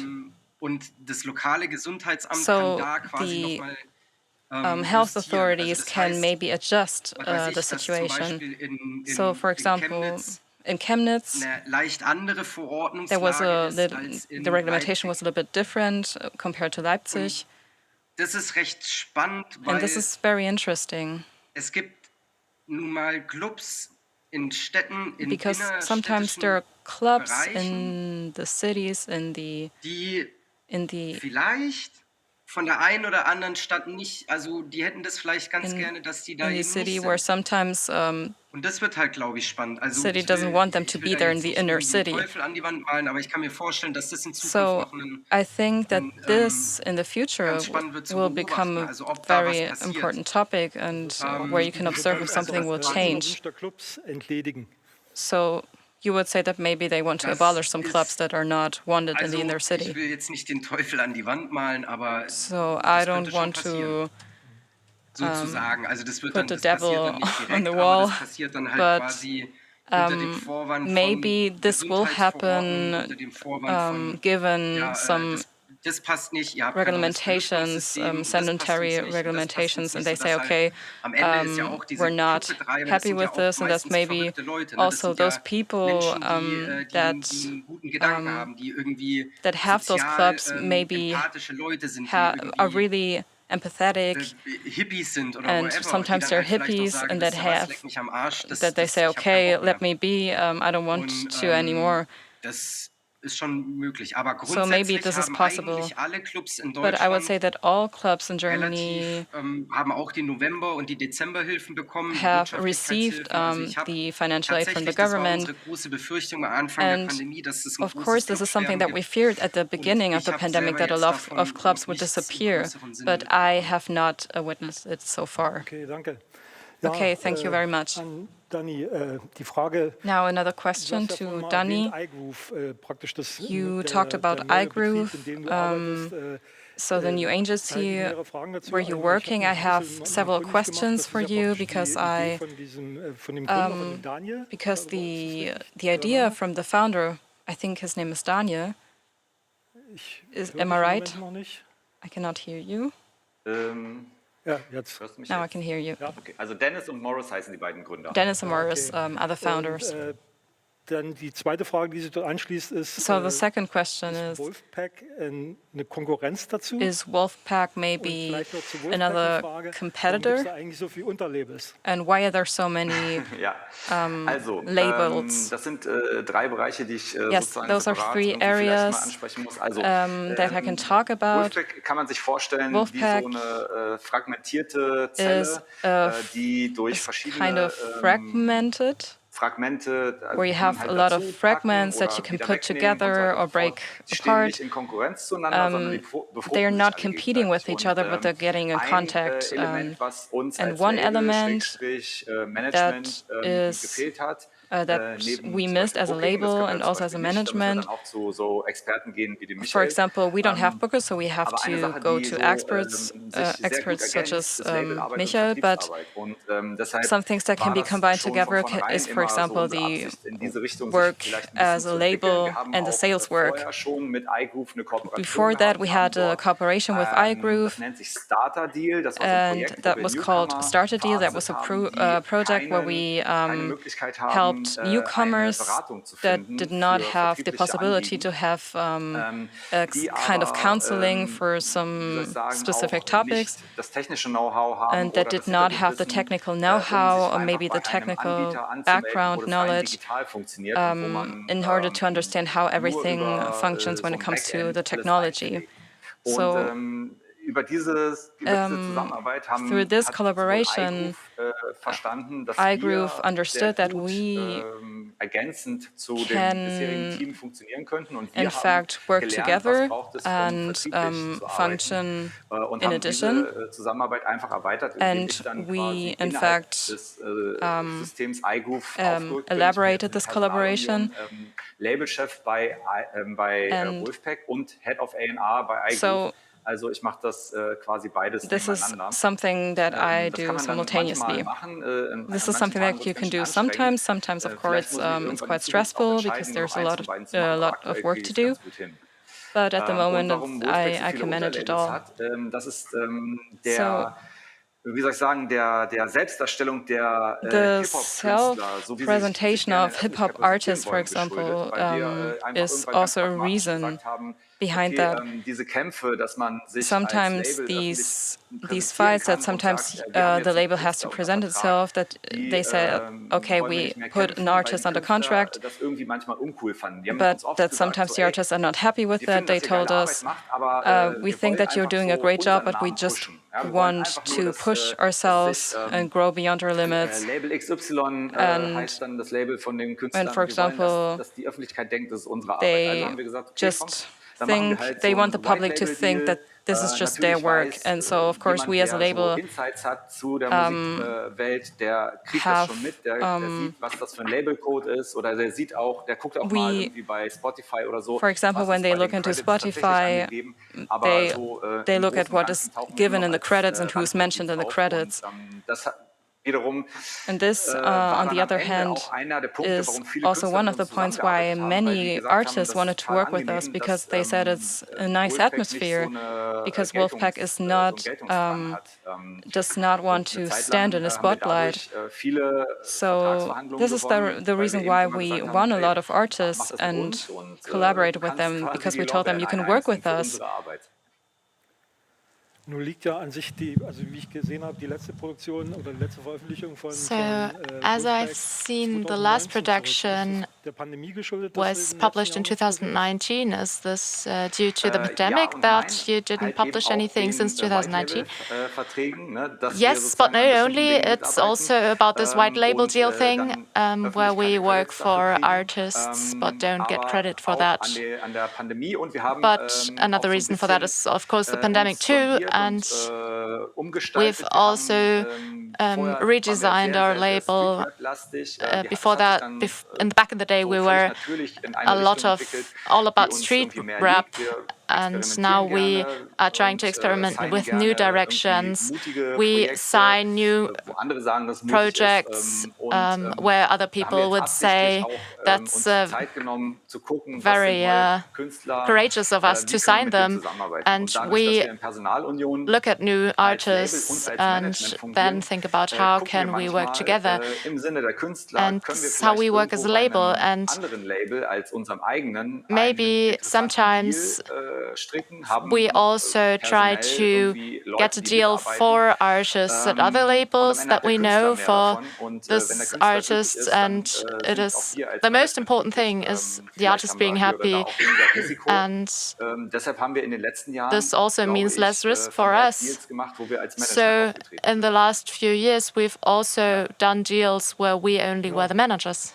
Bevor ich mich jetzt festbeiße, before I get all the time, are there also questions from the audience?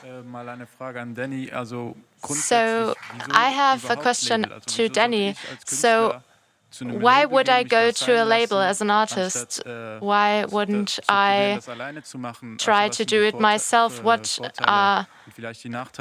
What are the pros and cons of labels? And if I am on my own, can't I earn more money for myself that I don't have to give to the label? Of course you get more money, but this is just like saying, why would I go to a restaurant? I can cook myself and I have the same meal, but probably it won't taste the same.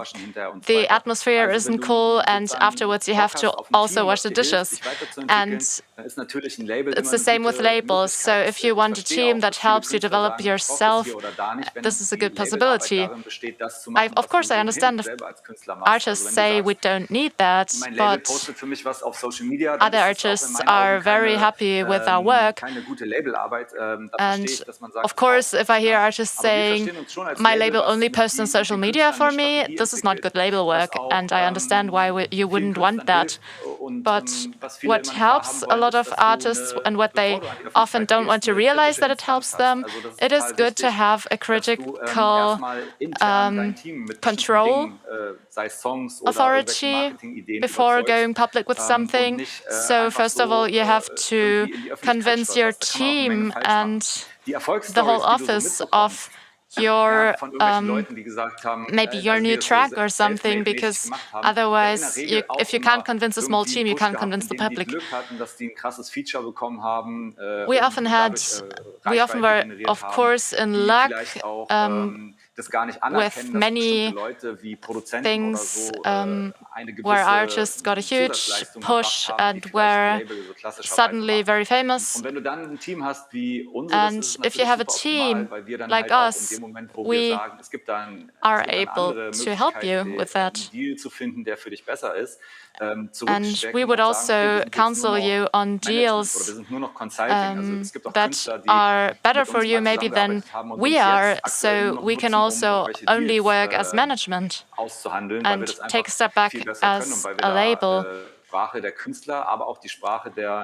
Because we speak the artist's language, but also the record label's languages, and it is a lot easier if you want to change that, change from label to label. You have a lot less of legal costs and other costs, but it has to be a good label. Ja, hallo erstmal in die Runde. Ich habe auch mal eine Frage an Danny. Hello to everybody. I have also a question for Danny.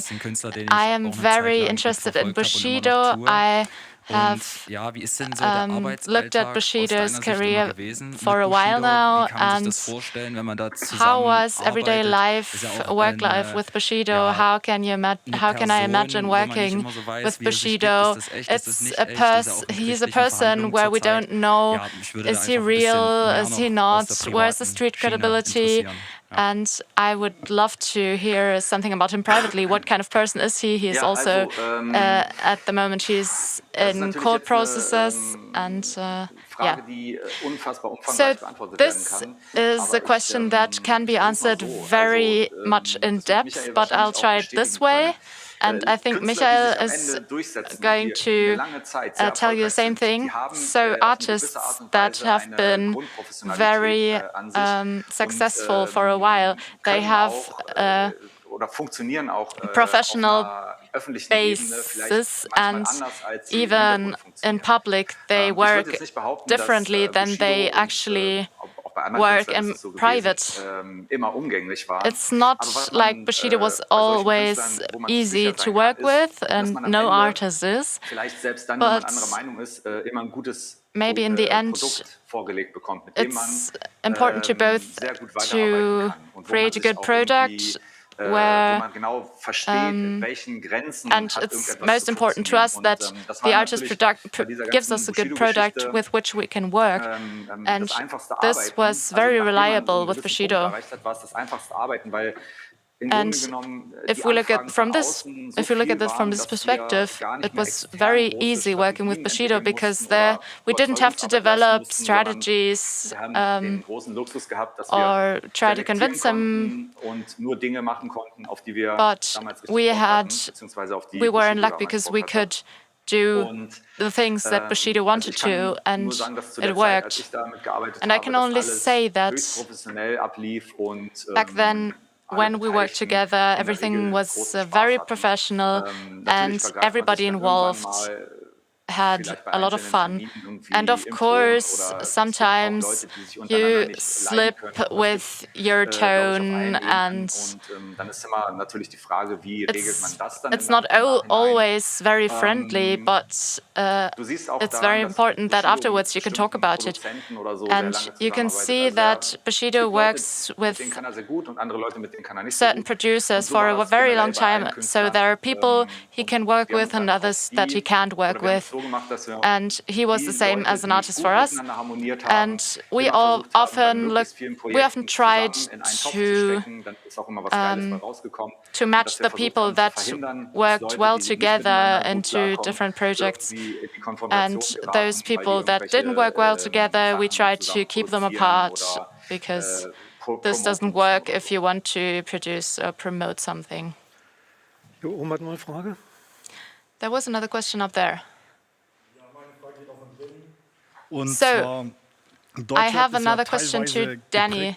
So, German rap is often coined by rocker clubs. This is maybe a controversial question, but I would be interested in your opinion as a label manager. Did you have certain impact, positive or negative, from this side?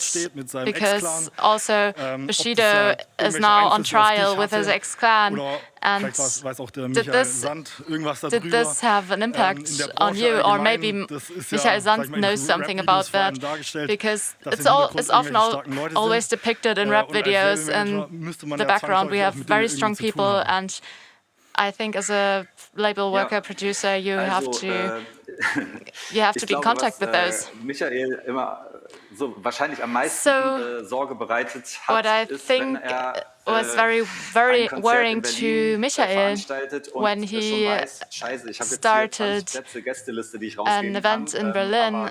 He knew I only have 20 guest list spots, because I will be confronted with the fact that 150 people wanted to get those spots.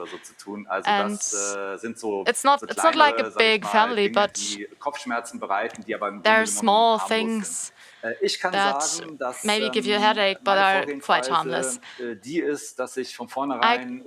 can say that I am very honest, open and transparent with problems, and if I know that I can't deal with something, I don't get involved with it. And this rule has saved me quite a few times. Of course, there are not always auch mal anders gehandelt wurde. Das ist aber tatsächlich, of course, it's not always the same for everybody, but in my life, this would have been the exception. Ich wurde nie unter Druck gesetzt. Ich kann sogar sagen, dass hier oder da was never put under pressure. Ich habe das persönlich nicht ausgenutzt. Ich kenne aber Künstler, die I know that some artists Dinge nicht klären konnten, und dann gab es halt irgendwie so eine Art Schiedsgericht oder so, deal und dann ist zumindest mal ein Problem with certain problems, even in a legal way. So there were deciding processes that were set up to solve problems. I, of course, have to say that that I don't like if power structures influence your work, but often it's the same for the state that gets involved. For example, some authority that puts pressure on other civilians or people. So it's no difference to me, no matter, maybe it's physical power or structural power that is abused. I hate it both ways. Auf Management-Seite ist, ich arbeite so gut wie nicht mit Künstlern, die So as a manager, I can say that I don't work with artists that are involved in any kind of those things. So maybe you remember this series, 4 Blocks. It was very popular in Germany. And in this series, you could see, at least in the hip-hop area, you notice that there are certain or some people, families, whatever, felt very strong, felt very powerful. Die Kids wollten alle Gangster und The kids all wanted to be gangsters and gangster rappers, realen Gangster haben sich and the real gangsters sehr mächtig gefühlt.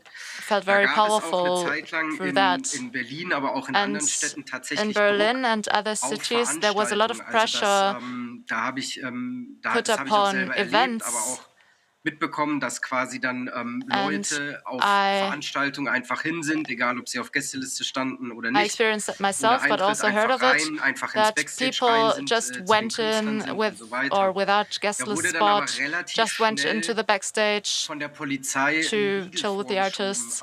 But the police put a halt to that very quickly, because German police has special units that were very quickly sensibilized for that. And they talked with the gangs and told them it's not going to work if you harass people, if you harass the artists. So things are going to happen that you don't want to happen. And then they took a step back again. But now in the past 2 years, nothing has happened, so I can't really say what it's like now. But in the concert business, there was, of course, a short push back then, but that Ja, vielleicht kann ich noch kurz ergänzen, weil ich glaube, mich so ein bisschen lapidar geäußert habe. Also ich befürworte das total. I can also maybe add something to that, because I maybe didn't really take a strong enough stand. I also nur weil sie irgendwie very much for die könnten da jetzt irgendwie ihr Privatbusiness oder so durchführen. I'm very much against people trying to ich hatte die Frage nur so verstanden, dass ich mal put their business in the artist's way, and I'm very much for the police putting a halt to that. I have not experienced that, and it is out of question that this is a definite no-go, and I have to underline that. And it's playing with fire, no matter how it's romanticized in TV series or social media posts. And you see this and you think, this has good sides, but there are positive sides to that, but actually there aren't. Die guten Momente sind dann the good moments are maybe for one person from one perspective temporarily, but on a big scale, this only produces disadvantages. And we can be happy that in Germany we have been able to professionalize the music business so that everybody can establish themselves with a good idea and a good production. I don't really know about that, but people say that in Southeast Europe this doesn't work. So there are a few people who have the whole business in hand, but we can be very happy that it's not like this here. So I just was told that our time is almost over, so I'm going to ask one last question. In the time of 18th in the newspaper Die Zeit from the 18th of November 2021, Christian Lindner, please admit that that you're a rap fan. So there are sites of that from Oleg Sesh, move your ass, do something. And these rap lines are very well comparable to the FDP party program. So the FDP is the liberal party in Germany, and those rap lines are very well comparable. Now, it's very important in rap and for the FDP to be fit for future. And the author of this article tries to make a connection, establish a connection between hip hop and the FDP. He says it's all about empowerment of marginalized groups, and maybe FDP and Christian Lindner are doing it the same way. What do you say Absolut zustimmen. about Der that? Hip-Hop-Gedanke ist ja der Well, I DIY-Gedanke, absolutely also do agree it with it. yourself. So Und the idea die of hip-hop FDP is ist die DIY, do it freiheitliche yourself, liberale and the Partei FDP Deutschlands. is the Liberal Party of Also ich meine, da Germany. liegt es ja zusammen. Die eine Partei, die will So irgendwie möglichst this goes together. One party wants a very free market, and the music genre wants a free development of der eigenen Marke, dass man their brand mark. sich möglichst frei selbst verwirklicht. Also irgendwo ist es schon, kann man da establishing schon their tatsächlich identity. So maybe Verbindung yes, herstellen, you meiner Meinung nach. can Und da der Christian maybe Lindner im Wahlkampf make a als connection jung between und that fesch and aufgetreten ist, also so why since not? Christian Lindner presented himself as young and bestimmt nicht für alle Rapper, also wenn man fresh vorstellt, Antilopengang in oder die Rapperin sind ja die Grünen dann. dass die mit der FDP during elections that maybe works.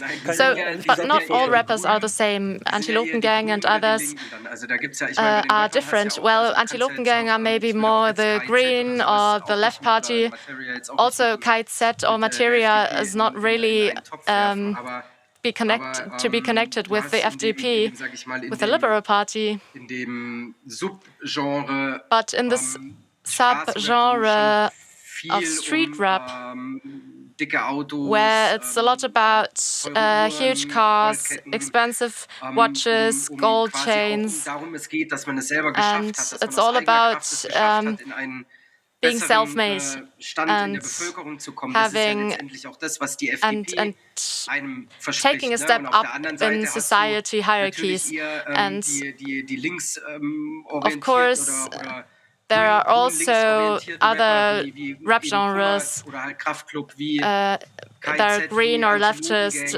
KIZ, Antilopengang, Kraftklub, and others, or maybe Orsons, Materia, Casper, all of them. Also ich bezweifle zum Beispiel, dass bei einer Fridays for I Future highly doubt, for example, that Capital Bra oder you would hear Capital Bra or Oleg Sesh at a Fridays for Future. Aber bei einem You FDP-Parteitag maybe would listen to Antilopengang or KIZ, but at the FDP Parteitag, so at the party meeting of the Liberal Party, you would probably hear them, Capital Bra. Ja, du, ich stimme da Michael im Großen und Ganzen zu. Danny, what do you say about that? Ich finde das nur nicht So so schön, I'd agree with Michael. I'm not a fan of putting those rappers into idealizing them, and I actually don't like political programs or politicians being idolized as well. And there's one disadvantage of what the FDP does in a political way. They want to protect the people who already have the power and the money. They have to, they want to abolish the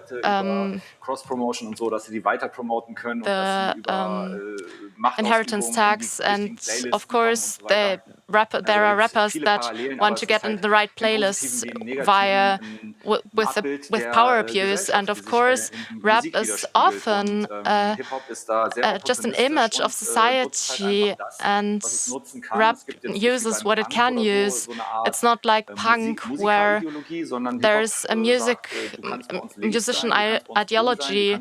Rap says you can be leftist, you can be a Green Party fan, you can be capitalist, and even as someone who is a capitalist, you're also going to be adored by your fans. And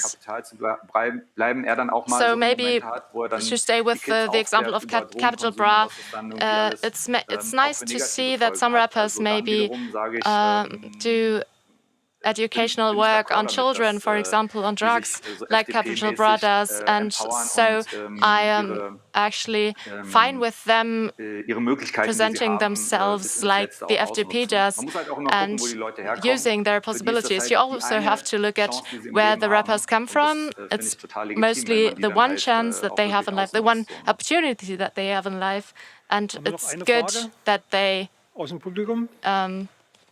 make use of it. Is there one question from the audience? So I have one question for Michael Sand. Let's get back to the topic of the impact of the pandemic. There was the fear that the pandemic would have a huge impact on the small artist base. The fear was that the small artists would have to take on every contract just to be able to survive, and that event locations and managers and so on may exploit that fear. What's your experience with that? Was this a real thing, or are you only working with artists that are that much established that this is no problem? Well, so in the end, in the booking area, you have the principle that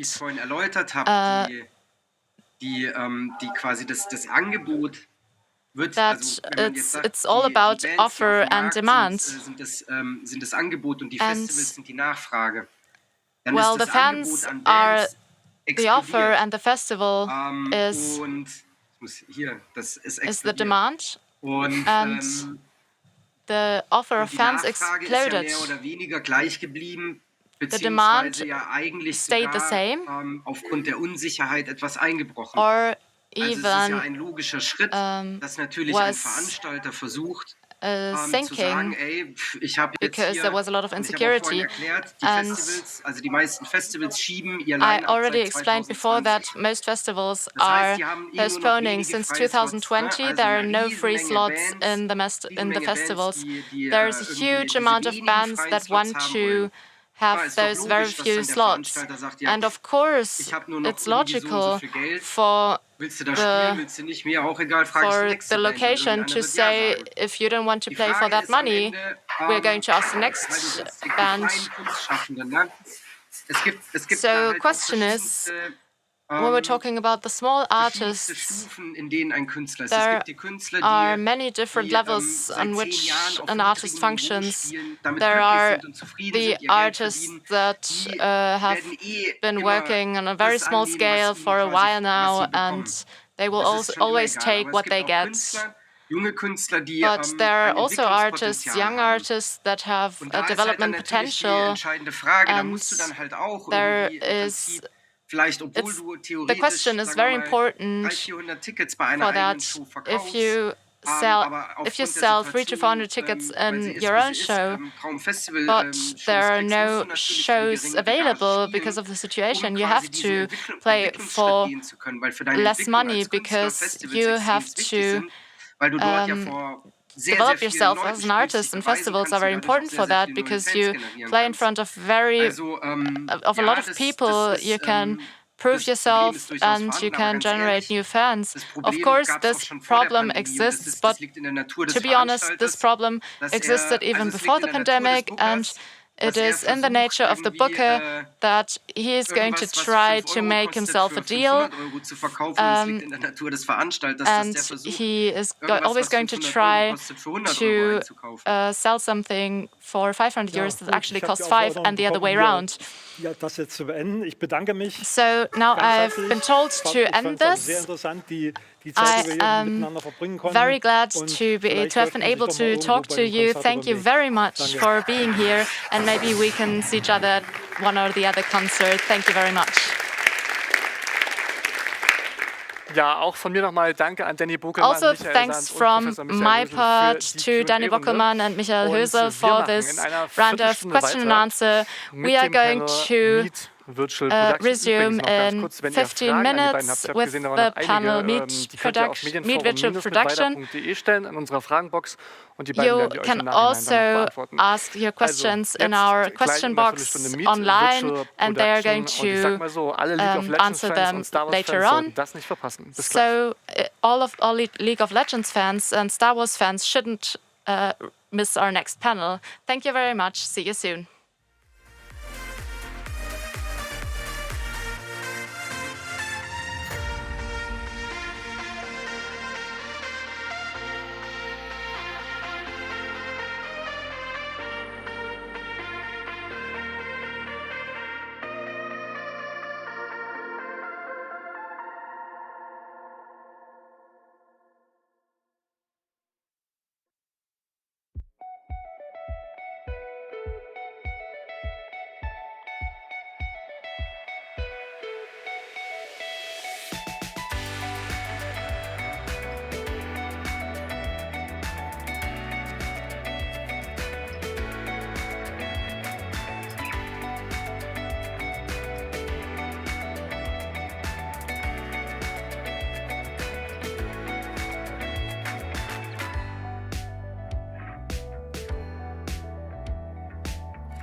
Ladies and gentlemen, are you ready to welcome our next guest based in the USA? Virtual production, in-camera visual effects, display technology, and creative screen controls are the keywords when we talk about producing The Mandalorian, the Oscars, or Star Wars Rogue One, also League of Legends World Championship. Zach Alexander, co-CEO of Lux Machina and experienced chief officer, produced, among other productions, all these shows. He will explain in the next minutes what virtual production is, how it works, how LED walls work, and what the advantages and disadvantages are of this technique. We welcome Zach Alexander live from Los Angeles, California. Good morning, Zach. Good morning. Thank you very much. Again, my name is Zach Alexander, and I'm a co-CEO of Lux Machina Consulting, which is now part of the NEP group. So today, I'm going to go over a brief history of who we are, kind of our journey through ICV effects and virtual production, and then I'll go into a little bit of a deeper dive with the League of Legends World semifinals that we did in October of 2020, which actually just won an AV award for the Broadcast Media Project of the Year. So let's get started. So who we are. So Lux Machina is a group of bold industry explorers, nerdy system architects, and seasoned expert technologists. We were formed in 2013, and we originally, most of the work that we did was for design and operation for large-scale video playback systems for things like live broadcast, which would be like the Oscars, the Grammys, the Emmys, that sort of thing, or large corporate events like Google Next I/O, Salesforce Dreamforce, events kind of like that. But more recently, and pretty immediately after we were formed, we kind of jumped into the world of film, where we've primarily done ICV effects and virtual production. So ICV effects stands for in-camera visual effects, and it's basically an evolution of old school special effects like rear screen projection, but it incorporates new technology that largely comes from the world of live events. And then what we're calling virtual production kind of incorporates these ICV effects techniques while using a whole host of other tools that include things like camera tracking, photogrammetry, and simulcam. So kind of taking us through this whole sort of process, the first big film project that I was involved in was in 2011 on the movie Oblivion. This was sort of like our big first ICV effects project, and we were essentially taking all of the learnings that we had from the broadcast work we did and then bringing that into the film world. So this particular setup that you can kind of see on the left here was 21 20K projectors on a 270-degree screen. And then we had just straight playback with plates, so there was no kind of 3D element to it. But we would change the backgrounds and for the different scenes. And with that, you got a lot of really nice reflections because most of the actual set was made of like chrome metal. And if we didn't have these projections, you would actually have to go in and post and either add them or just forget them, about them altogether. So in this project, we were sort of bringing the multi-screen control work that we had done on these award shows and then bringing that to film. So it was, syncing multiple outputs, syncing cameras, adding some level of color control for the director of photography, so on and so forth.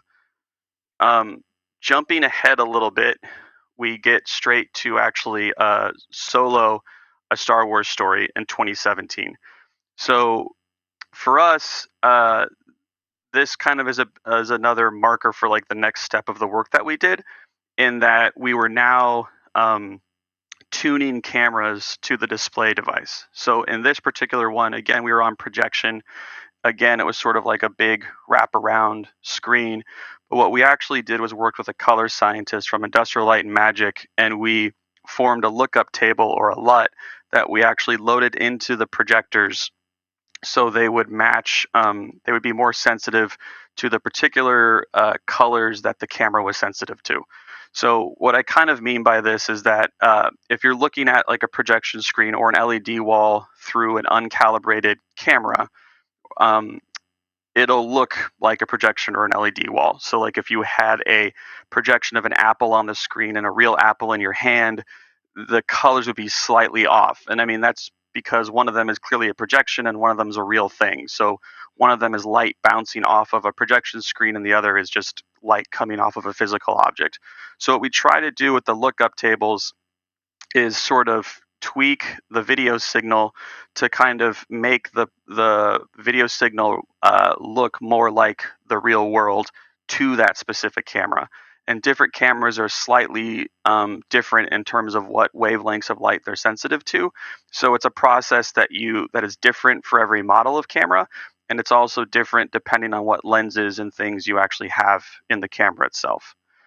So the other thing that we sort of implemented at a large scale on Solo was sort of our show control elements.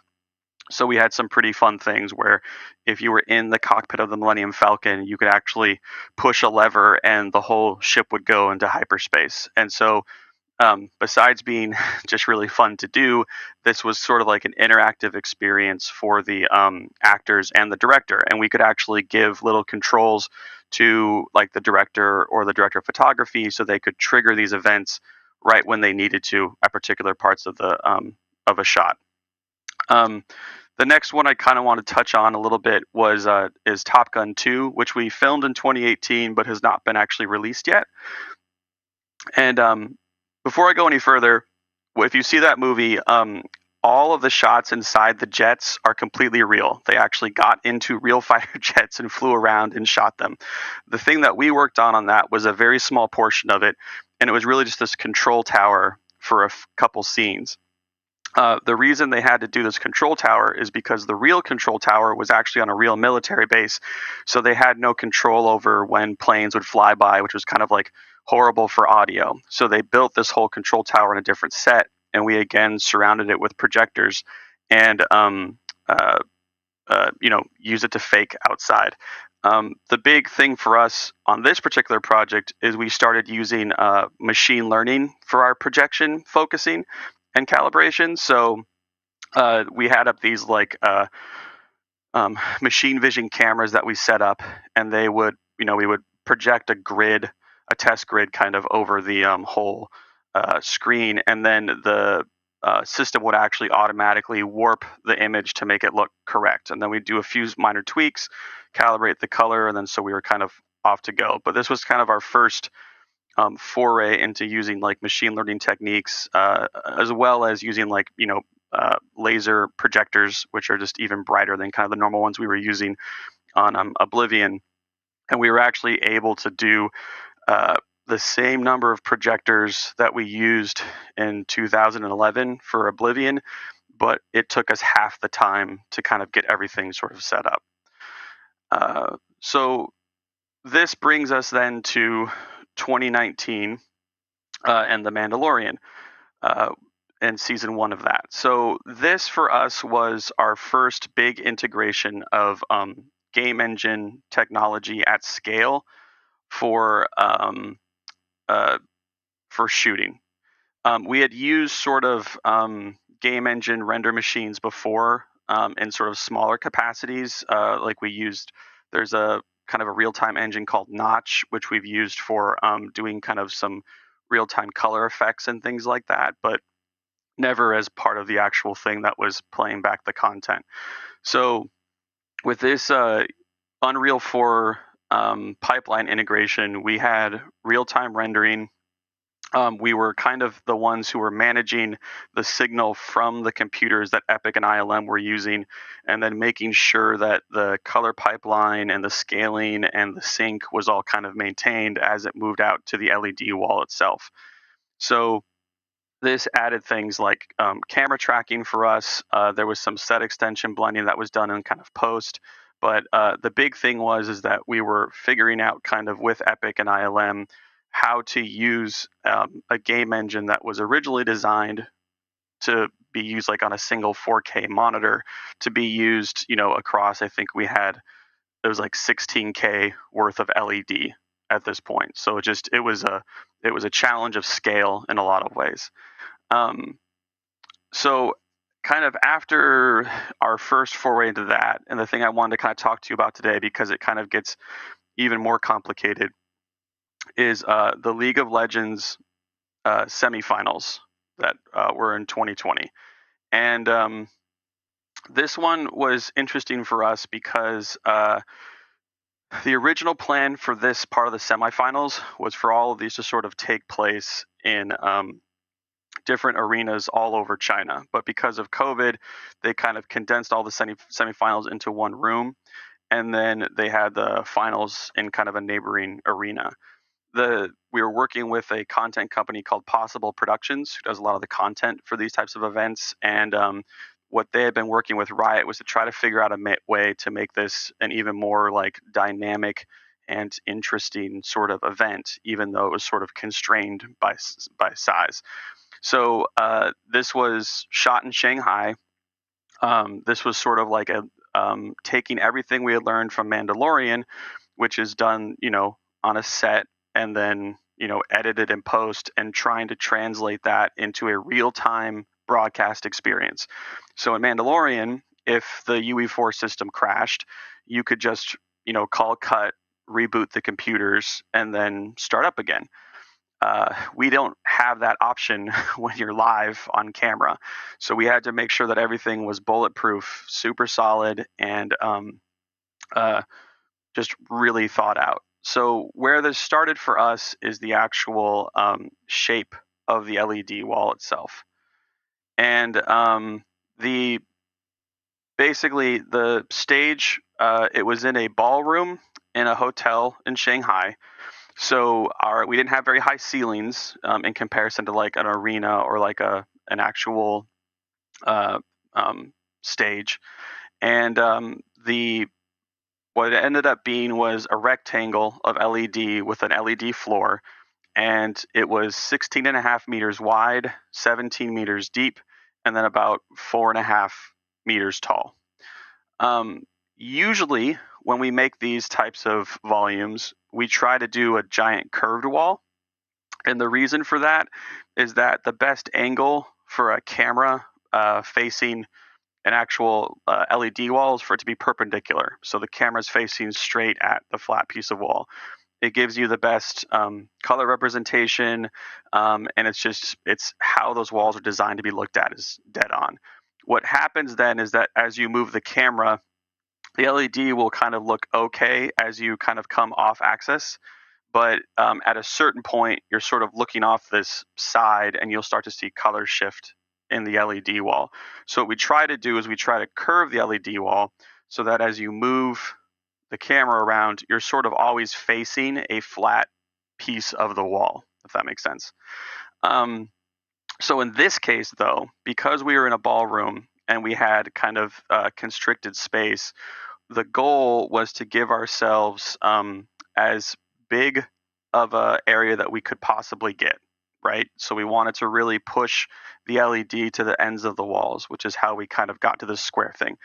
The other thing that we had to deal with was the LED floor. So if we were doing this on a stage that had more ceiling space, what we would probably do is actually lower the walls on top of the floor so we could get the curved wall and really sort of fit it in there.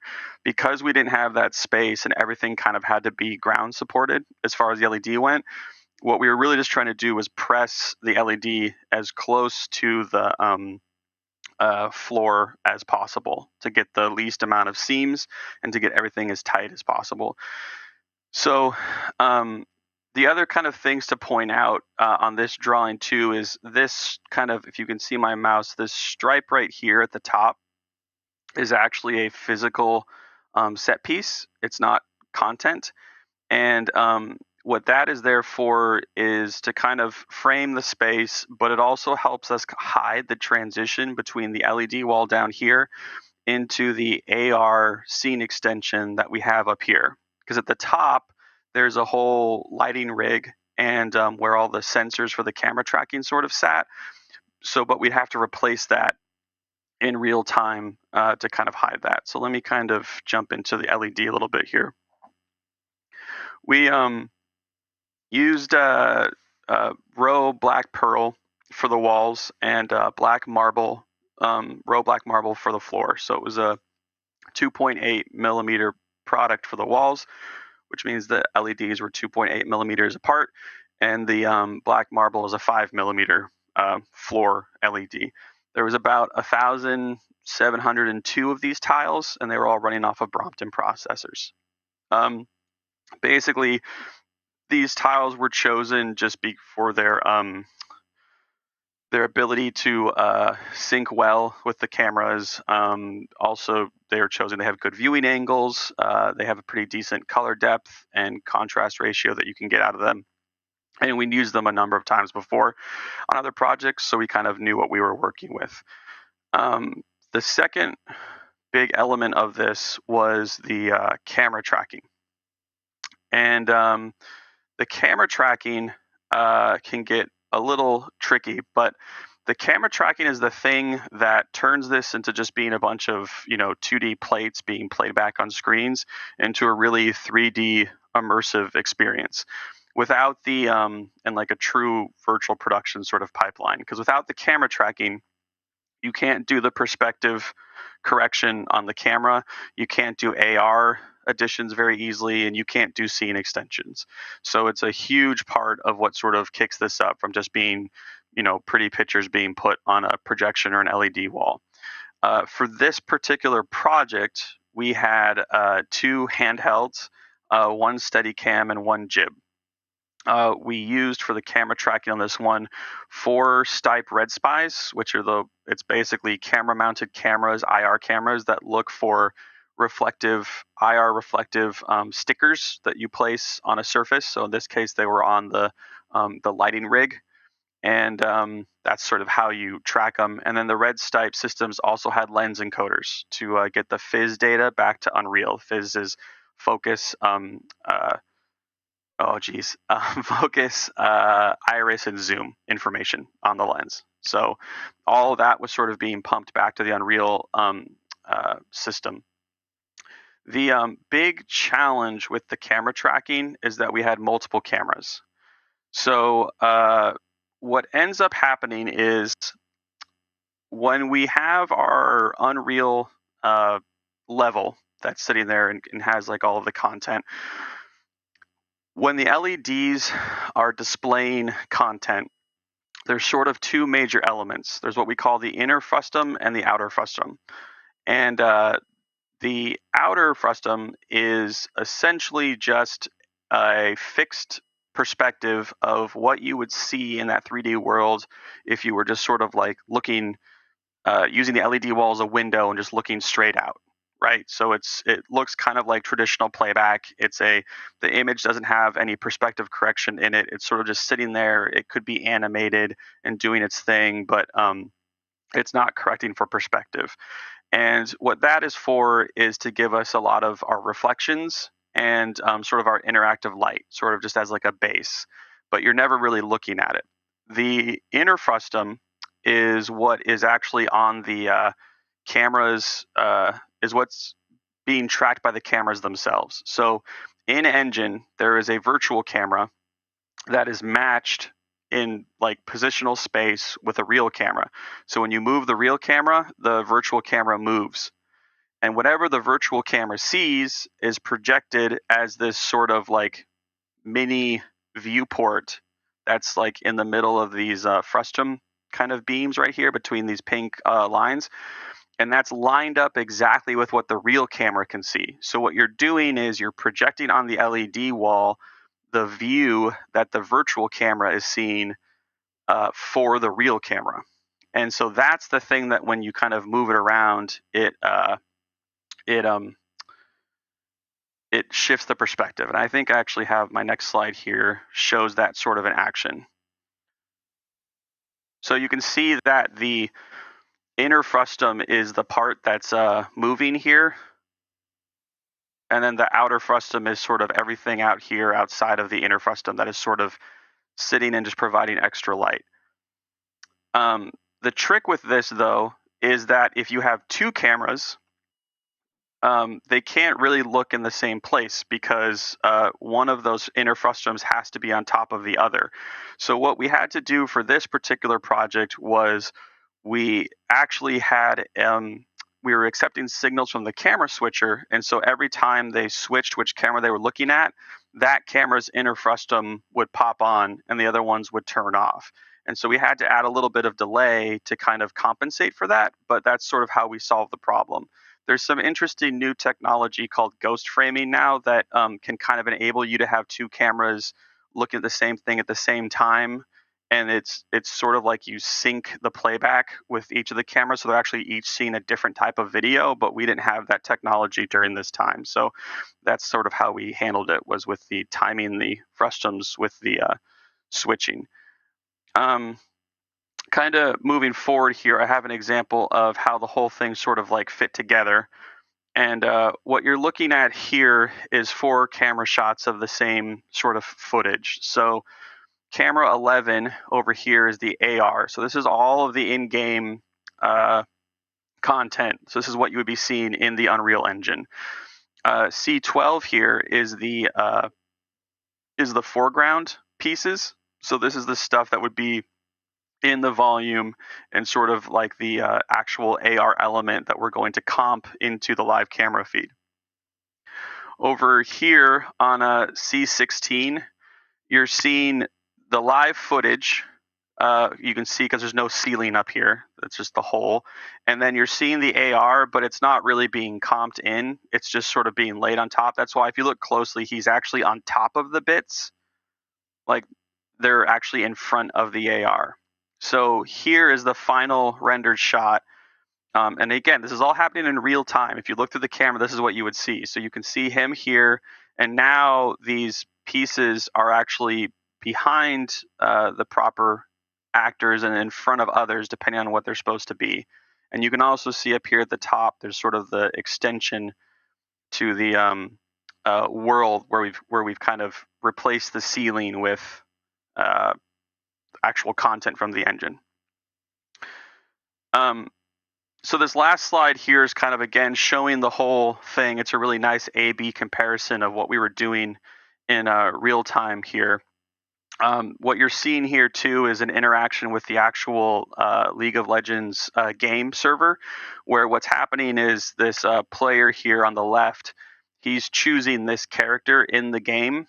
And Riot has an API for their League of Legends game where they can actually send data out of it to entertainment vendors like ourselves. So when the player selects a particular character, we can actually trigger an event on our side that then is timed with that. So none of this was like someone sitting there hitting a button when they chose it. This was actually taking data from the game and then triggering an event in our version of things. So at the end of the day, this particular project was sort of pretty impressive for us because we ended up being live on air for 240 hours over the course of October of that year. And we had no on-air crashes, so the thing was stable the entire time. We were managing over 12,500 camera cuts. There was 7.8 million OSC messages being sent back and forth between Unreal, the game, and like some of the lighting elements to it. And we rendered about 52 million frames at 5994 FPS for the whole thing. So all in all, it was an incredibly involved process, and clearly technically challenging, especially because all of this was live. So again, it had to be stable the entire time it was on air. But ultimately, I think the effect turned out really cool, and it was a great success. So that kind of brings me to the future of virtual production for us. And at Lux Machina, some of the things that we're doing is we're trying to establish these workflows. Like when we were working on Oblivion, there were other folks who were doing that type of work with large-scale projectors and LEDs and stuff like that, but it was sort of around 2011, it wasn't being widely used. Green screen was kind of more in vogue at the time. And over the next 4 years, we sort of were kind of looking back to the old ways that they had done this work and kind of reinventing things, making things easier to do. And others were doing that as well and getting more familiar. So by 2015, let's call it, using LEDs or projection for background was kind of something that, again, was used pretty regularly. So when we did Mandalorian at the end of 2019, we were kind of anticipating that there would be another kind of 4 years of slow adoption, right? So it would be used for Mandalorian. You'd probably see it pop up for scenes on other shows. Lucasfilm would probably use it for other tools, but it would be something that was sort of picked at and just kind of slowly become part of the filmmaking workflow. But with COVID, all of that 4 years got compressed into about 4 months. So when we were all in lockdown, everyone kind of looked around and said, well, how can I film without having to actually be on location? And they kind of looked at us and Mandalorian and said, ooh, why don't we do that? So a lot of the challenge right now is that this stuff is sort of still being invented and figured out. There hasn't been that time of really testing and standardization that we would like to see.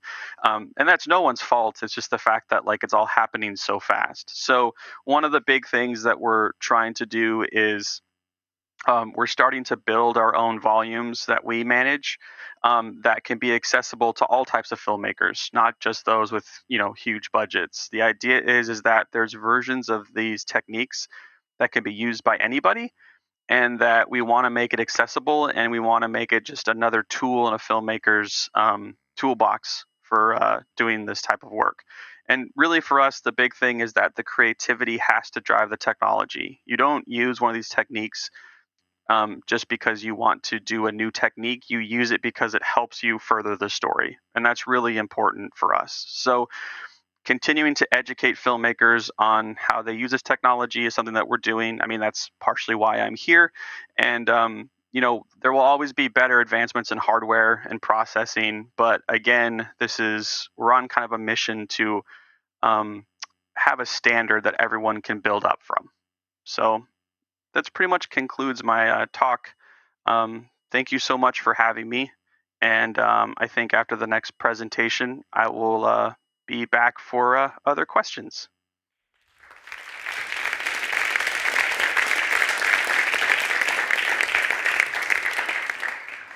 Thank you, Zach, for these very inclusive insights. It seems to me, at least that what I've felt the past minutes, that it's pretty obvious that this is the future of production.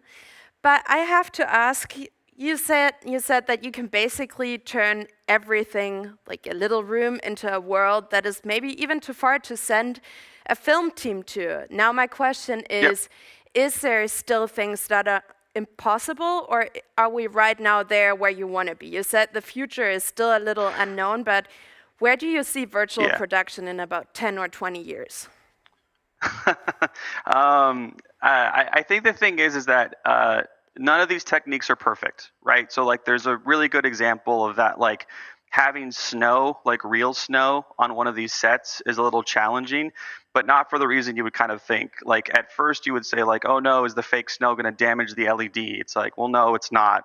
The real challenge is that when you have things like particles falling in the air, they'll just like stick to the LED wall. So if like the LED wall is supposed to be like a big open sky and you have snowflakes that are kind of like freezing in place, it destroys the illusion. So like the real thing with all of this is that it's another technique. You have to acknowledge that there's a giant wall sitting there. So like an actor can't walk through the LED.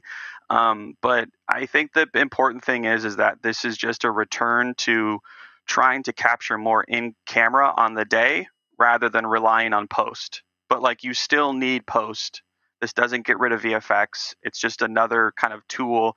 But the hope is that as a filmmaker, when you leave after shooting for a day, you have a better idea of what your final film is going to look like rather than having to wait months for the VFX to be finished and then seeing the results of the shoot. Yeah, that definitely makes sense and is very convenient. Thank you, Zach. I have to say I'm pretty excited about Top Gun, and thank you for squeezing in even before Thanksgiving, and we will see each other at the Q&A. Excellent. Thank you. Goodbye. Bye. In the last keynote, we dove a little bit more into virtual reality, and it's incredible seeing what is the result out of it, like Rogue One. But it's not only used for movie making or something like that, but it's also widely used to build gaming engines, and virtual gaming infrastructures. Welcoming our next guest, we're not talking about a little startup, but we're talking about a big company, Ross Video. They're one of the leading companies who design, manufacture, and support a wide range of innovative products for use in live production application. We welcome senior motion graphic programmer and designer Simon Redmire live from London, UK, and he will talk about extended reality, virtual reality, and virtual studios. Welcome. Hello. Thank you very much for having me. I'm going to start with my presentation now. It's awkward looking at myself, so I'm going to not do that. I'd like to thank you for having me. I'm going to start with a brief presentation of just who we are, because maybe you haven't heard of us before, but pretty much if you watch a program, it could be through our technology. So we started in the 1970s by John Ross, and it was taken over by his son about 30 years ago. And we've continued to grow for the last 30 years. We're majority owned by David, so we're a private company, which is really great because it means we can take all of our profit and we put it back into R&D. We don't have to answer to banks or to shareholders, or as the shareholders are actually other employees. So we answer to ourselves, which is really, really great fun. And yeah, we can basically decide what we want to focus on. As a company as a whole, we have over 1,000 employees around the world, so we're pretty busy. We're in 17 offices around the world, and as I say, yeah, we do a fair bit. I'm not going to read out this whole slide. You can always come and look at it in the record, so I'll just continue. What we do, we are in, any market you can think of if it does live entertainment, so sports, entertainment, news, esports, live events, and then we do everything from social media to robotics to virtual studios, which is what I'm going to talk about more today. I just want to show you a slide of what we make, though. So we make our own motion graphics engines ourselves. We also do video servers and replay. We do production switches for cutting all your cameras and content together. We do social media moderation. We do control automation systems. We make robotic cameras, all sorts of shapes and sizes, from the ones that go on the ceiling to the ones on the floor, to the ones you see at concerts whizzing around, the ones on the BBC, they're ours as well, to the LED screens that you see in advertising. to virtual production solutions, which is what I want to talk a little bit more about now. Firstly, I'll just reintroduce myself. So I am Simon.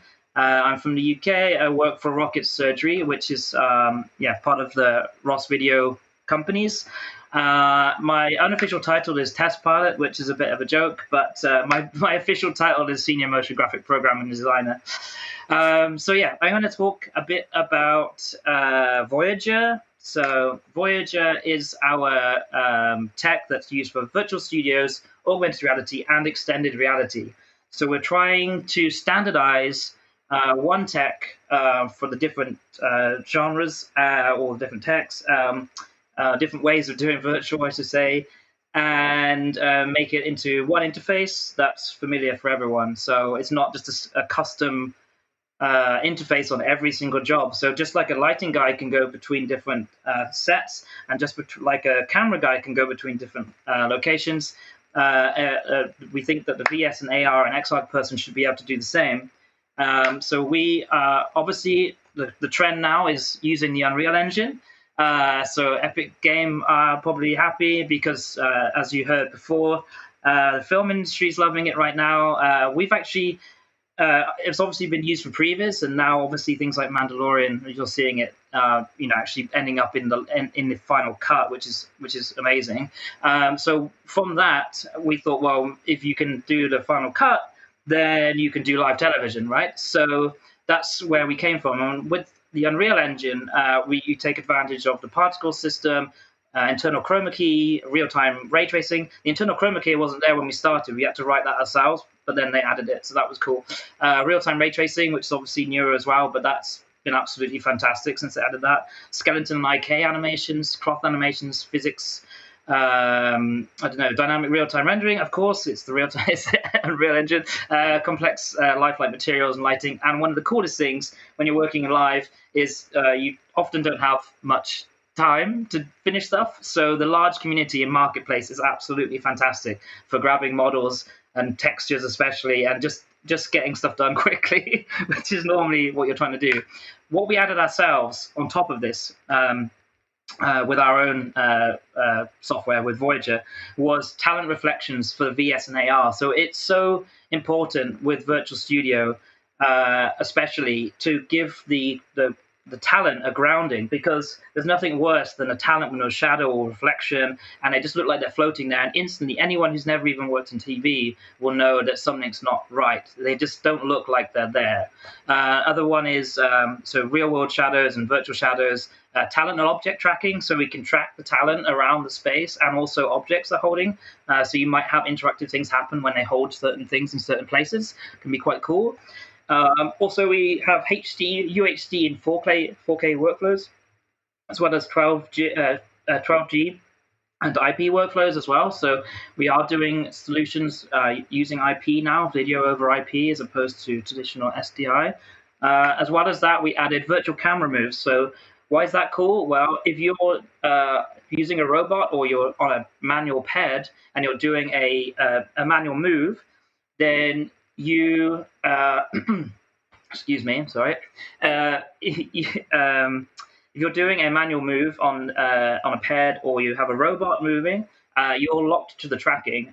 What you can do is break away from the real movement, do a crazy move, fly around, and then come back and lock back into the real movement. So you can break away and do stuff that maybe looks kind of real, like a crane move, even if you don't have a crane.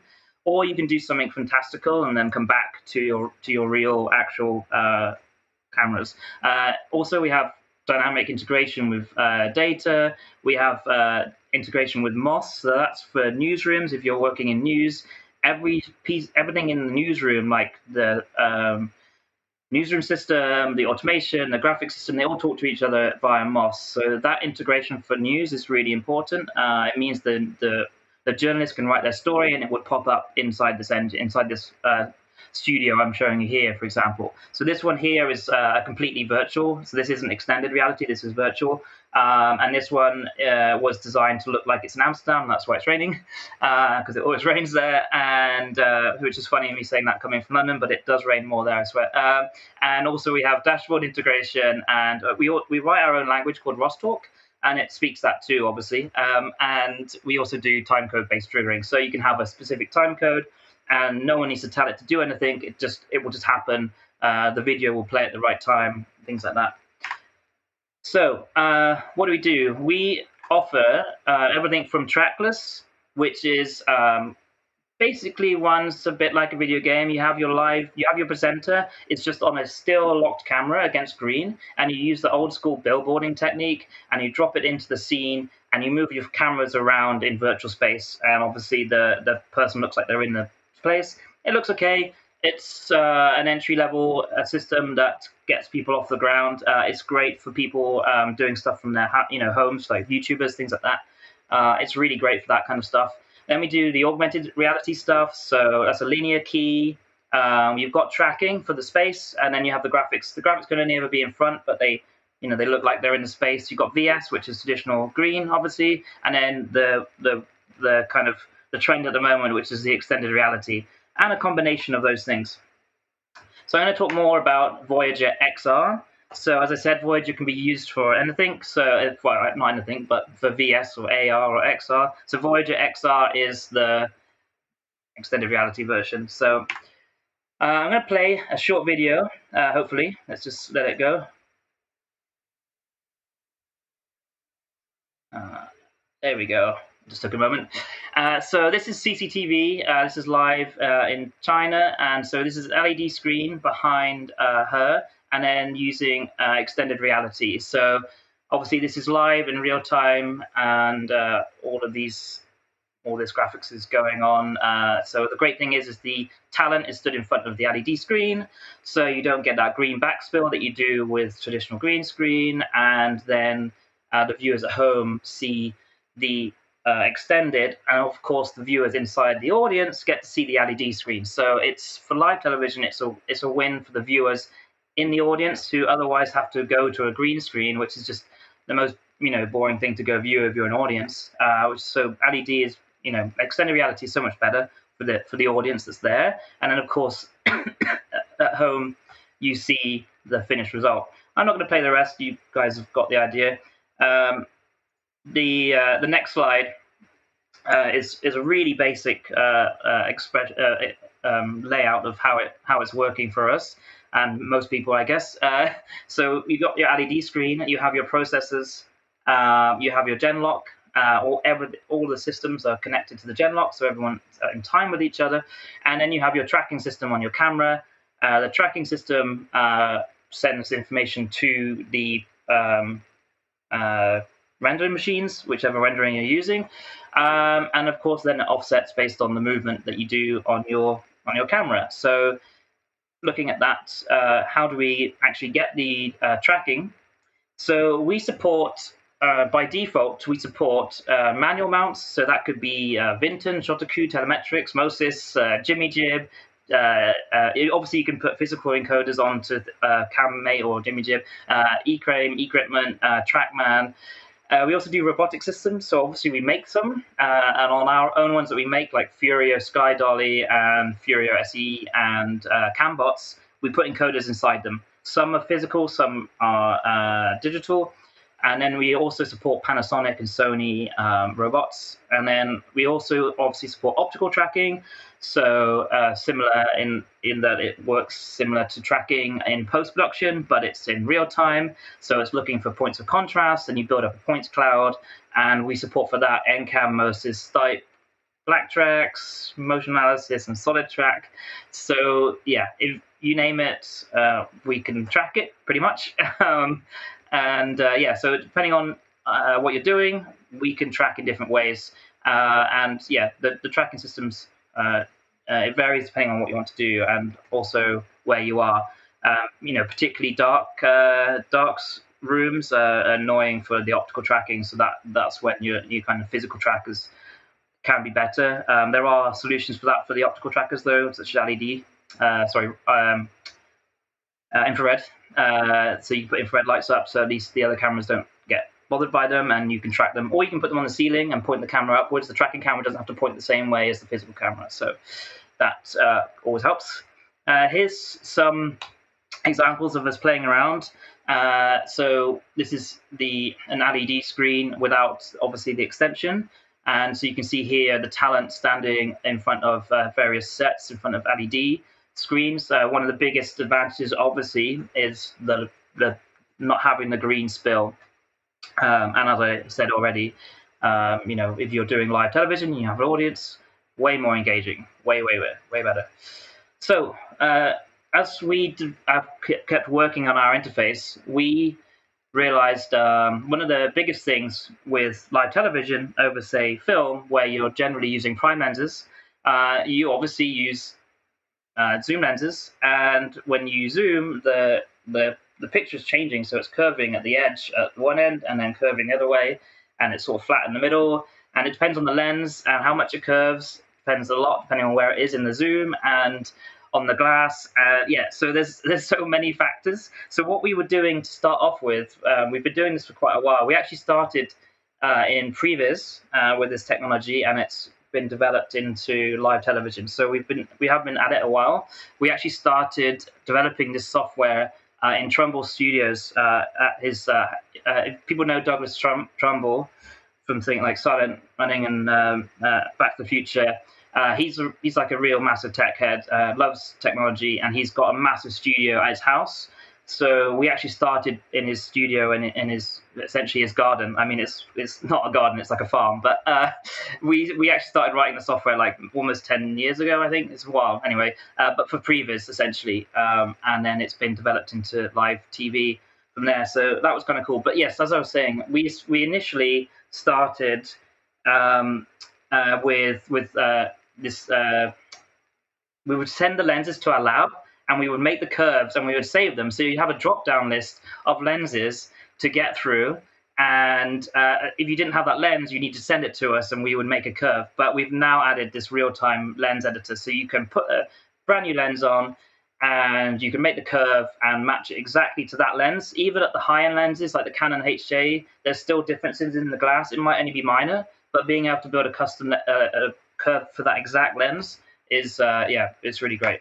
Another one is color correction. So we have real-time color correction, and it's another massive thing for selling the virtual, right? So when you're standing in, you've got your real-time footage, your live camera over your graphics, and they don't match in color. It's really frustrating. And obviously, when you're in post-production, you can fix all that, but when you're in live TV, you can't. So we have real-time color correction, and that really helps sell the virtual studio and make everything look like it's actually really together. That addition has really been massive. So Lucid is the actual interface we use to control the virtual studios. So zoom in there. So this can be used for XR, VS, and AR. It's the same application for all of them. And the idea is that it's a consistent interface for every production. So what I was saying earlier about you go from every location, and you can be, lighting guy, a camera guy, whatever you want to be. If you're the VS guy and it's a different piece of software at every location, it can be quite heartbreaking. And so the idea with ours is that, it will be this interface at each location, and once you've learned it, you can go to each location and do your job, essentially. So the way we've done it is it's a dynamic panel system which you can drag and drop, and those panels are for different things. So this one is a calibration, so you can use this one to set up your tracking per camera, your mounting system, so you might have different types of mounts. So you might have a robot mixed with a physical one, different lenses, different graphics engine. You could be mixing renders, probably not, but you could be. You can assign different tracking devices per engine. You can set up your garbage mats, and you can do CCD centering offset. So as you click on your screw on your lens, it never quite goes in exactly the same place. So you can use the software to make a slight adjustment for that. You essentially zoom in and out and make adjustments for where that lens has gone on. As well as that, the other items you've got is you can pick up and move objects around the scene. You can set up events that trigger animations, visibility, robotic move even. So you can have a button that sends the physical camera to a location, and at the same time, you've got graphics flying in, you've got a video start playing, and you just press one button. And then we also have data integration as well. So we have, this is the interface that shows the buttons. So this is the operator. So the operator might just use on the left there, show open, and then the show might go in a really random order. So it could go all over the place, and then it might go to show end. Or you can have the sequencer where you have a really predictable show and you know it's going to go in order, then you can just run through the sequencer in order. But those buttons, as I say, could be firing all sorts of things, robots, lights, graphics, everything. So one of the other key things you can do in here is you can, while still on air, while still live, is you can go into the Unreal Engine and pick an object and move it. So if your talent won't stand on their mark and they keep clipping with stuff, you can just move stuff around them if they're not really getting it, which is always helpful. We also do a plugin for Unreal, and obviously that's for data integration, so you can actually have graphics reacting live to live data, such as XML, for example. We also do a this is a bit of a weird one. We do a browser inside of the interface, and the reason why we do that is so for streaming, for example, you can see the stream, and we also support Stream Deck, and that is for controlling a stream, but also you can control our software through the Stream Deck. So if you prefer to press physical buttons, any of those events I showed you on the Lucid software can be fired from a Stream Deck instead. So that's obviously trying to keep everyone happy with the kind of modern interfaces, whether they prefer touchscreen or they prefer actual physical buttons. The Stream Decks are really, really great for that. Finally, just what's in the news, so something we finished quite recently, is we did the AR for the Tokyo Olympics. And obviously that went really well. It looked really great. And it was also in HDR, and NBC were super, super happy with that. So yeah, you can see from the quote I put there. I'm not going to read it out because that would just be awkward and weird. So that is our VS stuff in a really high speed stuff there. So if you've got questions, I'll try and come back to it. My specialty is actually another area of ours. So as I say, I'm a programmer designer. I don't actually do the VS and extended reality all that much anymore. I've kind of slid into this stuff, which is what I've been working on a lot recently, which is the massive displays at stadiums. So as we come out of COVID, hopefully one day, we need to try to get people back into stadiums and events, and people have got so used to consuming this stuff from home. How do you get people back? So you have to try to offer them, something that gets them out of the comfort of their home. So we've been working on these big stadiums like the SoFi Stadium, Mercedes-Benz, and HyperX. And we've been doing these huge screens with loads of content, trying to bring that, the funny thing is everyone used to be trying to get the stadium experience at home. Now we're trying to get the home experience back to the stadium. So everything's kind of reversed, but you're trying to get all that information now in a fun way that's engaging back into the stadium, so people actually get off their sofas and come to you. So this is where we currently sit in the market. The red ones are us. The grey ones will hopefully turn red one day. But those are the ones that we do. So you can see we've got a lot of the high end and middle and some of the bottom there. And those are massive screens, ridiculous sizes. I'll go through some after. So why do this? So you've got huge displays. I mean, they are absolutely massive that you could fill with content. So that content is using our real-time render engine, one that we make ourselves actually, called Expression Tessera. And we can fill that content in real time with real-time data and make it interactive and obviously customize the experience. And so it means either they can employ someone like me, or they can do it. We try to train people to do it themselves as well, and they can actually make the content, as I say, social media interaction, and we try to make it engaging. Essentially, what we're trying to do is get all that geeky content and make it as engaging possible. So even if you're someone who's gone along with a friend or a partner, or you're the kids, or you're their parents, and you're not really into the sport, like we're trying to make it still fun and engaging for everyone who's at the stadium, no matter what your level of interest is in the sport. And we're trying to make it accessible and educational as well. So the technology itself is essentially this in a really simplified way. It all is based on our dashboard system, which we wrote a while ago to control our hardware and our software.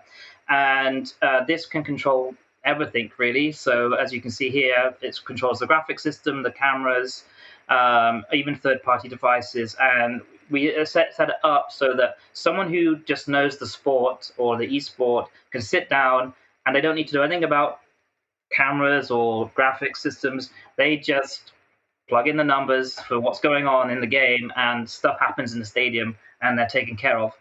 Here's that same diagram, but in a more complex picture. So this is actually showing the actual equipment that would be used to do a stadium like this. So I'm not going to read out the whole thing. If you want to read this slide, I recommend watching the video and just pausing it. I'm not going to spend ages reading a slide to you. So some reference sites. We have, this is the SoFi Stadium. So this is just nuts. I have to read my slide for this because it's not in my head. It's 70,000 square foot, which I can't remember what that is in actual proper measurements. This is in the US, so they use everything in feet. And it's dual-sided as well, and it's 80 million pixels, which are 8 millimeters apart. And so we control 80 million pixels in real time. And it's pretty nuts. And it's also a location for 2 different teams. So it's got it's LA Chargers and Rams, I think. And when it's the 2 different teams, they want it to feel like 2 different home grounds. And that was really key. And we were able to do that for them. There we go. Another location is the Mercedes-Benz. So this is actually what we wrote the software for. This is the guys. So we wrote Expression about 10 years ago as well. We were doing a lot 10 years ago. But we actually wrote Tessera for these guys. So Tessera, the meaning of Tessera is it's one square on a mosaic. And that's what it does. It creates mosaics. And so we made this for this 360 screen. It's 62 square feet circular, and it's a lot of pixels. I can't remember how many. It's not anywhere near as many as the last one. This is in the sort of hundreds of thousands, not millions. So yeah, it's small fry compared to the other one I just showed you. And this was for the Atlanta Falcons and for their soccer team, Atlanta United FC. And that shows it. That just shows how big it is. That's the stadium at the bottom there, and that's the screen at the top there. It's quite big. It's so big actually that the roof is opens like a lens, and that lens didn't work until they hung the screen, and that made everything heavy enough, and then the roof worked. It's crazy engineering beyond my level, completely nuts. We also do Tottenham Hotspurs in the UK. This is key because this turns between being a football, as in European proper football, and the NFL. So NFL now visits the UK a few times a year, and it transforms the whole stadium from football traditional to NFL, and it has to feel like a home ground for whoever they've chosen to be the home team. So yeah, we control that. There's a little sample video of it going on. So you guys know how football works. So I'm going to skip on. And there's a bigger screen to show you guys. Finally, we've got here the State Farm Arena. So this is a basketball court, and we're controlling all of the visuals you can see down in that video. So that was a pretty cool one to get some basketball. It shows it bigger. That area in the middle, that screen is called the chandelier, and it drops down and goes up, and it actually has video on the bottom too. So if you're down courtside, you can look up and you can actually watch the screens that face down towards you. It's pretty crazy. This was cool as well, the Oilers. We put screens everywhere, including outside. So in the concourse, that's us as well. Then we have the United Center, the Chicago Bulls and Blackhawks. This screen is nuts. It's on the outside and the inside, and that's hanging in the middle. Then we do the concourse, and we actually do the outside of the building. And then this is the Chase Center, so we do all those crazy big boards inside. And then somehow, I don't know how they got permission, but they do that massive screen on the outside of the stadium as well. And I don't know how they got permission because of traffic, like people driving by it with the TV playing, but they did, and it works, so that's cool. And then the Allegiant Stadium, so for the Raiders, we do all the screens in there. Not a huge amount to say, except it's really cool. And then again in Vegas is the HyperX Esports Arena, so we control all the screens in there. And I'm just going to quickly finish up. And so I work for the design team, which is Rocket Surgery, and you can employ us, and we'll come and build all your stuff for you, and just hand it to you, and it's done. But if you are someone who prefers to do it yourself, we sell the technology, and then we have training teams and tech teams that will support you while you learn to do it yourselves. And then you can call us for help and for advice, but we just leave you guys to it, and hopefully you do it. So I think I'm going to finish there. I feel like I've rambled enough. Hopefully everyone's caught up with me. I got faster because I got nervous, so I do that. So hopefully I didn't lose people too much. You can always ask me questions. I'm going to finish with a quick video, which I'm going to ask the other guys to play for me, because I can't actually do that myself, because I wanted some audio on it. So if they can run that for me now, that would be great. Thanks everyone for listening to me ramble. Thank you.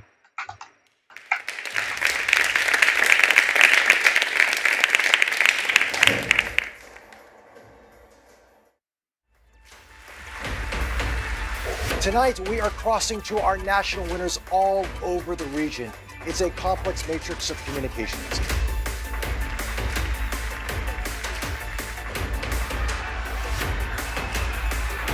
Actually, ladies and gentlemen, this award show is the first of its kind anywhere in the world.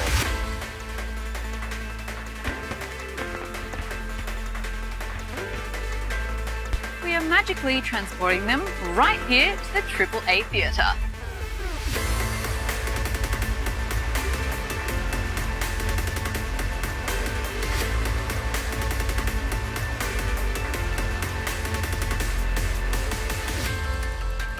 You do realize this is green, right? You're all in TV. You know how this works.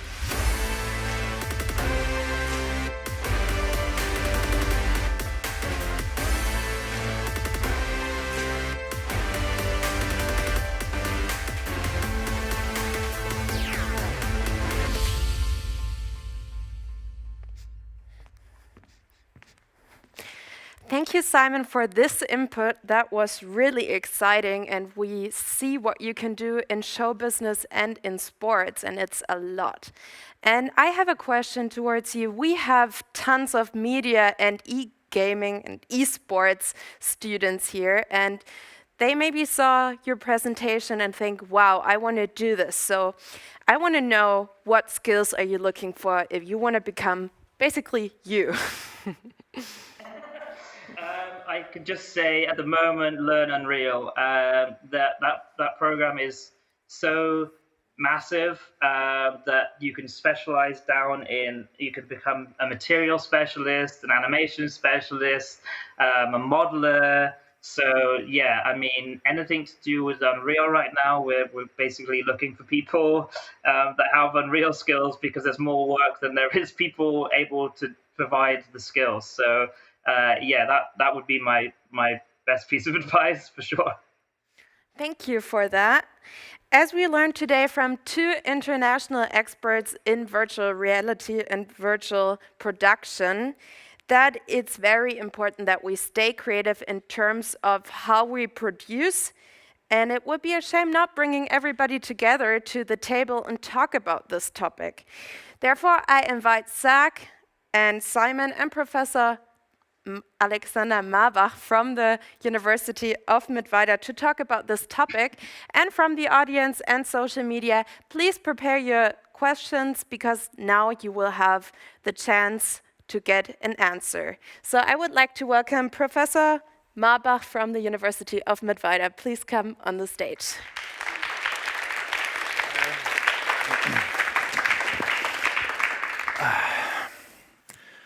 So, just need to see where I have to look. Okay, welcome you guys, and thanks very much for the talk. It was, I have to admit, I was pretty anxious to see if I get anything you say. And I'm very happy that I did understand a lot of it, and it left me with a whole lot of questions. Speaking of questions, please, if you have questions in the audience, please do so in English so I can read them aloud and don't have to translate on the fly. I did prepare some questions though, and since I am the one talking, I can take my questions first. Okay, if you can talk business, Zach, how much did you invest, or how much does a stage like the Mandalorian one cost?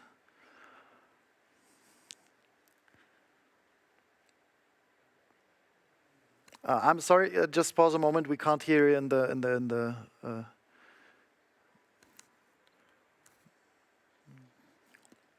We'll take some seconds.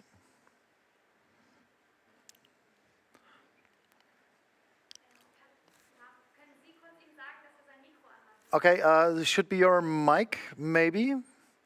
Try again. Maybe your headset has shut down. Although, if you can hear me. I muted myself to be polite. Great. I'm sorry.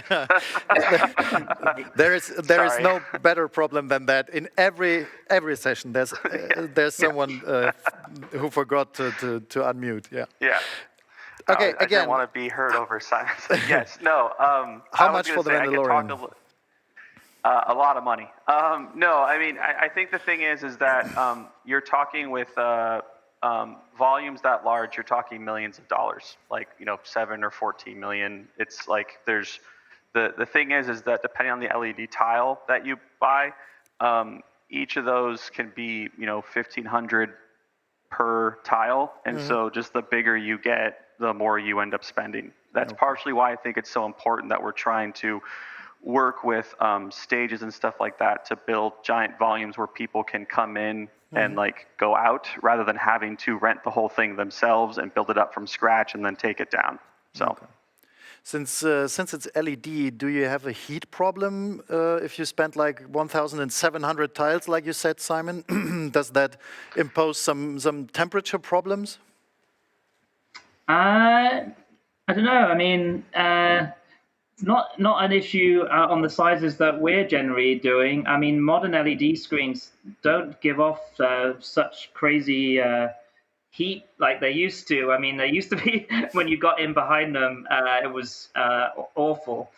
Maybe on the sizes that Zach's dealing with, that might be more of an issue. I mean, we're generally dealing with fairly small 3 walls. It's a floor and 2 walls. So we've got quite a lot of air normally, quite a lot of space and around to get the air to, and normally the studios have AC, so it's not a huge issue for us. I mean, with stuff like what Zach's dealing with, where he's got a roof as well, I'm guessing could be more of an issue than what we face.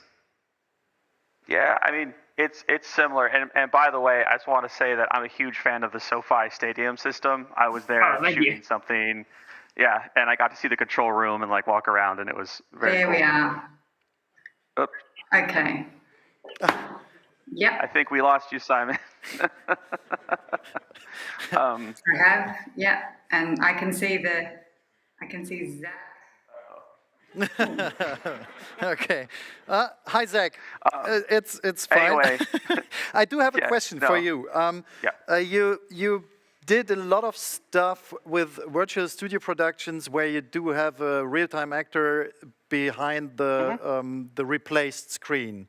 I did work a lot of studio recordings with a virtual production where the back of the screen was just a blue screen or green screen. And this had the advantage of having a key mat for the actor, which you could use to put before, in front, or wherever you want it into the 3D space. You could also put it on a plane and stick it into a 3D space and use it as a real 3D asset where you can go with a virtual camera wherever you want and the actor would stay where he is supposed to. How you do the real-time keying if you don't have a blue screen anymore? Well, you can actually create one. So one of the things that you can actually do is that inner frustum, the part that's like tracking with the camera, you can actually turn that into a green screen whenever you want. So it'll be completely sized to the actual camera. Okay.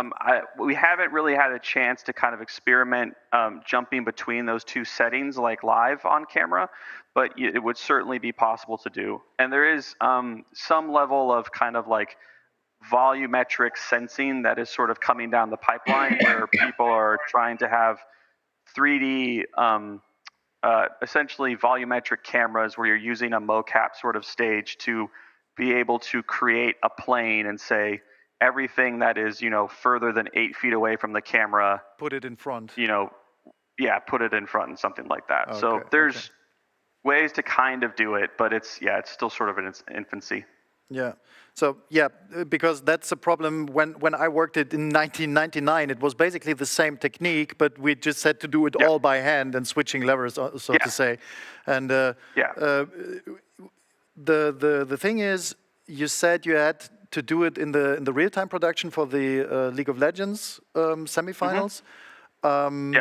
What did you had to leave away when compared to like Mandalorian and other productions where you could just restart? What did you have to omit to say, okay, now it's safe enough to have a virtual production in live television? I mean, we just crossed our fingers. No, I would say that I think what it really is, it's about level optimization. So like all the students here who are designing content things and like the work that like Simon does, it's really important where like if your level, like if you're filming at, let's just say 24 frames per second, right? You want to make sure that your level is always rendering at it like, 48 frames or whatever. Because like on the game engine, it will fluctuate and it might drop, just as things get like heavier, there's more stuff happening. And you never want it to drop below what your output frame rate is, because that's where you'll actually see the problems show up. So if you look at something like League of Legends, right, like we had a lot kind of working for us because it's a video game environment. So it needs to look fantastical, but like a bunch of the surfaces are like weird high gloss, like future stuff. Like it's not super detailed dirt everywhere and things like that. So like it's really depends on your hardware, but you're just always trying to maximize the performance on the actual machines themselves. Okay.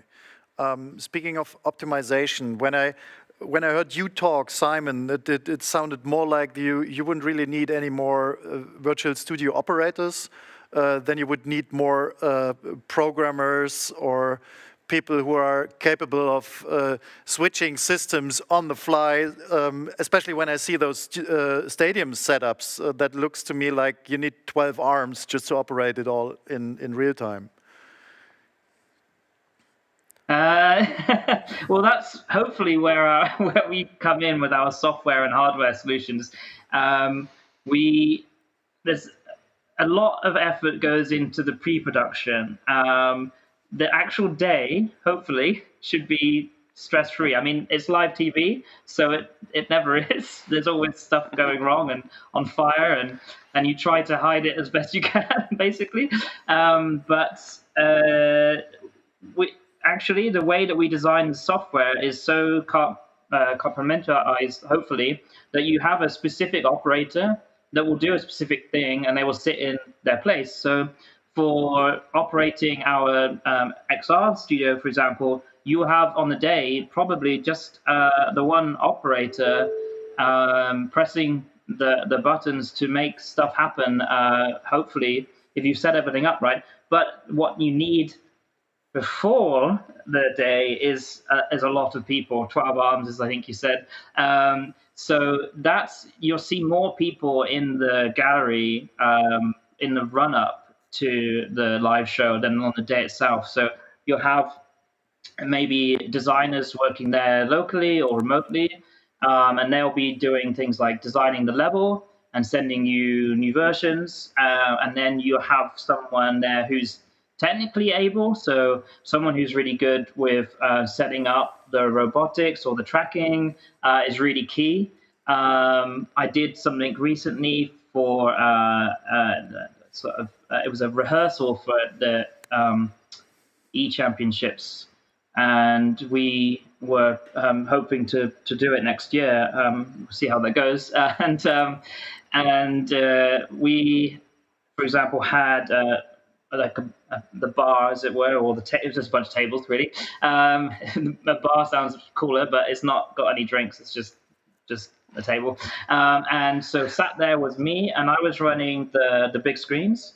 And then next to me was the Lucid specialist and Unreal guy. And so me and him are working very closely together to make everything look like it's all part of the same thing. So as the stuff left my screens, it would go into his graphics. That obviously looks cool. And then we actually had a couple of designers there too, an NCAM guy who's the tracking guy, as well as obviously directors and producers and people like that are hanging around as well. So, but during the pre-production, it's mostly us guys doing everything. And then on the day itself, really, I'm just in the background in case anything breaks. And hopefully the operator's just pressing the stuff and it's hopefully happening as it should. Yeah. So you basically have a strict separation between the production process and the actual live process, which is still like a normal TV production where you have to be prepared and prepare stage. Speaking of stage, before or besides, if there are any questions from the audience, maybe? There are a lot of hands, okay. Hi. So both of you guys talked a lot about the technical stuff on set, but how long does it take to produce the content that's then played in the studios? So, for example, in The Mandalorian, like how is the workflow and how long does it take to produce the landscapes and stuff? At least in my experience, it kind of depends on how they're being built.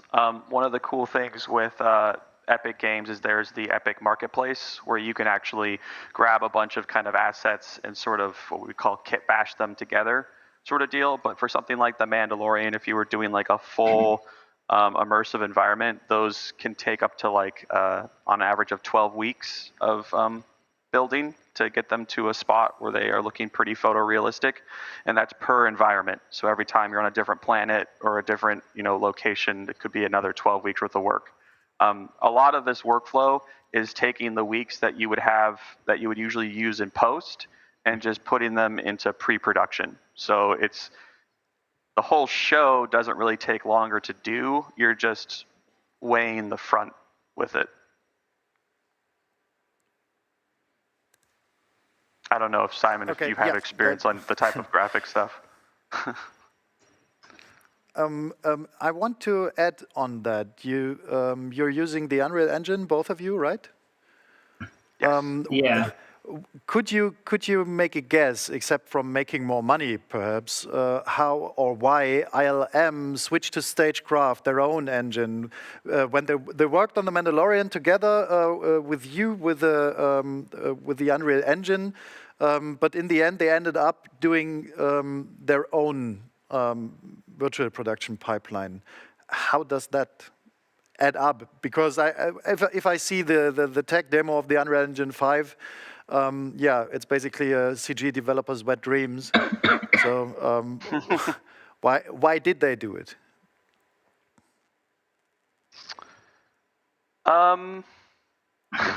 There was a lot of reasons. No, I mean, I think at the end of the day is that after season 1, they had some specific targets that they were trying to hit. I can't speak to like really all the decisions that they made, but I think if you look at the way that ILM is talking about this, they're talking about Stagecraft as a way to talk about all of the in-camera VFX or virtual production work they do. So I think, initially they were switching to probably a more, inward-facing solution, just because they had specific things that they wanted to do.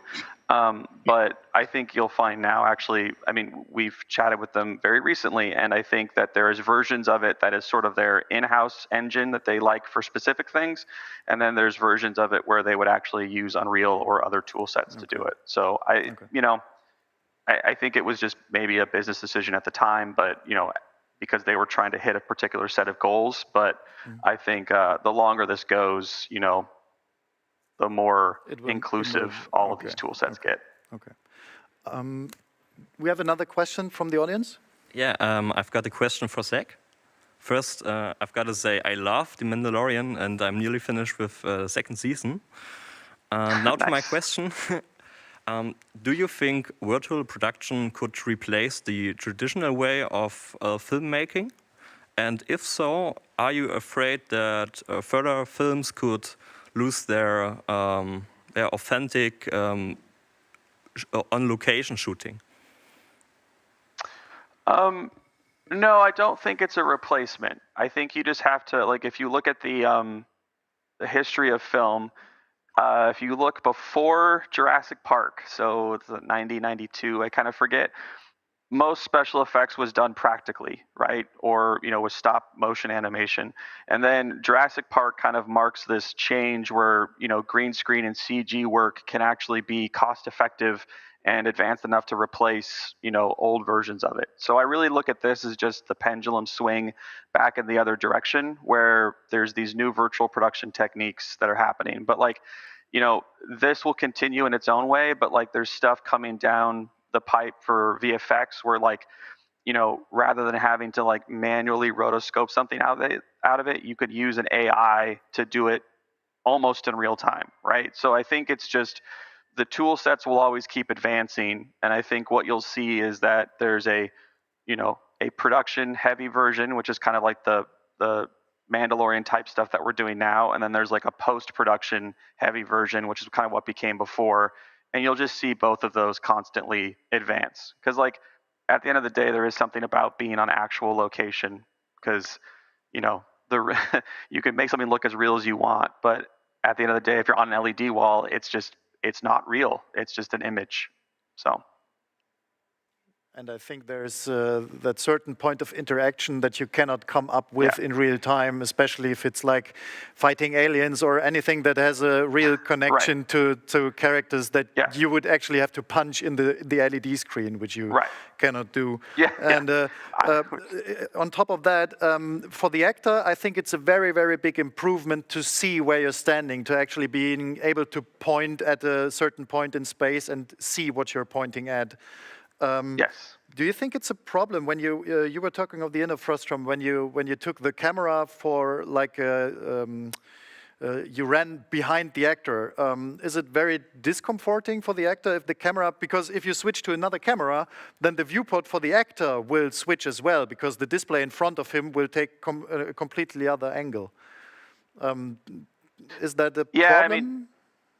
I think what you saw in that video was sort of a unique situation because she's running away from the camera. But when you think about it, most times when the actor is performing, they're trying to perform to the camera. So the part of the wall that's shifting is usually behind them, and the part that they're looking at is usually the outer frustum, which is fairly static in the grand scheme of things. But it is something to take in mind, where there's especially when you start looking at things like a ghost frame, where you can actually divide a single frame of content into smaller subframes, and then you can have a camera look at only a camera sunk to one subframe and a camera sunk to the other subframe. But for the real eye, it looks like this weird sort of blur of two perspectives. So it's definitely a challenge for sure. Okay. We do have another question from the audience. So. Go ahead. Yes, from our live stream. So the first question goes to Simon. How do you introduce reflections of physical objects or actors into the engine?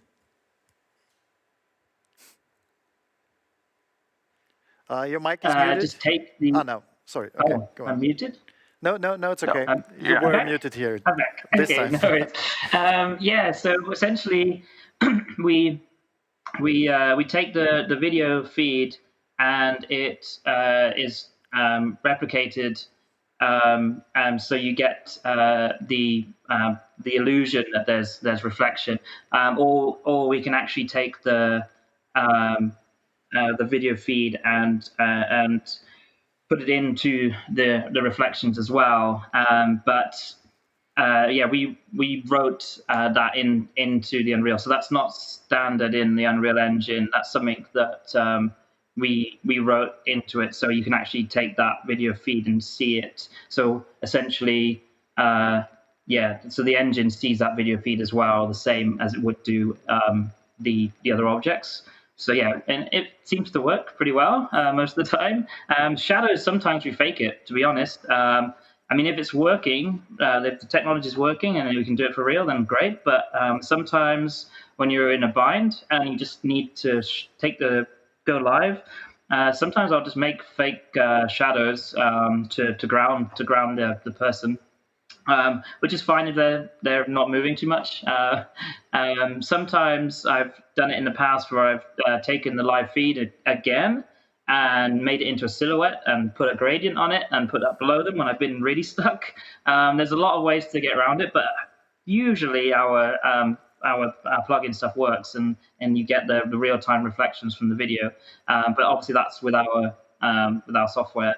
But you could probably write something.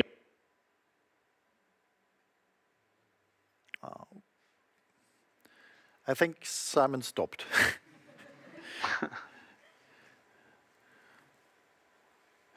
Yeah. Well, maybe I can follow up with a question for you, Zach, as well. Or do we have another question from the audience? We still have another question. Maybe Zach. Yes. The second question is dedicated to Zach. How far ahead did you need to plan and conceptualize the League of Legends project? Oh gosh, that one came together really fast. It was literally, I think, done in like 2 months before we were already in China.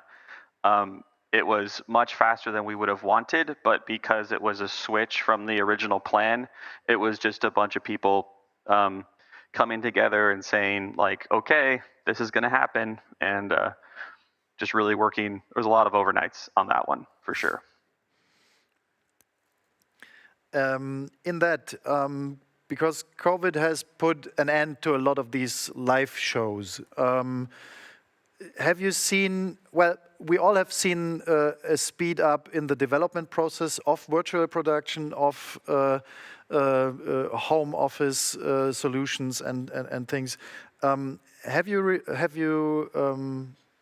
felt a drop in the market for the use of your virtual solutions, or has it even risen with COVID? Yeah, I mean, I think for us, the COVID definitely fast-tracked what we were doing, because I think the stuff that we were doing just like in camera for like film productions, that was just another tool you could use if, you know, a location or a green screen wasn't good. So it didn't really matter if like COVID existed or not. I think the thing for us is that with COVID and all of these virtual solutions, there's such a demand for it that we're sort of, one of the main challenges is we have to kind of be still pursuing what our original intent was in terms of doing like photorealistic film work, but we also have to help, I feel like we have to help people figure out like what are all the different versions of it, right? What's the version that doesn't cost $14 million to do? You know what I mean? Like, because these techniques, like if you were just trying to get interactive lighting on someone to make it look like they're more a part of the background, like you can get like an office projector and just point it at someone's face and play back like, you know, a car ride footage going past, and it makes it look, or like they're on a train that's not actually moving, you can like do a projection in their face to make it look like the train, like the world is going by them and stuff like that. So there's all these little different ways to do it. But yeah, I think the virtual stuff is definitely, it's what was coming anyway. I think it just all got fast tracked. Okay, but I when I talk to my colleagues in the movie business, a lot of movies got delayed due to COVID because they realized they can't put it to the cinemas, and just putting in video on demand will not get them the profit they need to produce another movie, and so they held back on production for several other movies. So have you felt that, or is it unbroken, the demand for virtual studio productions? Well, so I think we were very lucky is when so Mandalorian kind of was released towards the end of 2019, and then we had already started pitching to like major studios like Warner Brothers and like Netflix and stuff like that about using this technology. So then when COVID hit, we were sort of in the process of figuring out like how to build those bigger facilities. So for us, we weren't tied to specific productions. We were tied to building big stages for large studios. So we are definitely seeing some uncertainty in all of that, because like one of the big things that's getting in the way is all of the manufacturing problems. Like if you want to order large amounts of LED, it used to be like a 4 to 6 month delay, like from when you put in your order to when it arrived on a ship. And now we're looking at like 9 months or more it can be. So like it's definitely affecting us, but like because we were kind of already involved in longer running like facilities, it didn't immediately hit us, I think, in the same way. Okay. So yeah, then fingers crossed that we won't see much of that COVID pandemic for very long. Thank you so much for being here, for letting us have a glimpse at what you're doing, and have a nice day. Thank you, Zach. Thank you very much. It was my pleasure.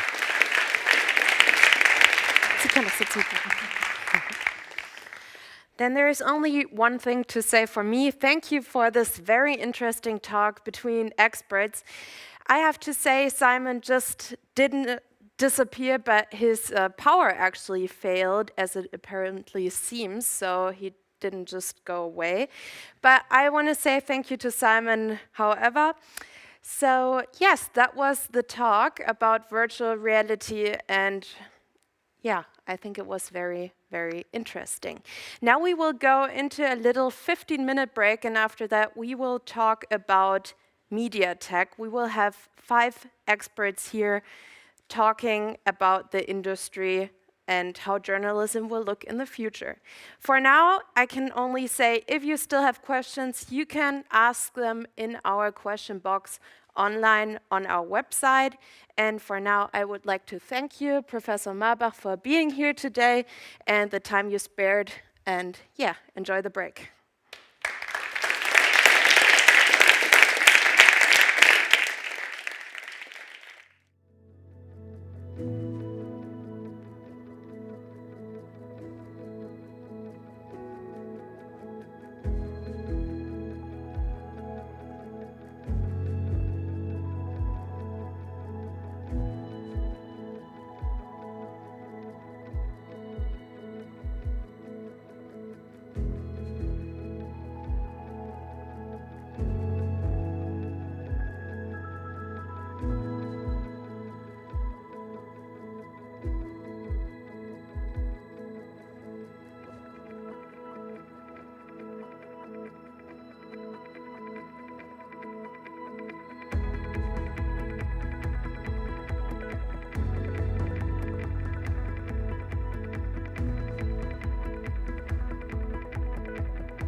Our final program item of today, and it's not any program, but it's a talk with 5 women who are experts in the media industry.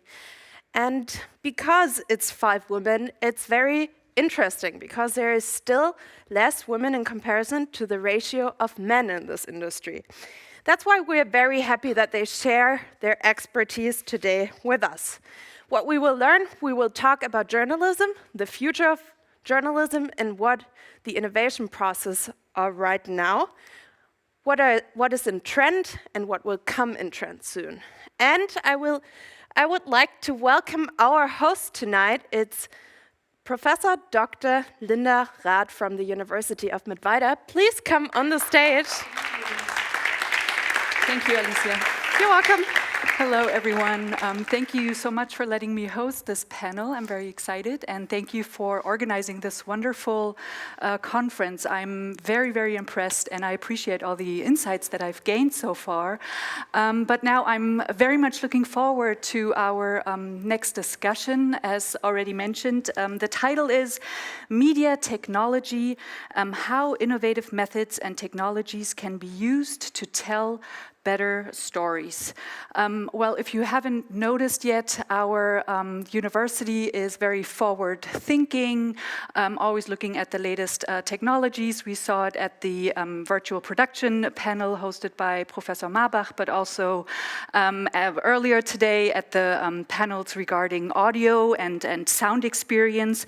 And now the issue that we want to talk about here in this panel is how can we utilize these technologies for journalistic purposes, for, on the one hand, the journalistic process, so from research all the way to distribution, but also how can we utilize it for the journalistic output, basically an article on the website or a visualization on the website or a news section on TV.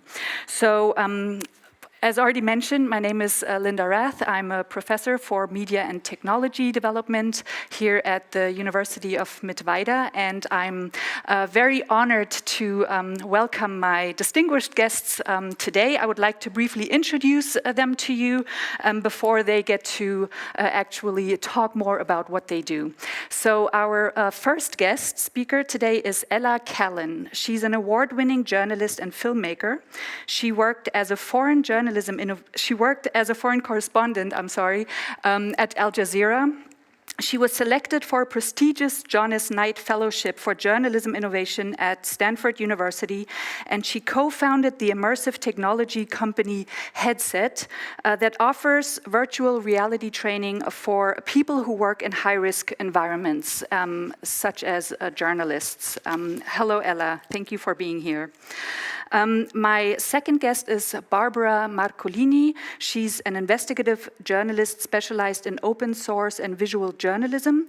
She was one of the founding members of the visual investigations team at New York Times, where she won 2 Emmys. And before joining the Times, she was actually a journalist at Storyful, a social media intelligence agency. Hello, Barbara. Thank you for being here. My third guest is Christina Elmer. She's a professor for digital journalism and data journalism at TU Dortmund and former deputy head of editorial development at Der Spiegel. And thank you, Christina, for being here and for taking your time. And last but not least, my fourth guest speaker today is Alina Fichter. She's head of digital format and product development at Deutsche Welle, which is Germany's international broadcaster. And before joining Deutsche Welle, Alina worked for prestigious newspapers like Die Zeit and Süddeutsche. She was also a JSK fellow at Stanford University. Thank you so much for everyone being here, and I would like to give you all the opportunity to briefly talk about your projects and your daily work and how innovation impacts your work. And I would like for Ella to start to tell us more about her company, Headset, and in how far she thinks immersive journalism can impact journalism as a whole now and in the future. Thanks, Linda. Just a small topic. Thank you for that generous introduction. My name is Ella. I am co-founder of Headset, which is an immersive technology company, and we build VR experience.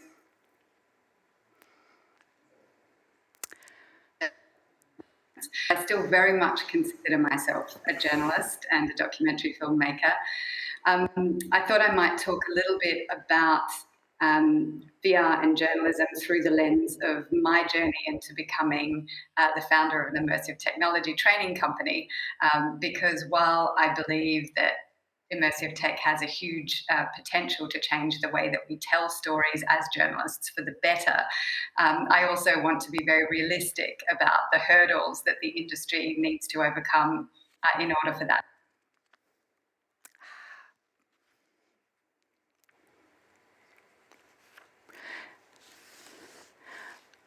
Ella, you're quickly. You can't just take documentary filmmaking techniques and expect that this means you make engaging immersive content. For one thing, it's mostly about explaining and telling, and VR is about doing and experiencing. So we needed completely new workflows to think about this. My next experiments in virtual environments were to try and equalize audience members and de-escalate conflict around polarizing news issues like Brexit and the refugee crisis. We developed an environment where audiences could interact with each other when they had opposing views to each other in real time in VR. And it was a very interesting project, but not at all scalable. But it was from worthy but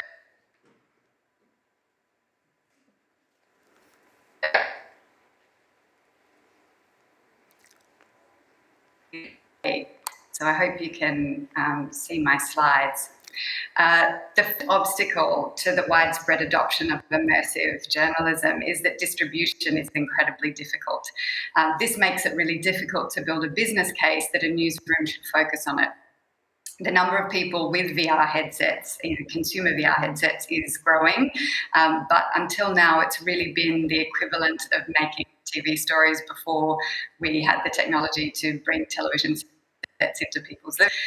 That will improve over time. But even when they do get hardware, we haven't got content. A big news story doesn't often a very good immersive story. One, my head download an app, something.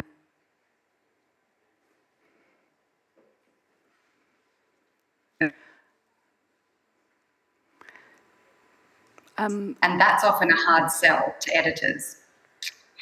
Time and money are obviously big obstacles. Newsrooms aren't necessarily the best place to experiment. Deadlines tend to get in the way of creativity and prototyping, and there's not really any time for failure. I'm sure you're all aware, after the big initial hype of virtual reality in 2015 and 16 and about immersive content in newsrooms, the money kind of dried up and people with immersive skills moved on to other industries. And I guess I'm a case in point. The skills and training obviously also needs a lot of investment. And what we've seen is that quite often the skills and training focuses on the tech, and that can also be at the expense of storytelling techniques. The tech is just a tool, and believe me, if I can work in immersive tech, anyone can. There is a bright side to all of this, though. Immersive stories increase empathy and memorability. For one, there's the effect of psychological presence we see over and over again is so strong, and that's why I believe immersive technologies will be part of journalism in the future. We're going to be part of the first generation of journalists who will help news become part of people's lived experience. And this means news will be democratized in all kinds of ways. Some of them will be good, some of them will be bad. But one of the good things is that as an industry, we're going to have to become more collaborative, and we're going to have to think of new ways and new methods to engage with audiences as a result. Put bluntly, we're going to end up having to go where our audience is. And if Mark Zuckerberg has his way, we will need to create content for the metaverse, news content for the metaverse in the not too distant future. Let's hope that it's open to all and available to all. My message is that if we're going to create meaningful, immersive news content and grapple with all the social and ethical challenges and implications of that, then journalists have to be engaging with the technology themselves. And that's part of why I get great joy out of seeing VR training used in newsrooms. Every week we put journalists into VR, many of them for the first time, and we see them interacting and engaging with VR content and also with each other. The ideas that I use at Headset grew out of my own experiments with immersive tech and listening to a very practical need that my colleagues had, which is how do you prepare physically and emotionally to be a journalist today? And let's face it, most of us are on the 24-hour front line of some sort. We don't have to go to a war zone to be under attack as a journalist.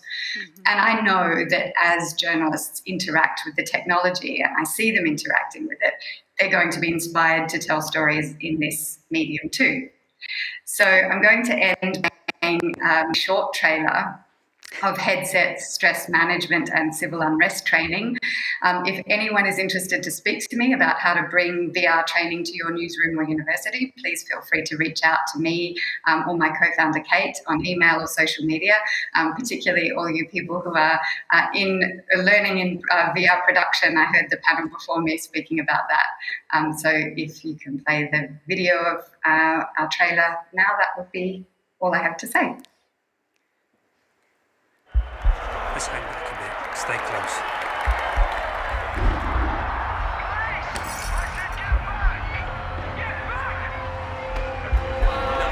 Come on, let's get out of here.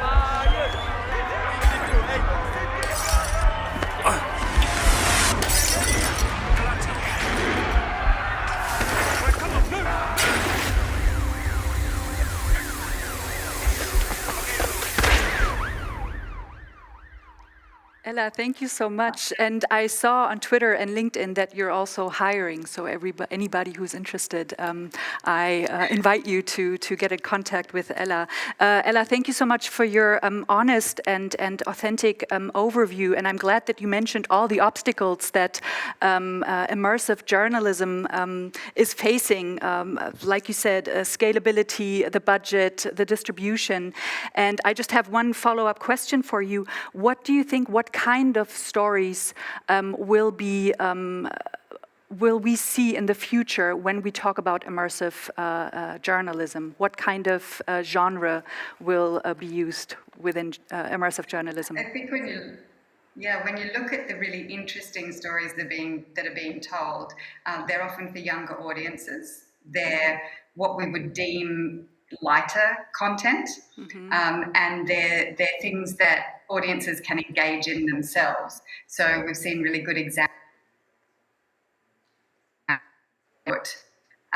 or where people have been able to contribute to it themselves. And as I say, VR is much more about doing than telling, and that's where it really shines. So the examples that I can think of are, environments where people can go in and contribute in some way themselves.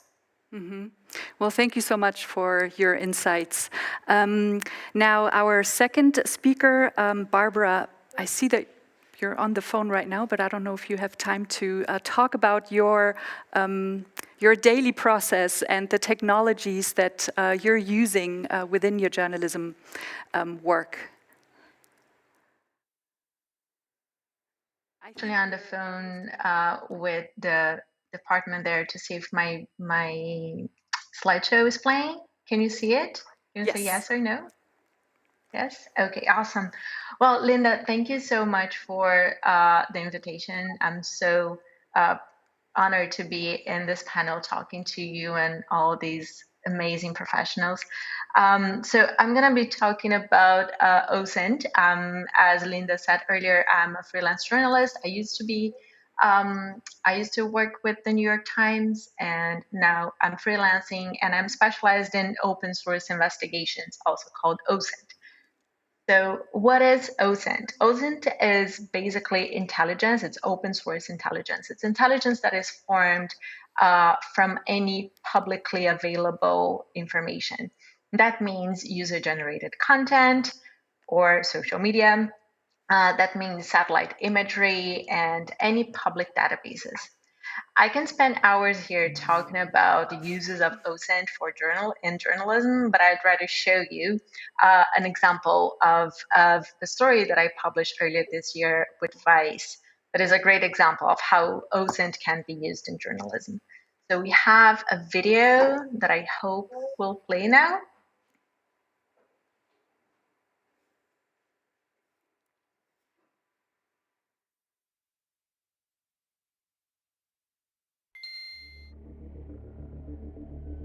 On the morning of April 9th, people in Myanmar woke up to terrifying messages flooding their social media. In the city of Bago, just 55 miles northeast of Yangon, a massacre was unfolding.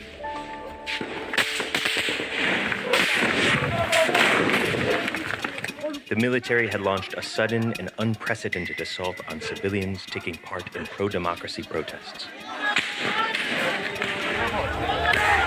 In just 24 hours, residents say soldiers hunted and killed more than 80 people, many of them young activists.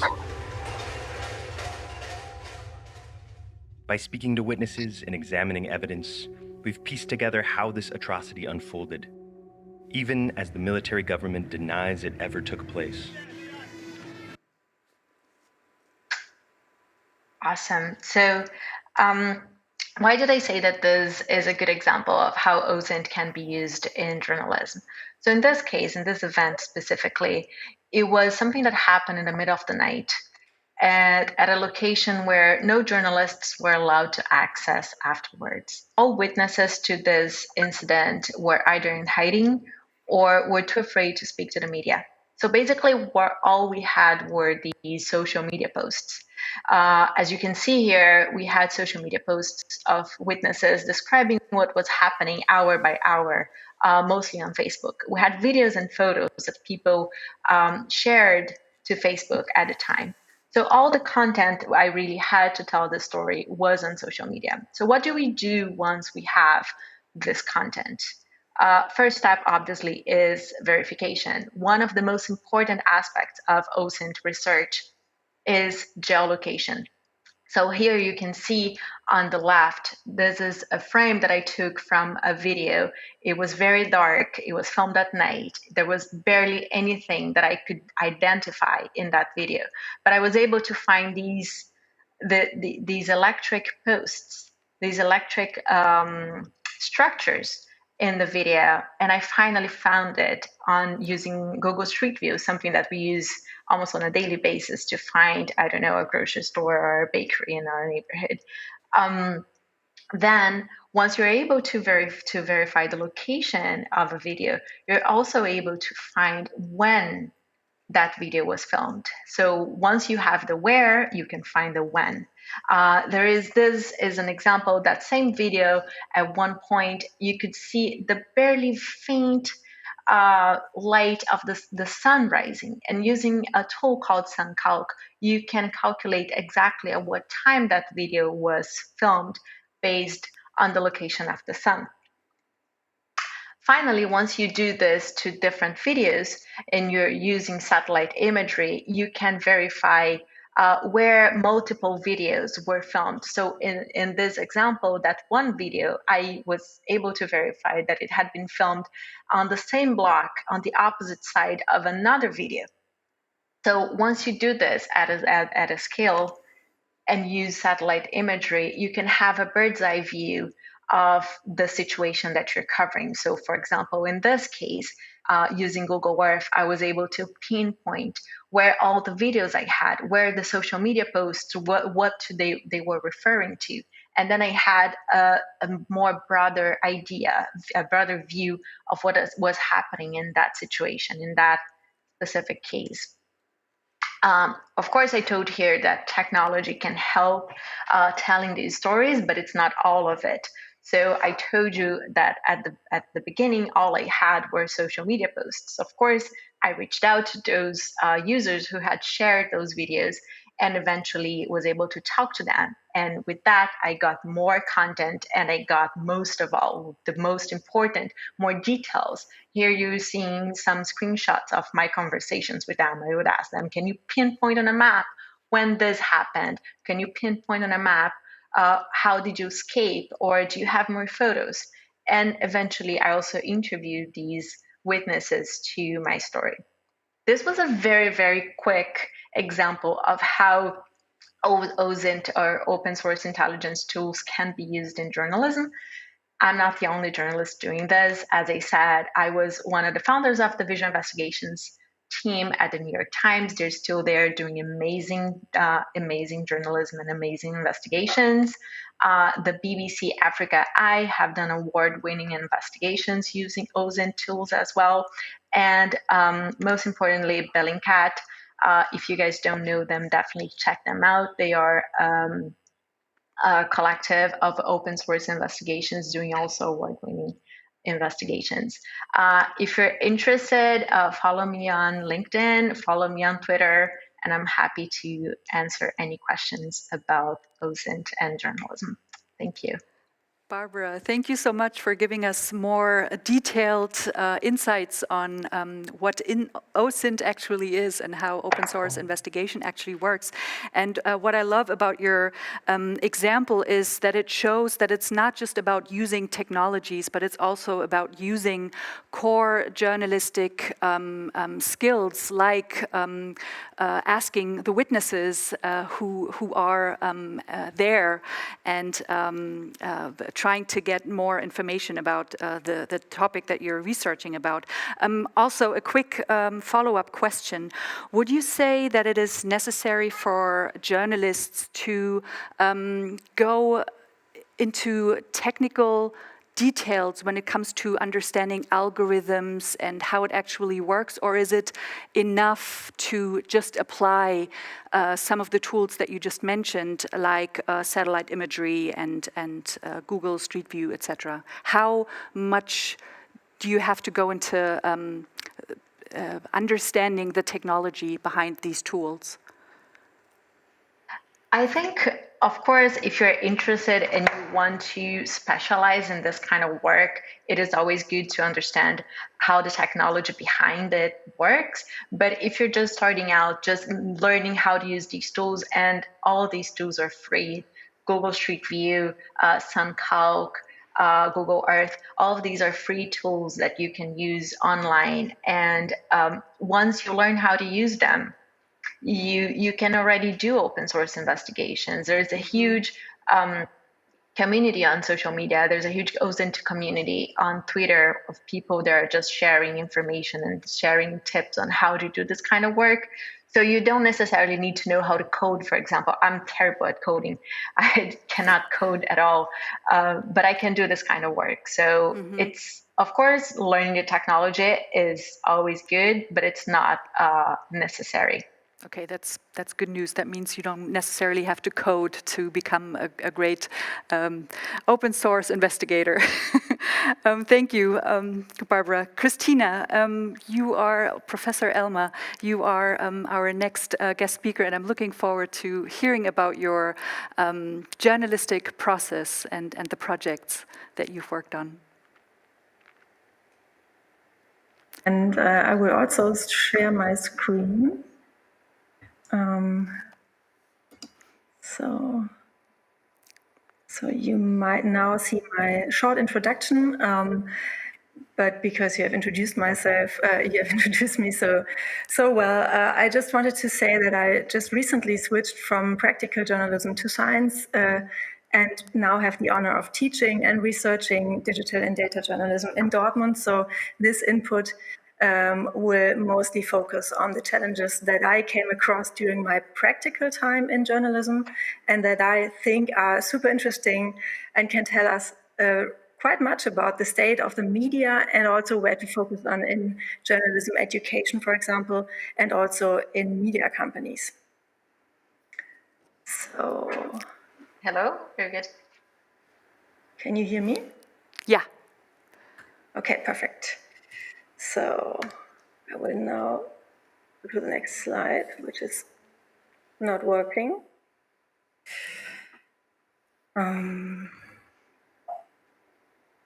Sorry for that. No problem. I don't know what is happening here and why it's not happening as expected. So I think I will just leave the mode and we will just switch to the other one. So yeah, the challenges. So I'd first like to start with data journalism, which is the field where I've been working on in the last years. And I think we have quite well established data teams in many newsrooms right now, and also lots of work opportunities for data journalists. And also, of course, in the pandemic, we have seen those teams really producing quite interesting and also really important and relevant content. But the next step would be to really much more and better interlock the investigation methods of these data journalistic teams and also the investigation teams and the established journalists in other teams and in other fields. So this is one example where this really went quite well at Der Spiegel with a team out of data journalists and investigative journalists. But in the end, I think we will have to bring the competencies of data journalism much more into the mainstream, and at the same time, of course, deepen their knowledge of data wrangling and also for more complex methods. So this is really, really a big step that I think we have to take. The second challenge is one that I found in editorial development. What you can see right here, these are persona profiles that we have produced at Der Spiegel and that we have also printed on postcards and distributed to every journalist in the newsroom so that they could really remember the design thinking workshops and the persona workshops they did in our relaunch project in 2019. And this worked out quite well, so I was quite impressed with the workshops, but in the end I have to say that in the everyday work in the newsroom, the empathic and also the perspective of the users is lost far too quickly. And I think we have to start quite early and also anchor this topic in the mindset at a very early stage, for example, in journalism education. And I can see this in my own journalistic format development classes here at the university, where I see that the students are so open-minded, and for them it's not hard to switch perspectives and to work user-centric in a user-centric way. So this is really something that we should foster in the early years. The third topic is AI in journalism. I think it's one of the biggest challenges right now to really keep our technical infrastructure up to date and to integrate new tools and new technologies like these AI systems into our workflows. This is one example from Der Spiegel as well. This is a tool that supports you within the content management system to link to internal sites, which is something that we did mainly for SEO purposes. And implementing that was quite a ride, I have to admit, because in the end, we saw that most of the colleagues did not really understand what this AI tool can do and what it can't do, and also where it has its limits naturally. And the second thing is that we really didn't have a clearly defined workflow, which is a thing that I think we have to really change in every newsroom. So I think we both need the literacy of how those tools work and what they can do and what they can't and how they gain their knowledge. But also a bigger workflow awareness in the newsrooms. This would also be quite helpful. And this is the last slide that you have already looked at before. This is about algorithmic accountability reporting, and I think this is also a field that journalism has to tackle much more intensively in the future. It's a critical field for investigative journalists, and this example here shows that we really need a much bigger transparency for that and a bigger public awareness that we need these data. points. For example, here we have conducted a research and an investigation on the Schufa algorithm of Germany's most important and biggest credit scoring agency. And we could do so only with the help of crowdsourcing with data donations by, I think, 2,800 people who gave us their Schufa reports. And of course, you could do this in another quality and on a bigger scale if you would have a transparency where journalists could really access these data sets in a form and also do investigations with them. So this is a field that I would also say that we need more knowledge about how algorithms work and what questions journalists should ask, but also we need a much bigger public awareness so that we can foster the transparency. And this is all I wanted to say for now. Sorry for the technical problems, and really looking forward to discussing these topics with you all. Thank you so much, Christina. You've mentioned the students and their openness to try out or to experiment with new formats. How would you rate the willingness at Der Spiegel regarding not only trying out and experimenting, but actually implementing new tools and new technologies like AI? How would you rate that, if you can, even in general? It's a hard question, of course, to answer, but I think it depends who you ask. I mean, if you talk to the people in the newsroom, you have to acknowledge, I would say, that they really work in a quite innovative way every day if they produce new contents and when they really are dealing with new challenges every day. And it's sometimes really hard to implement new workflows and new tools in these workflows. But on the other hand side, when we look at the product development, editorial development teams, for example, of course, they are all keen to really bring new tools and new contents also into the newsroom. So this is, I think it depends, but I would also say that it's quite hard in a daily driven newsroom to really put in something new from outside. Mm-hmm. And I think that's a perfect transition to our next guest speaker, Alina. You work for Deutsche Welle, and maybe you can tell us more about user-centric approaches and how you tackle new technologies. Yeah, thank you very much. It really is the perfect transition. I want to build on what you said a little bit and would love to share the screen with your help. Thank you so much. So the question we were asking ourselves when preparing the panel was, how can we tell more relevant stories for our users, right? And my take is by really including the users in the whole development process of our formats whenever possible. So I would love to share a few insights with you, not so much about technology as such, but about innovation methods. Human-centered design thinking. Christina was talking about that a little bit, design sprints. Dave Kelly, the guy who looks a little bit like a crazy professor down on the left on the slide, is regarded as one of the inventors of those methods. He has always lived and still does in Silicon Valley, and that's where most of those methods come from. And presumably that is what makes the Valley so innovative, right?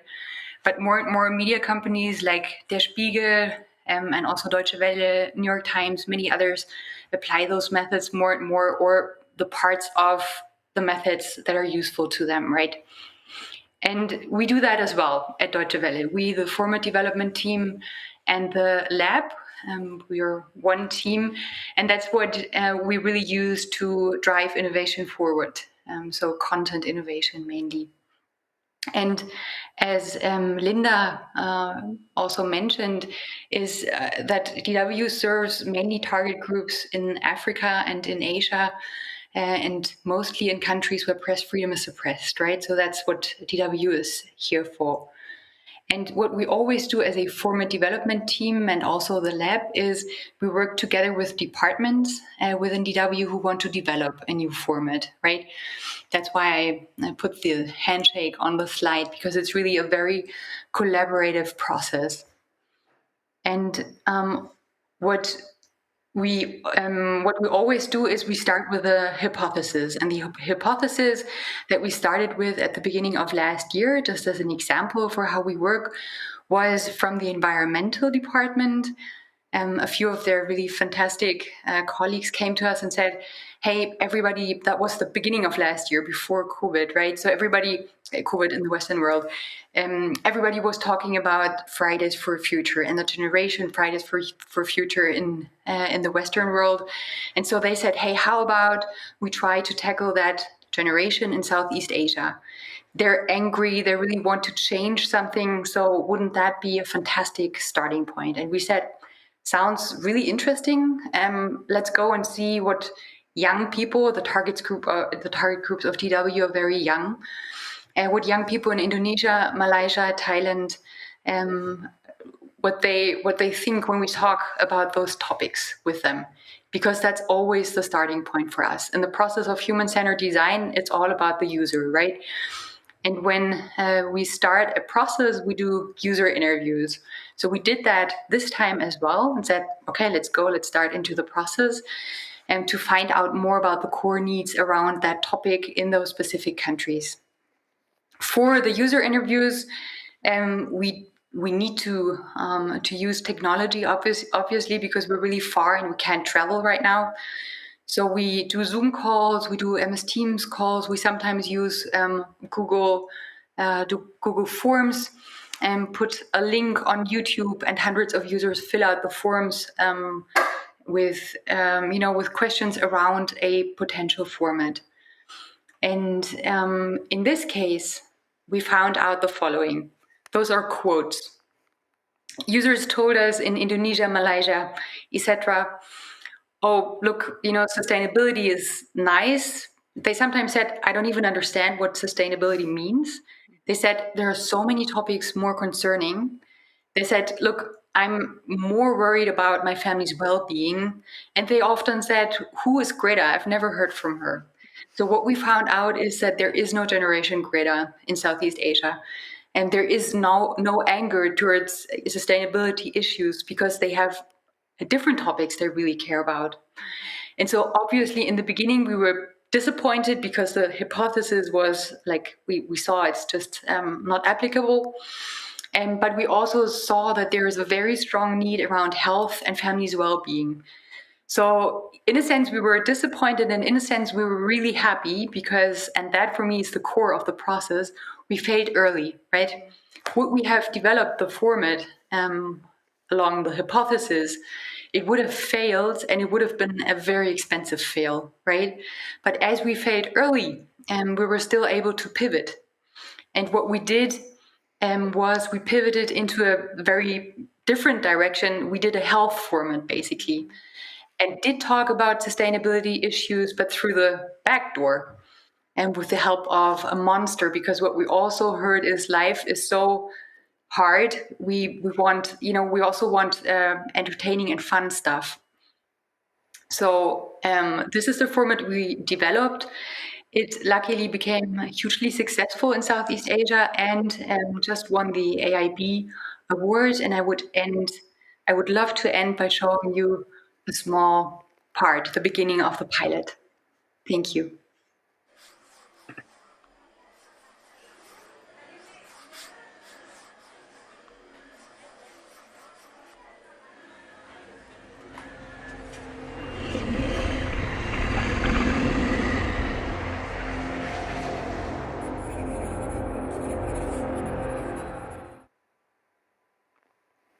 Thank you so much, Alina. Very interesting. Now, you've mentioned innovation methods and like human-centered design. And I want to know, how do you find the balance between experimenting, talking to users, understanding what they need, and then, on the other hand, actually producing something? When does the learning curve stop and you just say, this is it, and now we can publish something? Yeah, that's a very good question. Well, we try to find patterns, right? So we try to interview more or less 30 users as a minimum, it can be a little less. But when we see that there is a strong pattern, and in this case, the pattern was obvious very early on, and that's where we stop and where we say, okay, what we learned is the pattern in this case, sustainability is just not an issue people care about too much when it comes to our target group. So that's where we stopped and started producing. Thank you. Thank you all so much for your input so far. I have a lot of different questions. I'm also looking at the social media editors to make sure that I'm not missing any questions. Also, the studio audience is invited to ask questions if you want to. I would like to start first, if I may. It seems like there are a lot of expectations for being a journalist, working at media companies. You have to know all about, obviously, writing, storytelling, but also the business side, analytics. Now we have to take all these different technologies into consideration. My question to you all is, what do journalists need to know these days to not get behind? And maybe Ella can start answering. It's a really good question, and I don't know that I have the answer to it. I think journalists ultimately need to know how to tell good stories and need to know how to listen to their audiences. So whether you do a full design cycle or whether you actually are just looking at feedback, I think those are probably the two core things that it still takes to be a journalist. The technology, I'll say it again, is a tool. It's not a means to an end.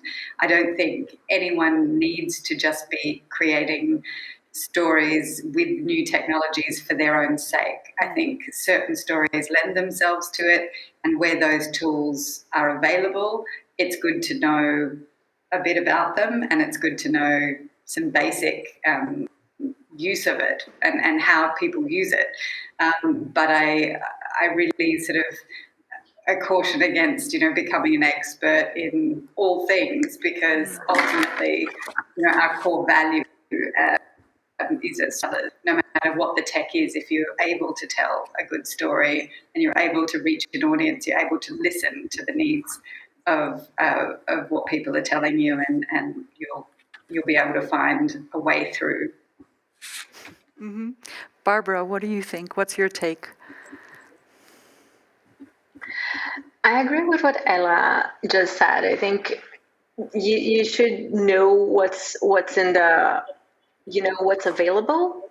Of course, as a journalist, we're always seeing what is coming up, what is new in this environment, but you can't master everything. So if there is one part of technology, there is one piece of technology that you're very interested in, definitely go ahead and learn how to do it and specialize in it.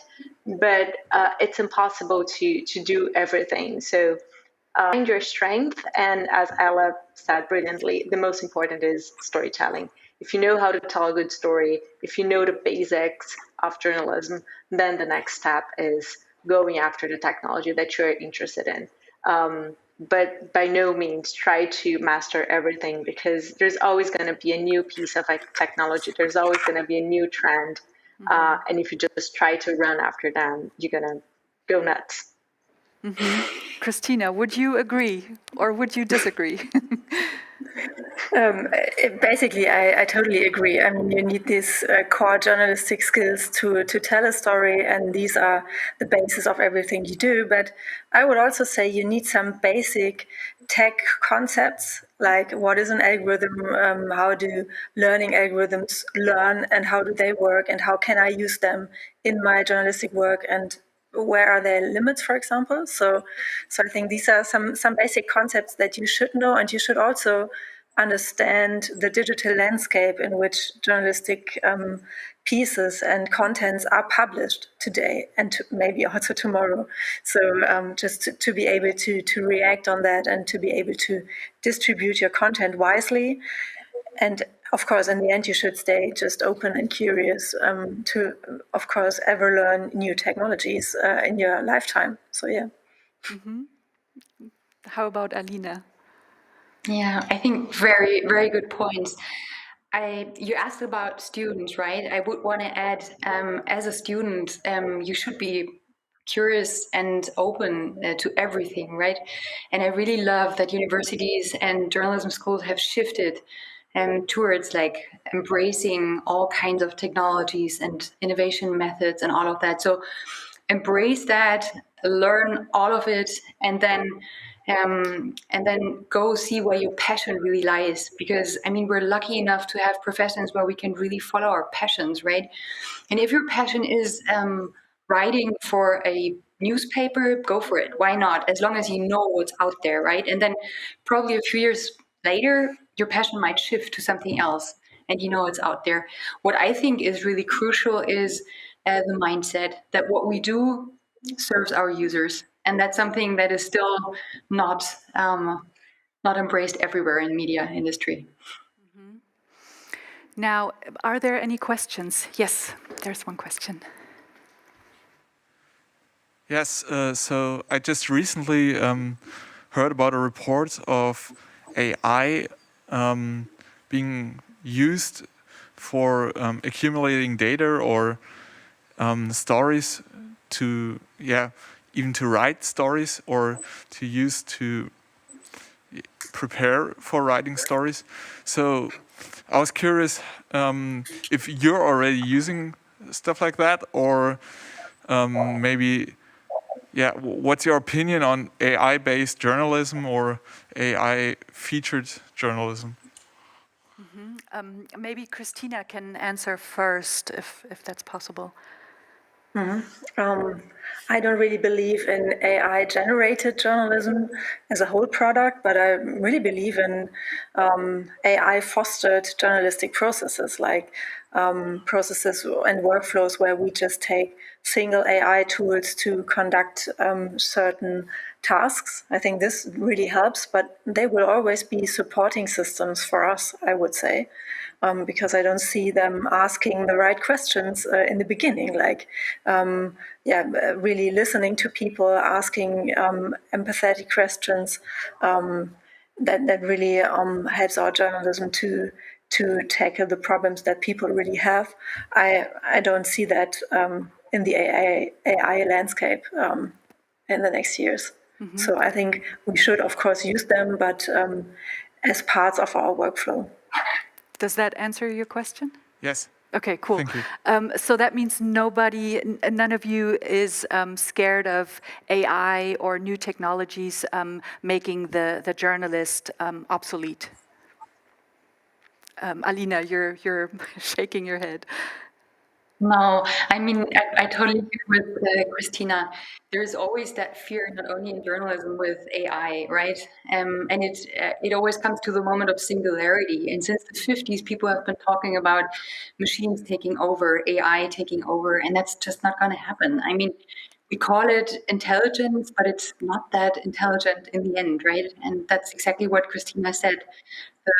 The starting questions have to be asked by journalists, and I totally agree that AI can be a great help to journalism.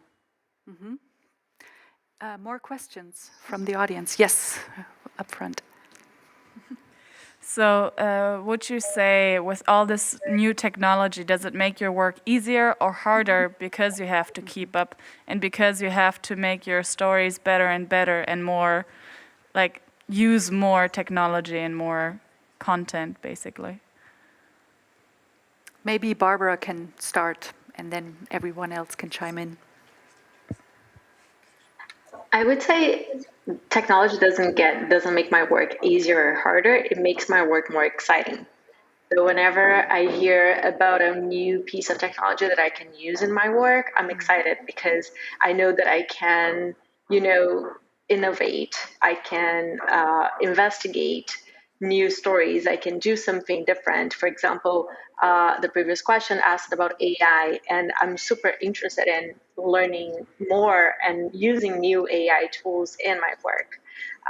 Of course, there is a learning curve. Of course, every time there's a new technology, you have to learn how to use it, but it doesn't mean you have to become an expert in that technology in order to use it.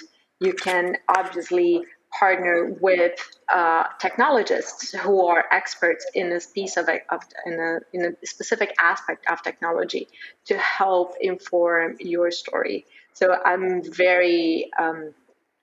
always very excited about working with students and with other organizations, maybe like researchers who are trying out, who are developing new technology, and we can see how we can apply these technologies in journalism.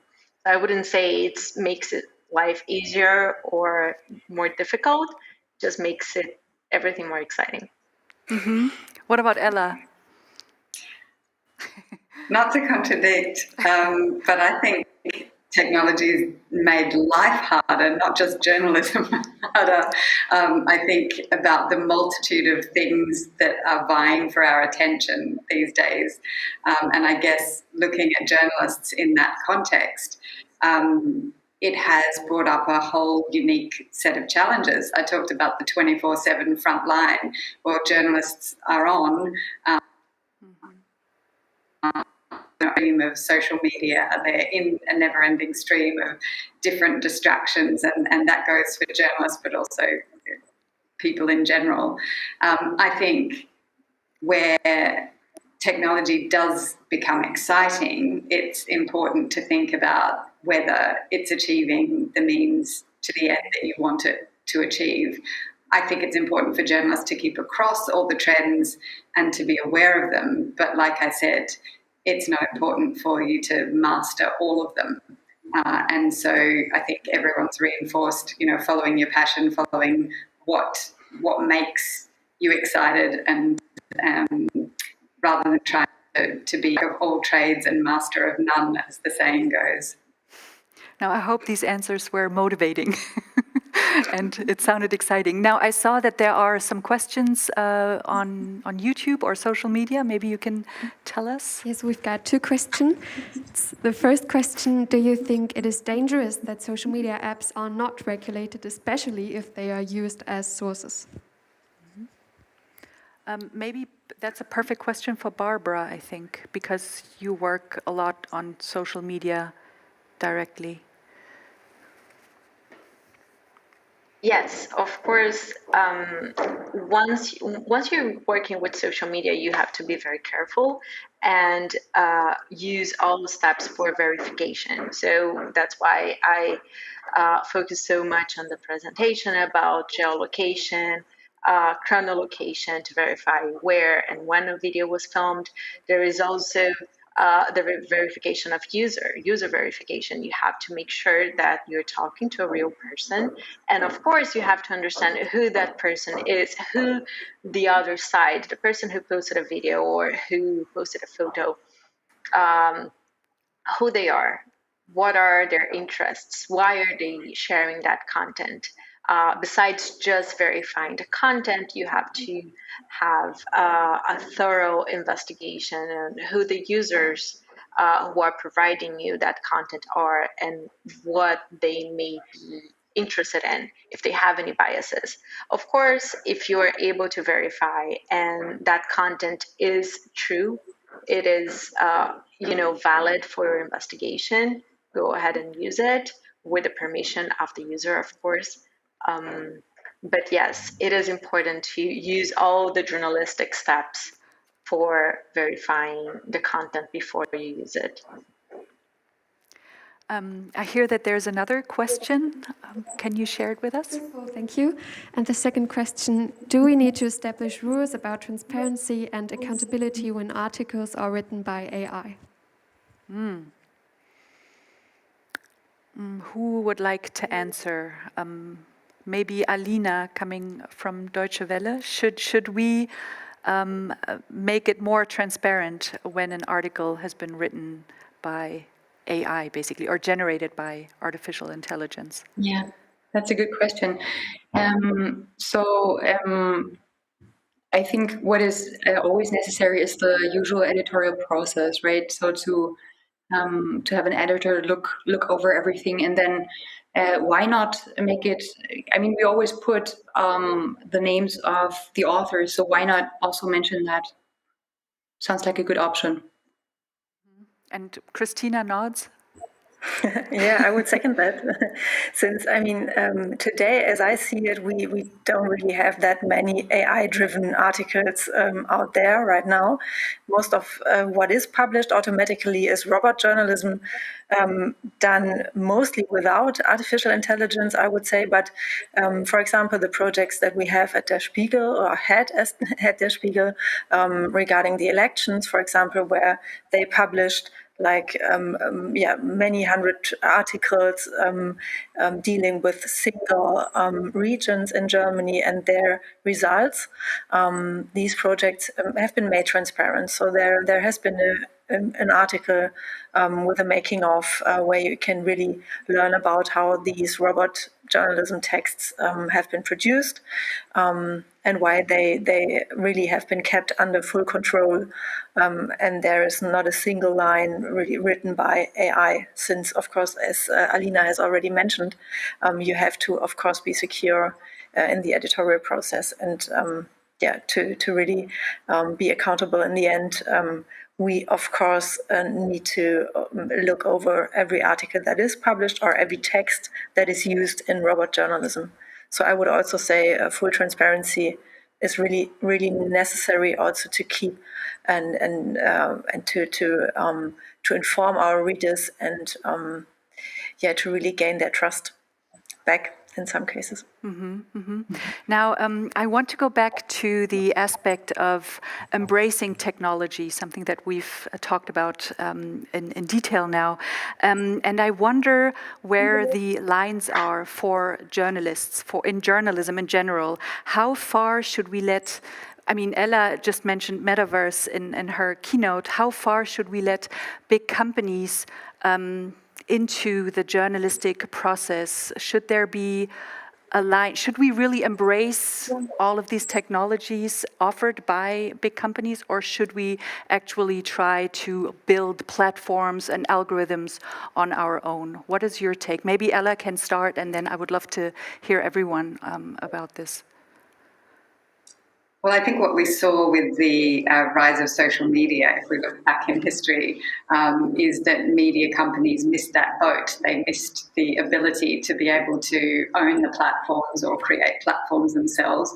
And as a result, we have seen the consequences of what happened. I think it's incredibly dangerous to just blindly go to these platforms and expect that that will be your entire distribution channel. And I especially think that when we're dealing with virtual environments, the metaverse in future, when I say that we're all going to have to be there, I don't mean that in the sense that we're obliged to, but in the sense of going to see audiences there, and it will be important for people to experiment, particularly journalists, with those technologies. However, I do think there are huge ethical dangers. I think there are huge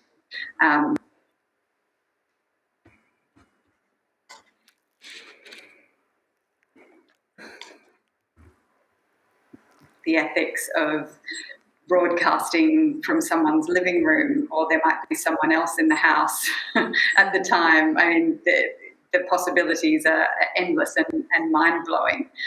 So I do think we need very clear guardrails around that. But what you always see with technology is that things develop quicker than regulations can, or innovation happens quicker than regulations can catch up. And so I think that's why it's important for journalists to be there, to be the ones who call it out when something is crossing an ethical or social boundary. Christina, what do you think? Yeah, absolutely true. I would also say that, using their tools is not always necessarily using their clouds or using their platforms. So maybe you could also distinguish in a few cases. And I would also say that, of course, media companies are in many cases far too small to really develop their own platforms that can really play in the innovation circus on the same scale compared to big tech companies. But maybe we should just try to find other organizations or found other entities that can really do so. I mean, this this really seems to be a topic not for single media companies, but for the media system as a whole to maybe find their own solutions, or even at least find their own platforms and clouds for the data sets that they really can then securely store themselves. Alina. Yeah, that's a really great question. I'm afraid I don't have a great answer to it. I do feel a huge ambivalence around that topic, right? Because Facebook is the company that is responsible for the most spread of misinformation in the whole world, right? And responsible in that sense for the outcome of elections, for genocides and many other things. So we have a huge problem there, and they don't live up to it, right? They don't act upon that responsibility, and therefore, in a way, the metaverse is scary to me, right? Because if they go with that kind of mindset and build like basically a world, if users adapt to that, that you can live and communicate in virtually, I find that a bit scary, and I find it hard to imagine how politicians will get to regulate it really, because many of them don't understand it, right? So that does scare me for sure. Yet on the other hand, we as media companies need to use those platforms because that's where our users are. For example, we as DW want to serve users in countries of Africa and in many countries of Africa. Facebook and internet is the same thing. It's synonymous. So we can't get around it, right? It makes me hopeful, building on what Christina said, that there's a few initiatives of multiple media companies trying to find a way to strengthen the platforms we have. There's the Beyond Platform initiative and others. But still, I don't see a way out yet. I think in a way we're still dependent of those platforms. Mm-hmm. And Barbara, you work on these social media platforms all day, every day. What do you think?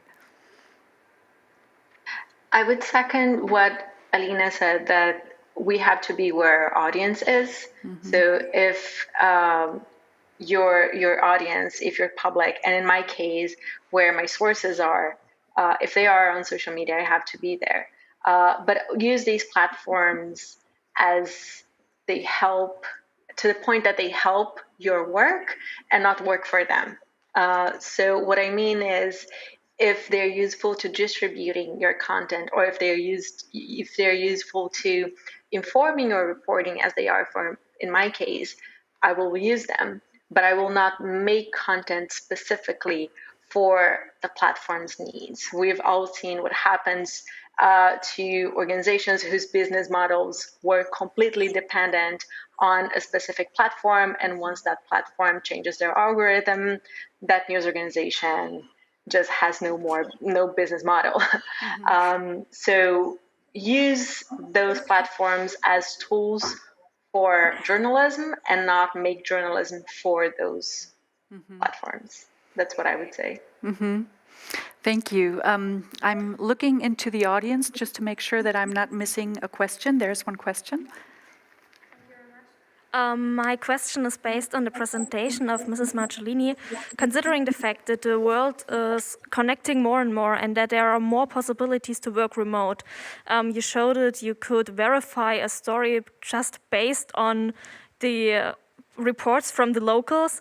Do you think there ever comes a time where correspondence, like there's some big media networks still have that are on correspondence needed anymore because you can verify questions from your home, from your living room? Thanks. I think, thank you for the question. I would say that journalists will always be needed, whether they are based in a location or not. That will depend on the possibilities. So, for example, when we did that story out of Myanmar, there were no international journalists were allowed in the country. So the only way we could really report on that story was from abroad. But of course, once you have someone on the ground, that it's not, you cannot replace that. You cannot replace the local knowledge. You cannot replace the being there, talking to the sources, being face to face. So from one hand, yes, technology has allowed us to work remotely and report on stories on places where you wouldn't be allowed in, or it would be very, very, very difficult for you to report on that story if you were on the ground. But that does not replace the fact of the power of a journalist on the ground, seeing things with their own eyes, meeting sources face to face. So I think one thing adds to the other. It doesn't replace the other. I think this answers the question quite well. Any more questions from the studio audience? Because I have two last questions, and maybe you all can answer briefly. My first question is, what do you think are the biggest media tech trends we need to look out for in the near future? And Barbara, maybe you can start. The pressure is on. That's a hard question. I don't know. As I work with OSINT, I'm seeing more and more news organizations experimenting with OSINT, and I'm very excited to see what these new uses of OSINT will be. So I'm mostly looking forward to seeing the new uses of open source intelligence in journalism in the next year or so. Thank you. Alina, what do you think? Sorry, my microphone was off. So actually, I just came back from the Silicon Valley a few days ago, and before going there, I underestimated the power behind metaverse. Everybody's talking about that in Silicon Valley, and Facebook has hired so many people, hundreds and hundreds, that I think that will really be a thing. I assume it will take time until it rolls out. I'm a little skeptical when it comes to users. It seems a little nerdy to me. But who knows how users adapt to it. But for like midterm, I think this is really something that really goes into what Ella does. I think that will definitely be something we have to watch out for. Interesting. Christina, how about you? Yes, absolutely. And also, I would just say algorithms and of course learning algorithms like in AI systems. I think we have to understand them more and also, just include them in our own workflows much better, not to be just overrun by tech companies. Ella. I'm going to have to talk about the metaverse now, aren't I? Maybe I'll give a really practical example of how this translates to me. But part of my dev team, we have a collaborative classroom, if you like, the headset metaverse, where we are socially engaging with each other in a training setting. And I was shocked how remarkably quickly the part of my dev team that is creating this just started using it naturally. We don't get on Zoom for those meetings anymore. We actually go into VR and sit there talking with each other. And that happened in the course of a couple of weeks, just a whole part of the team switching to that. So I do think that interactive, immersive mediums are going to be the biggest media trend that we're going to see in the coming years. If Facebook is hiring 10,000 people to work on the metaverse, then journalists, we better know what it is, know how to head off some of the ethical concerns that I think are coming. If we think that, what we've seen with social media is the start, well, we haven't seen anything yet. Start putting things on your face, and the amount of data that can be generated from that is incredible. So I would really like to see journalists at least attempting to understand it, at least attempting to use it so they know what it is and how it works, and reporting on it. We need really good journalism to be overseeing this because, as I said, the regulation's not going to catch up. And I would really, to go back to the point of collaboration, it isn't in the DNA of media companies things, but I think this is one thing that we really are going to need each other and each other's resources to report on and to be aware of what's happening. Mm-hmm. Well, thank you so much for your evaluations. That means next year we're going to all see each other in the metaverse or on the metaverse, whatever. We'll see. I have one last question again for all of you. Since this conference is a conference from students, media students, for students and other people interested in the media world, what advice would you give to media students, the students who are here, but also the ones who are watching via the live stream? What one advice, or maybe two, would you give to them?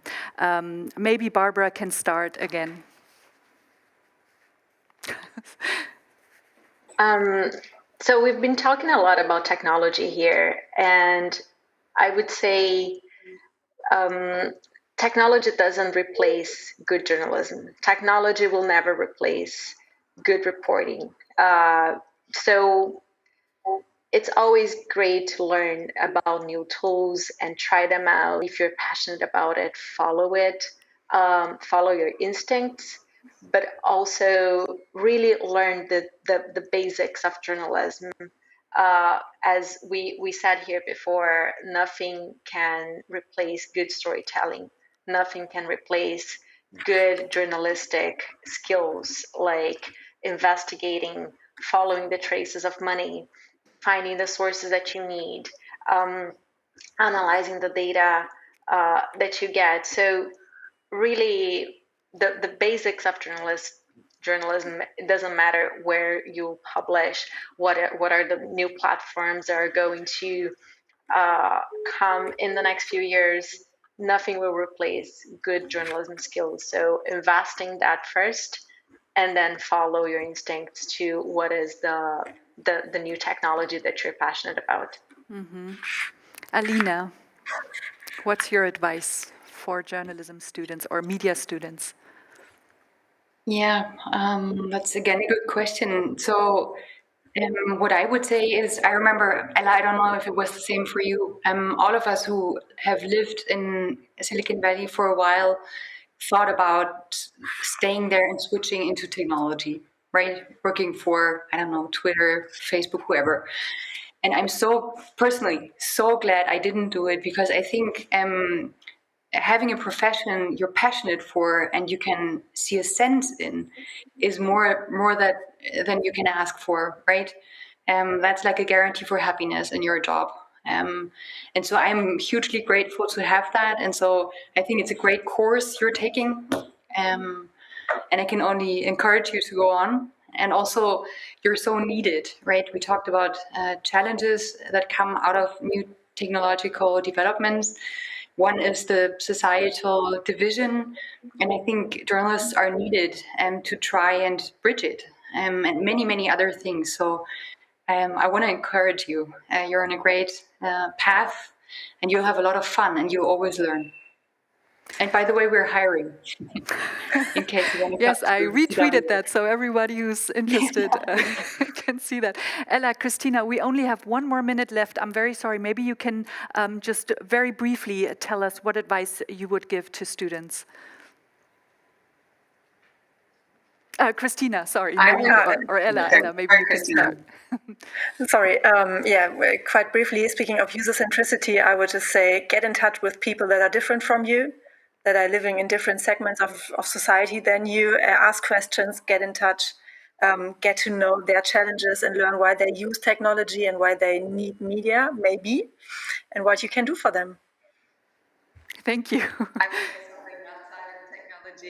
Stress management. Arm yourself with techniques that can help you deal with the stresses of the job. The biggest thing we see after a few years is that people really burn out. So find out what works for you, do it a little bit and often, and make sure that you have a good support network around you. Barbara, Alina, Christina, Ella, thank you so much for taking time out of your busy schedules and talking to us about media technologies and how we can utilize them within the journalism process. I want to thank you. What I take away is from all your different aspects that technology can be exciting, but we still have to look out for regulations and be critical about embracing technology without questioning it, and it will never replace journalism, the core journalistic skills. I think that's a great way to end this discussion. Thank you again. Thank you also to the studio audience for asking all these great questions. Thank you.